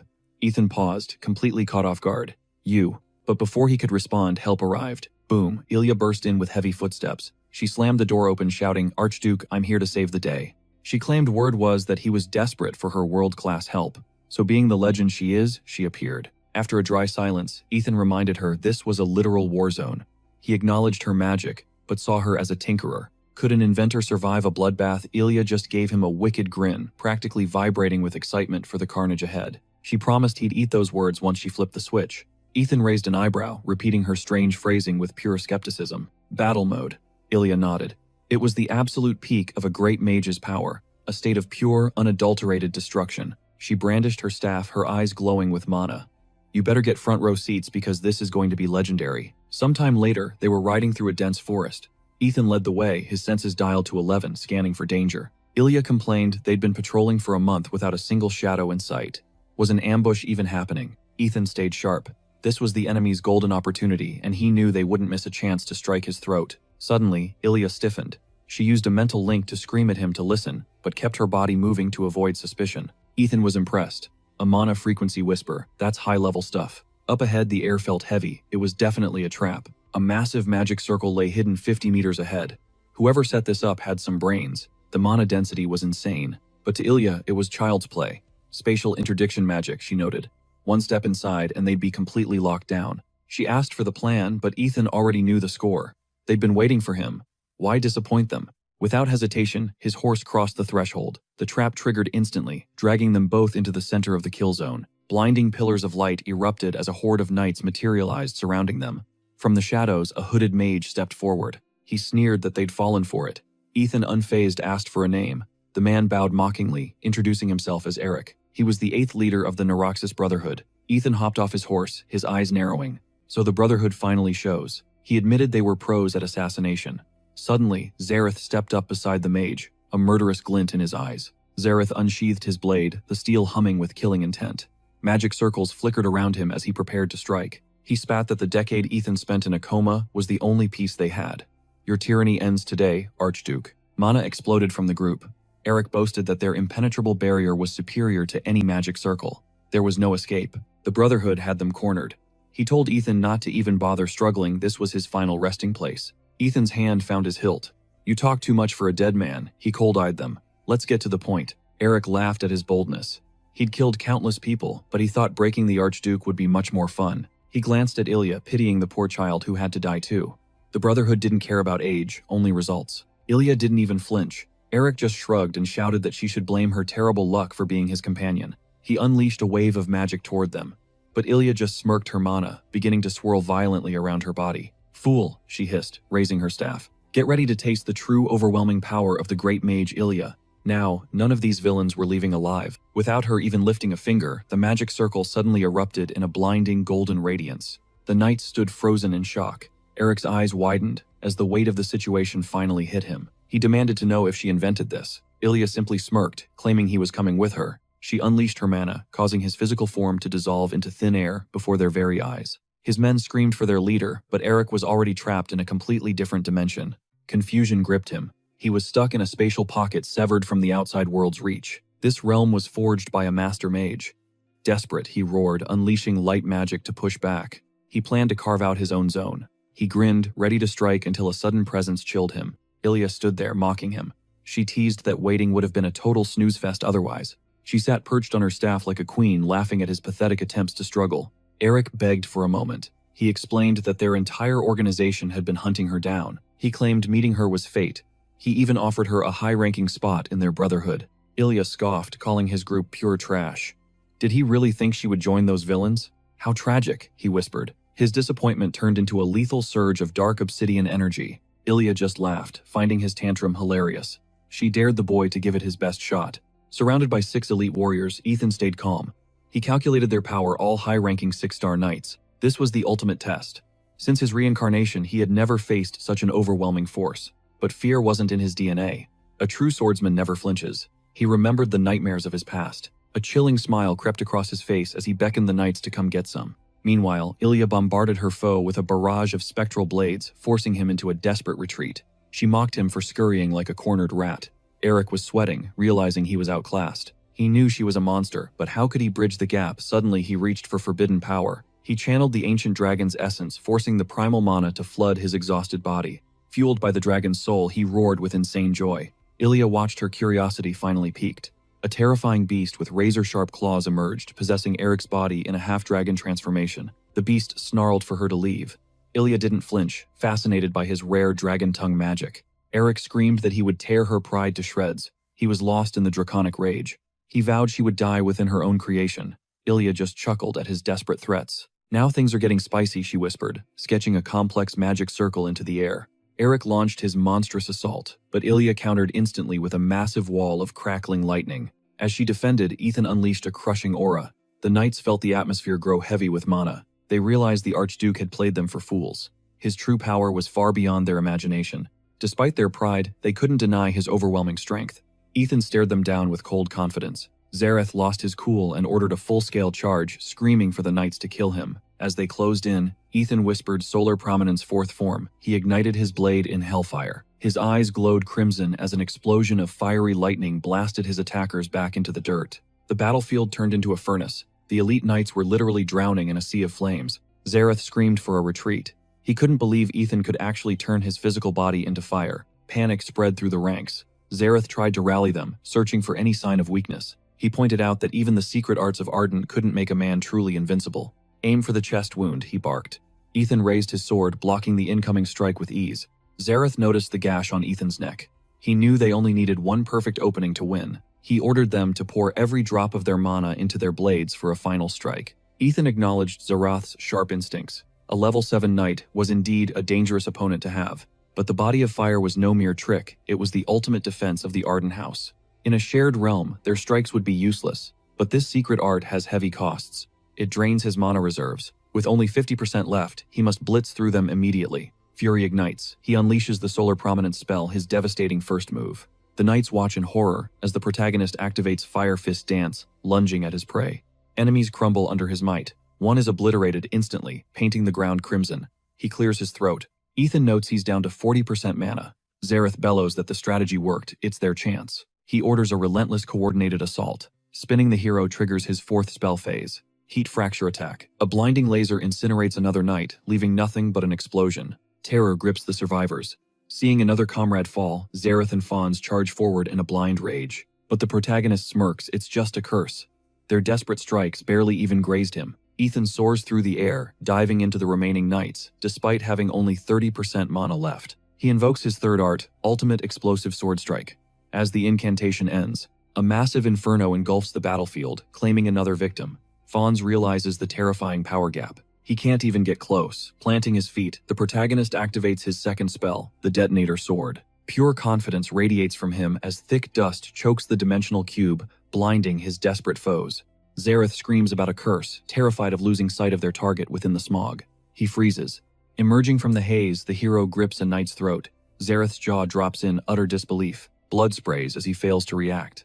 Suddenly, only 3 of them remain standing in the wreckage. Ethan points this out, his mana hitting 10%. Meanwhile, Ilya's own dimension begins to fracture. Dragging Eric by his hood like trash, she suddenly pauses, noticing she has entered Ethan's space. She asks if he's still playing around. Everyone stares in shock as she tosses the broken Eric aside. Ilya scoffs at Eric's weakness. The knights tremble, seeing their once mighty spiritual leader completely neutralized. This can't be real. One knight stutters his body, shaking uncontrollably with pure, unadulterated fear. Desperate, he screams for the witch's head. He demands she die right then and there. Ilya just smirks, unimpressed. With a single finger, she deletes him from existence in a flash of light. Only Zareth and Fawns remain paralyzed by the sheer impossibility of the situation. Ilya teases Ethan about keeping a lady waiting. He just grins, telling her to relax. He's almost done. Zareth's mind spirals. They even lost their leader.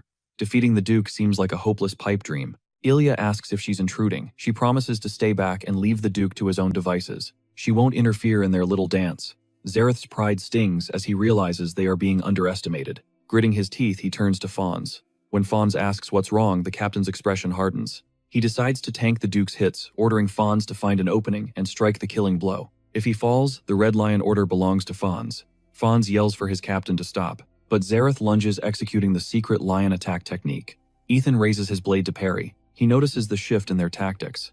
As Zareth screams for Fawns to be ready, Ethan just scoffs. He mocks their interesting battlefield chat.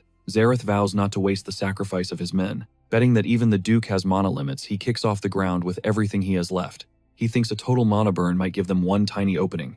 He casts Furious Lion's Charge. Despite his empty reserves, the protagonist prepares to block the final, desperate assault. He believes victory is his and cheers. Suddenly, a massive explosion rocks the woods. Blood sprays, it's Zareth's. Pierced through, he grabs Ethan and screams for Fawns to strike. Fawns dives from the heavens, putting every ounce of hatred into a bone-crushing swing. But the hero counters with 9 rings. Wyvern Breath. Zareth watches in total paralyzed despair. The energy was absorbed. Ethan immediately retaliates, casting his own blast wave of fire. The battlefield disappears in a blinding flash as the protagonist's final strike obliterates the remaining hope. His foes lay crushed as the hero regained his prime. Watching closely, Ilya stood speechless. She couldn't believe such a crushing win. Then, the glowing magic circle vanished into nothingness. Slumped against a tree, a shaking Eric struggled to recover. That's when Ethan closed in. Heavy silence hung between them. Surrounded by his slaughtered knights, Eric questioned if they were truly gone. Ethan hoisted him up by the throat, demanding answers. First, where is the great spiritual leader? Eric smirked, mocking Ethan's mood while claiming he'd be useless. Ilya's eyes widened in shock. She screamed about a phase shift. Lightning erupted from Eric. Was it already too late to stop? She shielded Ethan, but Eric just laughed. Ethan realized this was a desperate failsafe move, a trap for being captured. As crimson mana surged from Ethan's palms, Ilya cried, "What now?" Eric suddenly ignited, shrieking in pure agony. Seconds later, his physical form began to crumble. Ilya gasped, demanding an explanation. Phase shift is wyvern magic, he noted, but it has flaws. Lethal flaws, he added. Ilya frowned. Flaws. He pointed to the brain's reliance on phase shift's healing. It grants insane regeneration. But even if you regrow a head, memories don't just come back. He torched Eric's mind, incinerating his memories and leaving him a brainless shell. Right then, Eric sat there, dazed and powerless, staring at nothing. Meanwhile, across the distance, a high-ranking leader reviewed the reports regarding the 8th leader's disastrous use of phase shift.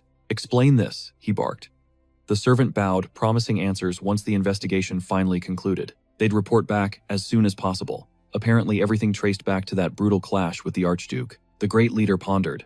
Burston, a key figure in the Western sect, was already gone. That dark priest managed the mines until Archduke Ethan ended his life and sealed the site. Even the publishing house director fell to Ethan's blade, causing the entire operation to vanish. Wyvern sorcery is forbidden in Arden, yet a massive conflict just erupted in that very region. The 8th leader was in charge. Was the Archduke responsible for his ruin? The servant nodded. It was definitely him. Curiously, reports say the Archduke was only scouting with a lone woman. They were alone, yet the 8th leader had Count Emmilton's deadliest assassins backing him up. Plus, Eric used dragon arts. The leader questioned if King Delphrian was pulling the strings. It seemed likely. The knights were cleared, but the government was already pointing fingers at Delphrian. The king mentioned the Shadow Knights, his personal elite warriors' right. Dispatch an elite unit. Whoever broke my students will suffer a fate worse than death. Night fell over Count Lugon City, Toledo. A man sat scanning a mysterious secret message. Suddenly, a knock. Menharton stepped inside, asking if he was the legendary second spirit in charge. "That's me," the man replied calmly. "Just call me Marcus." They sat. Menharton studied him, realizing Lawrence had personally handpicked this man for the role. The new intelligence captain. Rumor said he hailed from Baron Cargus's crew. What a wild coincidence. Marcus stated the plan was ready, requesting just one thing before they moved out. Minimize the body count. Menharton smirked, promising a flawless, high-stakes victory without any messy errors. He swore on his warrior's honor. Soon, dark rumors about the Archduke began flooding the streets. Was Count Lugon behind the hit on the Archduke? Everyone wondered what really went down. Word was, he escaped. The knight captain and his second-in-command had vanished after the strike. They'd been MIA for days. Suddenly, a city knight marched into the crowded town square. "Stop this slander," he roared. "Be grateful the Count only demoted those traitors for their crimes." A civilian barked back. "We all know the Count's just following the Duke's direct orders. Don't play us for fools." Enraged, the knight delivered a brutal kick to the man's chest. "Treason! Throw him in the dungeon," the knight spat. Suddenly Marcus appeared, demanding a halt.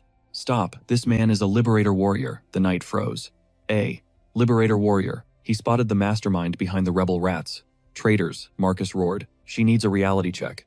The villagers are innocent. Release them now." The knight barked orders to seize him, fueling Marcus's rage. Instantly, Menharton's mana shield flickered to life. "Is this dark magic? Who are you?" the knight gasped. Tossing back his hood, Menharton smirked. "None of your business. Like that matters."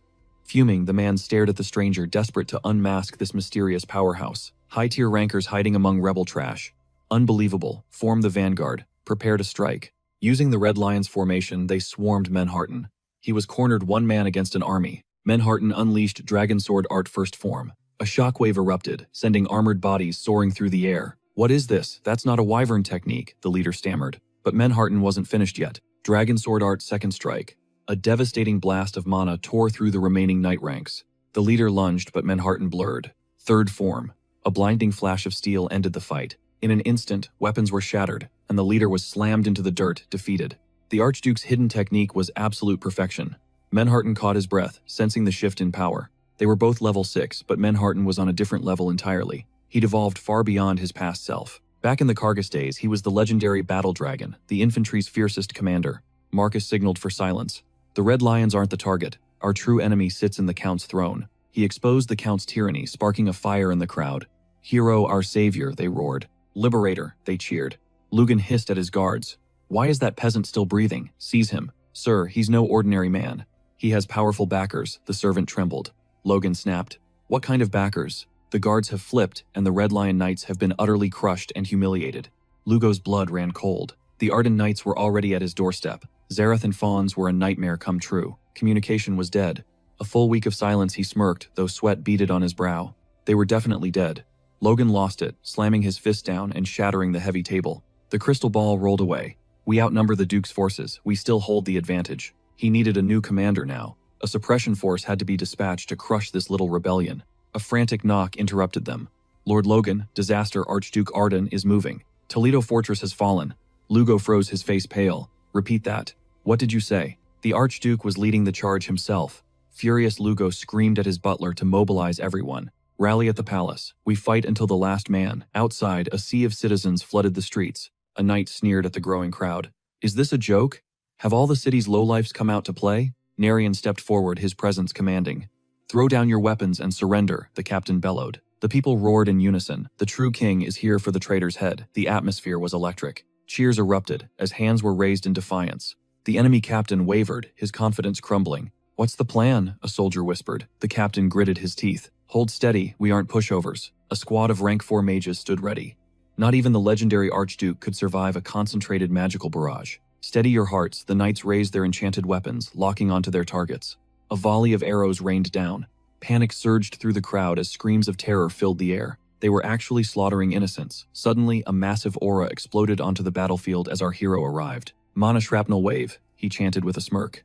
"Charge!" He launched himself forward like a cannonball. He soared directly onto the battlements. The knight captain stared, paralyzed by pure, unadulterated fear. A massive magic circle glowed in the sky. "Keep fighting. Follow your orders," Narian screamed. Explosions rocked the fortress, turning the ramparts into a scene of absolute carnage and agony. "Hold the line. Reinforcements are coming," the captain shrieked, desperate to maintain order. "The moment those gates shatter, gather the elites," Ethan commanded. "We're going straight for the Count." "Secure the target at all costs," Narian saluted, his eyes burning with resolve. "As you wish, my lord." The siege ignited. Moments later, a frantic crew hauled a massive, mysterious crate through the damp dungeon depths. Bundled in rough fabric, they scrambled in panic. A clumsy servant fumbled, shattering a priceless vase against stone.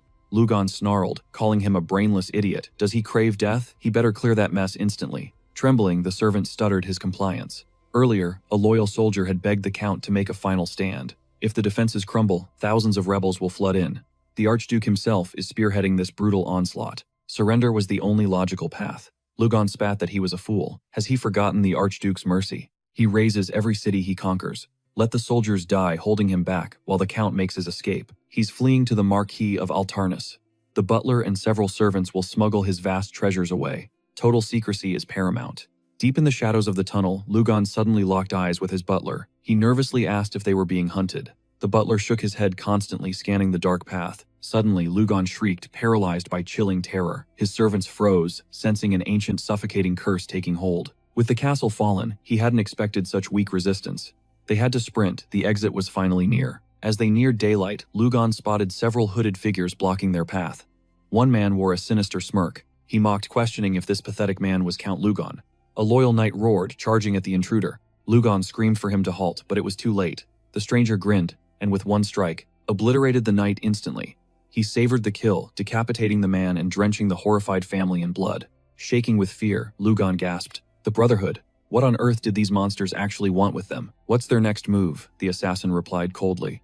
"Only the Count stays alive. He has secrets they must extract." He laughed, calling the situation perfect before lunging at the terrified Lugon like a predator on its prey. Agonizing screams echoed through the halls. Later, Menharten stepped into the room, horrified by the gruesome scene. He arrived with Ilya and Lawrence, who surveyed the carnage. Only bloody remains of the Count's party stayed. Witnessing the aftermath, Menharten noted the Count ordered his men to die, while he fled like a coward. Yet despite his pathetic escape, his treasures were untouched. It seems the gold wasn't their target today. Their goal was purely assassination. Based on tracks, the Count was protected by elite 6th-rank Imperial Knights. Anyone who could slaughter 3 warriors alone is a monster. Ilya wondered if a single person did this. He nodded. All 3 died identically. But what exactly was the lethal blow that ended their lives? No blades were used. There were no typical wounds. This was high-level magic fused with lethal wyvern techniques. Suddenly, Ilya sensed a second presence. Lawrence turned to her, eyes wide with confusion, whispering, "Wait, what?" Ilya noted only the Count survived the initial brutal, bloody massacre. They kept him alive for information. Lawrence realized the Brotherhood was behind this, just as a shadow approached. Ethan stepped forward, completing her thought. Lawrence was stunned by his arrival, admitting her suspicions aligned with his. They were hunting the killer of the 8th spiritual leader. Ethan added that this was a targeted interrogation. Given the magical power displayed, the attackers were likely high-ranking spiritual leaders themselves. Ilya grimly agreed. This was their bloody retaliation. For his past actions, the Brotherhood had dispatched a deadly assassin into the palace. They likely didn't expect the king to retaliate. Perfect let them waste time chasing a carefully crafted false trail. He'd also successfully reclaimed the 9th ring. It was finally back in his hands where it belonged. Lawrence spoke up, suggesting they exploit this chaos to spark a war between the Brotherhood and the kingdom. Ethan questioned her strategy. She explained they must back the king into a corner with no other options. He'd be forced to strike the Brotherhood. She requested immediate contact with Marquis Bluton and Sir Populence. They reached the Bluton estate to report the Brotherhood's moves. The Marquis was shocked by the Count's execution. These fanatics stop at nothing. Ethan noted their arrogance stems from the 7 noble houses secretly backing them. He asked how he could serve his grace. Ethan replied he'd set the stage for the king's intervention. He needed the king forced into action and tasked him with digging up dirt on a specific man. He wanted everything on William, the former royal blacksmith. The Marquess realized Ethan planned to purge the spies. Ethan confirmed the plan, searching for any evidence of treason within the king's inner circle. High-ranking wyvern nobles plotted to muzzle the king's growing authority. They'd already dominated foreign lands, but this mission was purely for his grace. They had to strike back. The Marquis urged patience while he hunted for proof. Soon steel clashed as knights ignited the battlefield with raw magical energy. Bracing behind his shield, one warrior gasped before hurling his opponent aside. Myers crashed down hard. His rival smirked, warning that a deadlier strike was coming. The third master lunged, forcing a block. Earlier, Hans had questioned his resolve. Hans had visited his room asking if he was truly ready for this. He was. 5 territories, including the Amelton estate, had already been reclaimed. Feeling ill, Myers brushed it off, staying focused on his high-stakes duel. His mind raced. He'd just unlocked Black Flame while his brothers conquered capitals. The Night Core was falling. His rival scoffed. Daydreaming mid-duel, are we, sir? His rival mocked his focus. Was he really zoning out during a life-or-death duel? Seizing a diamond-sharp opening, the rival drove his blade toward Myers' defenseless chest. Pure rage boiled over. A crimson aura exploded, coating Myers' sword in light. His opponent froze in terror, yet their brutal exchange of steel didn't stop. Myers unleashed a ferocious finishing move, forcing his trembling foe to retreat. He wouldn't let them escape. Myers gnashed his teeth until his opponent begged to stop. The opponent was petrified. Shimon stepped forward, applauding the display of power. Magnificent. Your Black Flame mastery is evolving. Myers called it a shameful display. Don't be modest. Your flame is turning pure. Shimon offered him a rare elixir. Myers accepted the gift, vowing to repay the kindness, before asking about the Archduke. How's the Archduke? Shimon dropped a bombshell. Count Lugon had been completely crushed. The rumors were true. The Archduke had wiped out the Count's entire forces. But strangely, spies reported the Archduke never used the Black Flame during the battle. Myers was stunned. Is that true? Shimon mentioned the upcoming Patriarch ceremony. They needed to prepare. Shimon was already vetting candidates for the next Patriarch. Myers looked skeptical. Would he even allow a ceremony he couldn't personally perform? Shimon gave a predatory glance. I'll handle it, he whispered, looking at the brother. That night, Ethan used a crystal ball to reach a very confused Shimon. Shimon questioned him again. Ethan cited the ban on fire rites until adulthood. Candidates had to be 20. The Senate wouldn't stall over such minor trifles. His birthday was close. Nothing bad would happen once he hit 20 right. Ethan offered only silence. Shimon demanded he appear in Rondinium within a month. If he didn't show, he'd be forced to renounce his claim to the Patriarchate. The connection died. A heavy, awkward tension filled the room immediately. His sister was spiraling. The ceremony required summoning the actual Black Flame. Rexian sighed. They still hadn't seen Ethan's power. He was genuinely concerned. Ethan asked Lawrence if she saw no hope either. She was speechless. Ethan smirked. He'd worked too hard to let unworthy heirs take the throne. Get ready, he told Marie. It was time to return home. He declared it was time to return to the Lion's Den, their father's estate. Later, palace servants scrambled to haul heavy crates and load the travel carriages. Lawrence coordinated the logistics while a servant diligently logged every item in his notebook. Suddenly, Lawrence snapped out of a daze. Ethan was asking if she was all right. Ethan confronted her about the rumors that she only found peace in a bottle to escape her sleepless nights, 2 bottles of liquor just to pass out. Rumors said she was starving herself, and Ethan saw the toll it took. She was sacrificing everything for the cause, but at the cost of her own life. She bowed her head, knuckles white with frustration. I'm not ready to go yet, she whispered. Ethan countered firmly, insisting she prioritize her own survival. He reminded her of the growing ranks under her command. Delegate Lawrence, I need you by my side for the long haul. He pressed a small box into her hands. Lawrence stared at it, her mind racing. What is this? A gift from my sister, he replied. A magic amulet forged to bolster your very soul. Sensing her worry, he made her promise never to remove it. She desperately needed a night of undisturbed rest. Learn to share the burden. That's a direct order. Lawrence looked down at the bracelet, a faint blush creeping up her cheeks. As the crew rushed to finish before sundown, a subordinate froze. Was that a genuine smile on Lawrence's face? He blinked in disbelief. If she was actually smiling, it meant the screams from the dungeons tonight would be legendary. Alone at last, Ethan centered himself. It was time to test the limits of his burgeoning arcane power. Flames erupted from his breath. But this wasn't fire, it was a manifestation of pure agony, something cold and alien. Unstable energy had its limits. He needed to purge the bitterness and find the essence of a true, pure sun. Just as the spark flickered in his palm, a sharp noise shattered his focus. He whirled around, eyes narrowed. It was his sister. Are you still at it? She asked. Everything is set. It's time. A soft smile touched his lips. Perfect. Let's head back to where we belong. The day of destiny arrived. The boys finally approached the looming gates of the Duchy of Arden's capital city. Cheers erupted as they crossed the threshold. The young lord had returned, and the people hailed him like a savior. Men wept openly at the sight of him. But as the carriage slowed, Elia's heart sank. The reality was grimmer than any nightmare. Is this really the capital? She hissed. She couldn't believe these lowlifes had dared to desecrate the lord's ancestral home. Suddenly, Marie gripped Lawrence's hand tight. Lawrence jumped, her eyes wide with confusion. Marie, what's wrong? Marie looked away, her jaw set. She wondered if Ethan would finally rain down judgment for the suffering of their kin. Ethan reined in his horse before the lord. "Welcome," the man announced. "We've been waiting a long time for this." "Is the stage set for the ritual?" Ethan asked coldly. Shimon nodded, confirming the rite would take place within the grand arena. "Then let's skip the pleasantries and begin now," Ethan declared. Shimon recoiled, stunned by the boy's sheer audacity. He still lacked the black flame. Shimon hesitated, reminding him that this was a monumental event, decades in the making. "We've prepared a massive feast to celebrate," Shimon added. Without even looking back, Ethan's voice cut through the air like ice. "Cancel the party. I won't spend a single second breaking bread with the vultures who trampled my lands." They had turned his home into a wasteland. Rage boiled in his veins as he tightened his grip. They had no idea what was coming. He had orchestrated every detail to ensure their downfall. As the ritual ignited, a roar of flames filled the sky. Ilya's eyes darted around the massive chamber. In the center of the arena, she spotted the glowing etchings of magical seals. "Be careful, Ethan. Those seals look dangerous," she warned. Ethan didn't even flinch as he responded. "I never expected them to play fair," he muttered. Above them, the stands were packed with a bloodthirsty audience. The crowd roared at the sight of their master. It was a spectacle, but Ethan knew this was no time for celebration. Bets were being placed as the tension reached a breaking point. Suddenly, a cry rang out. "Look, he's here!" The third young master stepped into the light. He approached his brother, his eyes widening at the transformation he saw. "You've changed," he whispered.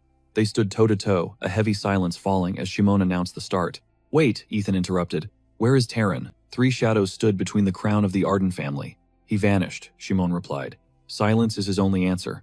Ethan wondered if the coward was simply hiding in the shadows. As the ancient ritual of opening fire loomed, Shimon leaned in. "Are you finally ready to begin?" Ethan remained a statue. With a thunderous stomp, Shimon bellowed, "Let the 18th rite of opening fire commence." The arena exploded into a deafening roar. In the eye of the storm, the brothers locked eyes and shared a chilling smile. The spectators were clueless about the carnage to follow. Mayer smirked, ready to unleash a level of power they couldn't imagine. He would prove just how far he'd climbed. With a violent sweep of his blade, he prepared to trigger his ultimate move. Mages unleash their mana as Mayer channels it through the arena, his eyes widening in pure shock at his own blade. Instead of crimson, an abyssal darkness erupts from the steel. Shimon wears a wicked smirk while Mayer's mind begins to race. What is happening? Shimon is flooding his domain with raw mana, preparing for a terrifying and dark transformation. Before he can react, his brother's voice cuts through the air, whispering for him to cast aside fear and trust him. Mayer flashes a confident grin and lets out a thunderous roar, sending the spectators into a wild, adrenaline-fueled frenzy. High-ranking elders whisper in disbelief, realizing this kid's potential has already eclipsed the legends of the previous generation. Shimon tastes victory, convinced he has won it all, but that is when Ethan begins his decisive move toward his brother. Shimon is baffled by his sheer audacity. How can he be this cocky without even manifesting the black flame? He has already lost. Our protagonist unleashes a devastating combo of eternal anguish and infinite inferno prison. True black flame is forged in agony. As he endures the burning sting, Ethan slowly raises his blade to the sky. An abyssal aura mirrors his brother's power, leaving the crowd breathless. Is the eldest heir truly doing this? The arena explodes with gossip. Everyone thought the firstborn was a total write-off, but here he is wielding the shadow. Shimon is absolutely paralyzed. How is this possible, when the magic seal has not even been completed yet? This surge allows the younger heir to push his flames further, but Ethan just exhales and lets out a gut-wrenching shout. He demands the Western Lords pay attention. For centuries, the Ardon name was synonymous with the Black Flame. But Black Flame is volatile chaos. Now he is about to rewrite the Ardon legacy forever, sparking a wave of shock. "Witness the future," Ethan bellows, his grip tightening on his sword as the atmosphere grows heavy with anticipation. The secret of the pure flame erupts from his soul, his body trembling under the sheer weight of this power. The light intensifies, blinding everyone. As Ethan whispers in awe of the power, Shimon's mind completely shatters. Could this be the White Flame, the mythical art used by the very founder of their legendary bloodline? Marie's jaw drops along with the rest of the crowd. Ethan proclaims that the Black Flame is merely their past. It was a shackle holding them back. Having mastered the ancestors' original path, he has finally broken the chains. Their destiny lies within the radiance of the White Flame, and right at that pivotal second, Mayer drops to his knees, screaming his submission to the Ardon laws, and conceding total defeat to his brother. He swears eternal loyalty, as the arena erupts into chaotic cheers. This is absolutely legendary for everyone watching. Hail, the new patriarch. Ethan turns to the crowd, the outcome of this trial now written in stone. Shimon is vibrating with pure, unadulterated rage, his teeth gnashing as the ceremony's verdict is finally finalized. Just as Ethan is crowned head of Ardon, a mysterious figure storms the arena, demanding an immediate halt. Heads turn in confusion.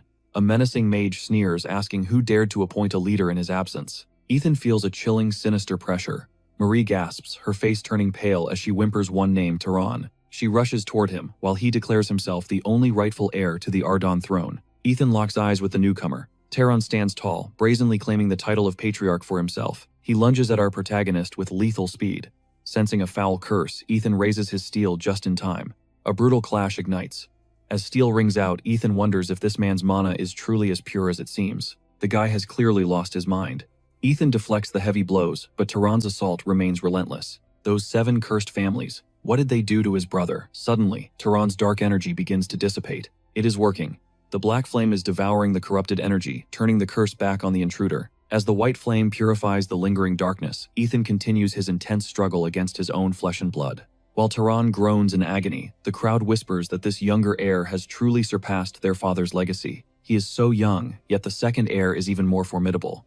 The spectators are left in utter confusion. The second son is actually dominating the eldest. Menharton glances at the captain, who is deep in thought. The white flame's aura looks smaller, yet it is completely swallowing the massive waves of dark energy. This kid is a box of surprises. Driven to madness, Tehran launches another desperate strike at his brother. Ethan prepares for the final blow, when a mysterious voice startles him from the sidelines. Suddenly, a blinding radiance detonates between them, engulfing the entire arena. Ethan freezes as the world witnesses a new power. Standing before them was the Razian commander Marlock Edwin, a legendary, transcendent warrior. The moment Shimon saw him, his heart skipped a beat. He was totally shook. With the Arden family's legacy fading, the Razians had officially become the most dangerous swordsman clan in existence. And Marlock Edwin was the beast leading their charge as the commander of the Razian Knight Regiment. This man was a rank 10 powerhouse. Marlock sensed the killing intent and barked, "What bloodlust? You trying to catch a body?" Ethan didn't back down. He snapped back, telling the ranker to stay in his lane, instead of crashing a private duel. That's when Marlock realized Ethan was a total savage. He extinguished the white flames using nothing but raw mana, no defensive skills needed. Marlock just laughed, finding the whole thing pathetic. He mocked Ethan, asking if a kid was really trying to teach him about honor. He claimed the entire ritual was invalid and full of violations anyway. Suddenly, the vibe shifted as the leader of the Black Demon Squad arrived, drawing everyone's eyes to the new threat. Among the newcomers was the Duke of Agel's top battle mage, the rank 8 Grand Sorcerer, Roger Burgley. Marlock argued that the Razian and Agel families only got the ritual invite 2 weeks ago, giving young Terror zero time to prep. Ethan just sighed, wondering if they actually expected him to buy such a trash excuse. They called this guy a transcendental warrior. Ethan had his doubts. If he were the real deal, Ethan wouldn't even be able to lift a sword against him. By his logic, the guy was rank 10 at best. Granted, his mana pool was massive, nearly touching the levels of a true transcendental warrior. If this guy was this loaded, then rank 11 and 12 knights must be absolute monsters. Ethan went straight to the point. So what's the move? Marlock acted like he was slow, repeating that the air was a mess. He claimed the ritual needed a do-over because the air was unstable. Ethan was floored. Unstable. They were the ones who broke him. Ethan couldn't believe they'd admit to hurting his brother so casually. Marlock just smirked. "I was just giving him a lesson," Marlock lied. He stomped his foot, creating a shockwave that rattled the room. He declared the fire ritual void and announced they'd set up a private duel later before notifying the public. As Marlock turned to leave, Ethan reached his breaking point. He raised his blade high, his eyes glowing with rage. "Go to hell!" Ethan roared. Marlock panicked, barely dodging the strike before drawing his own steel in a blind fury. Ethan lunged again with blinding speed. Their blades collided with a deafening crash, vibrating with pure intensity. Suddenly, a sinister black flame erupted behind Marlock. Mayers screamed in pure terror. "What is that?" Marie gasped, covering her mouth in shock, while Praxian stood beside her, trembling at the sight. That was a forbidden secret technique used only by family traders. No one expected an outsider to master it so perfectly. The crowd went wild, whispering about how the Razian commander could possibly summon the legendary black flames. Everything was chaotic, and even Marlock was caught off guard by the sudden power surge. Seizing the moment, Ethan moved like a shadow, leaping into the air with a lethal grace. He tried to drop a finishing blow from a blind spot, but Marlock barely held him off. The commander was sweating now. Even though Ethan was only rank 7, his strikes were heavy, and his technique was literally flawless. He just needed more mana. It felt like fighting Count Durand himself. Ethan didn't let up for a second, forcing Marlock into a desperate defense. With a burst of agility, Ethan zipped across the battlefield and fired a piercing red beam at his opponent. Shimon's jaw hit the floor. He couldn't believe his eyes. The scene was absolutely unreal. The eldest heir was actually going toe-to-toe with a transcendent warrior, and wasn't losing an inch of ground. Marlock swatted Ethan's blade aside, trying to force him into submission, but Ethan saw right through his games. Ethan knew his black flames were on another level compared to Terror's. He realized they were just using him as a lab rat. To steal the Flame's secrets, they must have brainwashed him, filling his head with nothing but pure, unadulterated hate. There was no other way an 18-year-old could hold this much darkness. They had absolutely destroyed the boy's mind. The realization fueled Ethan's ultimate rage. He labeled them all as monsters and swore to slaughter every last one of them.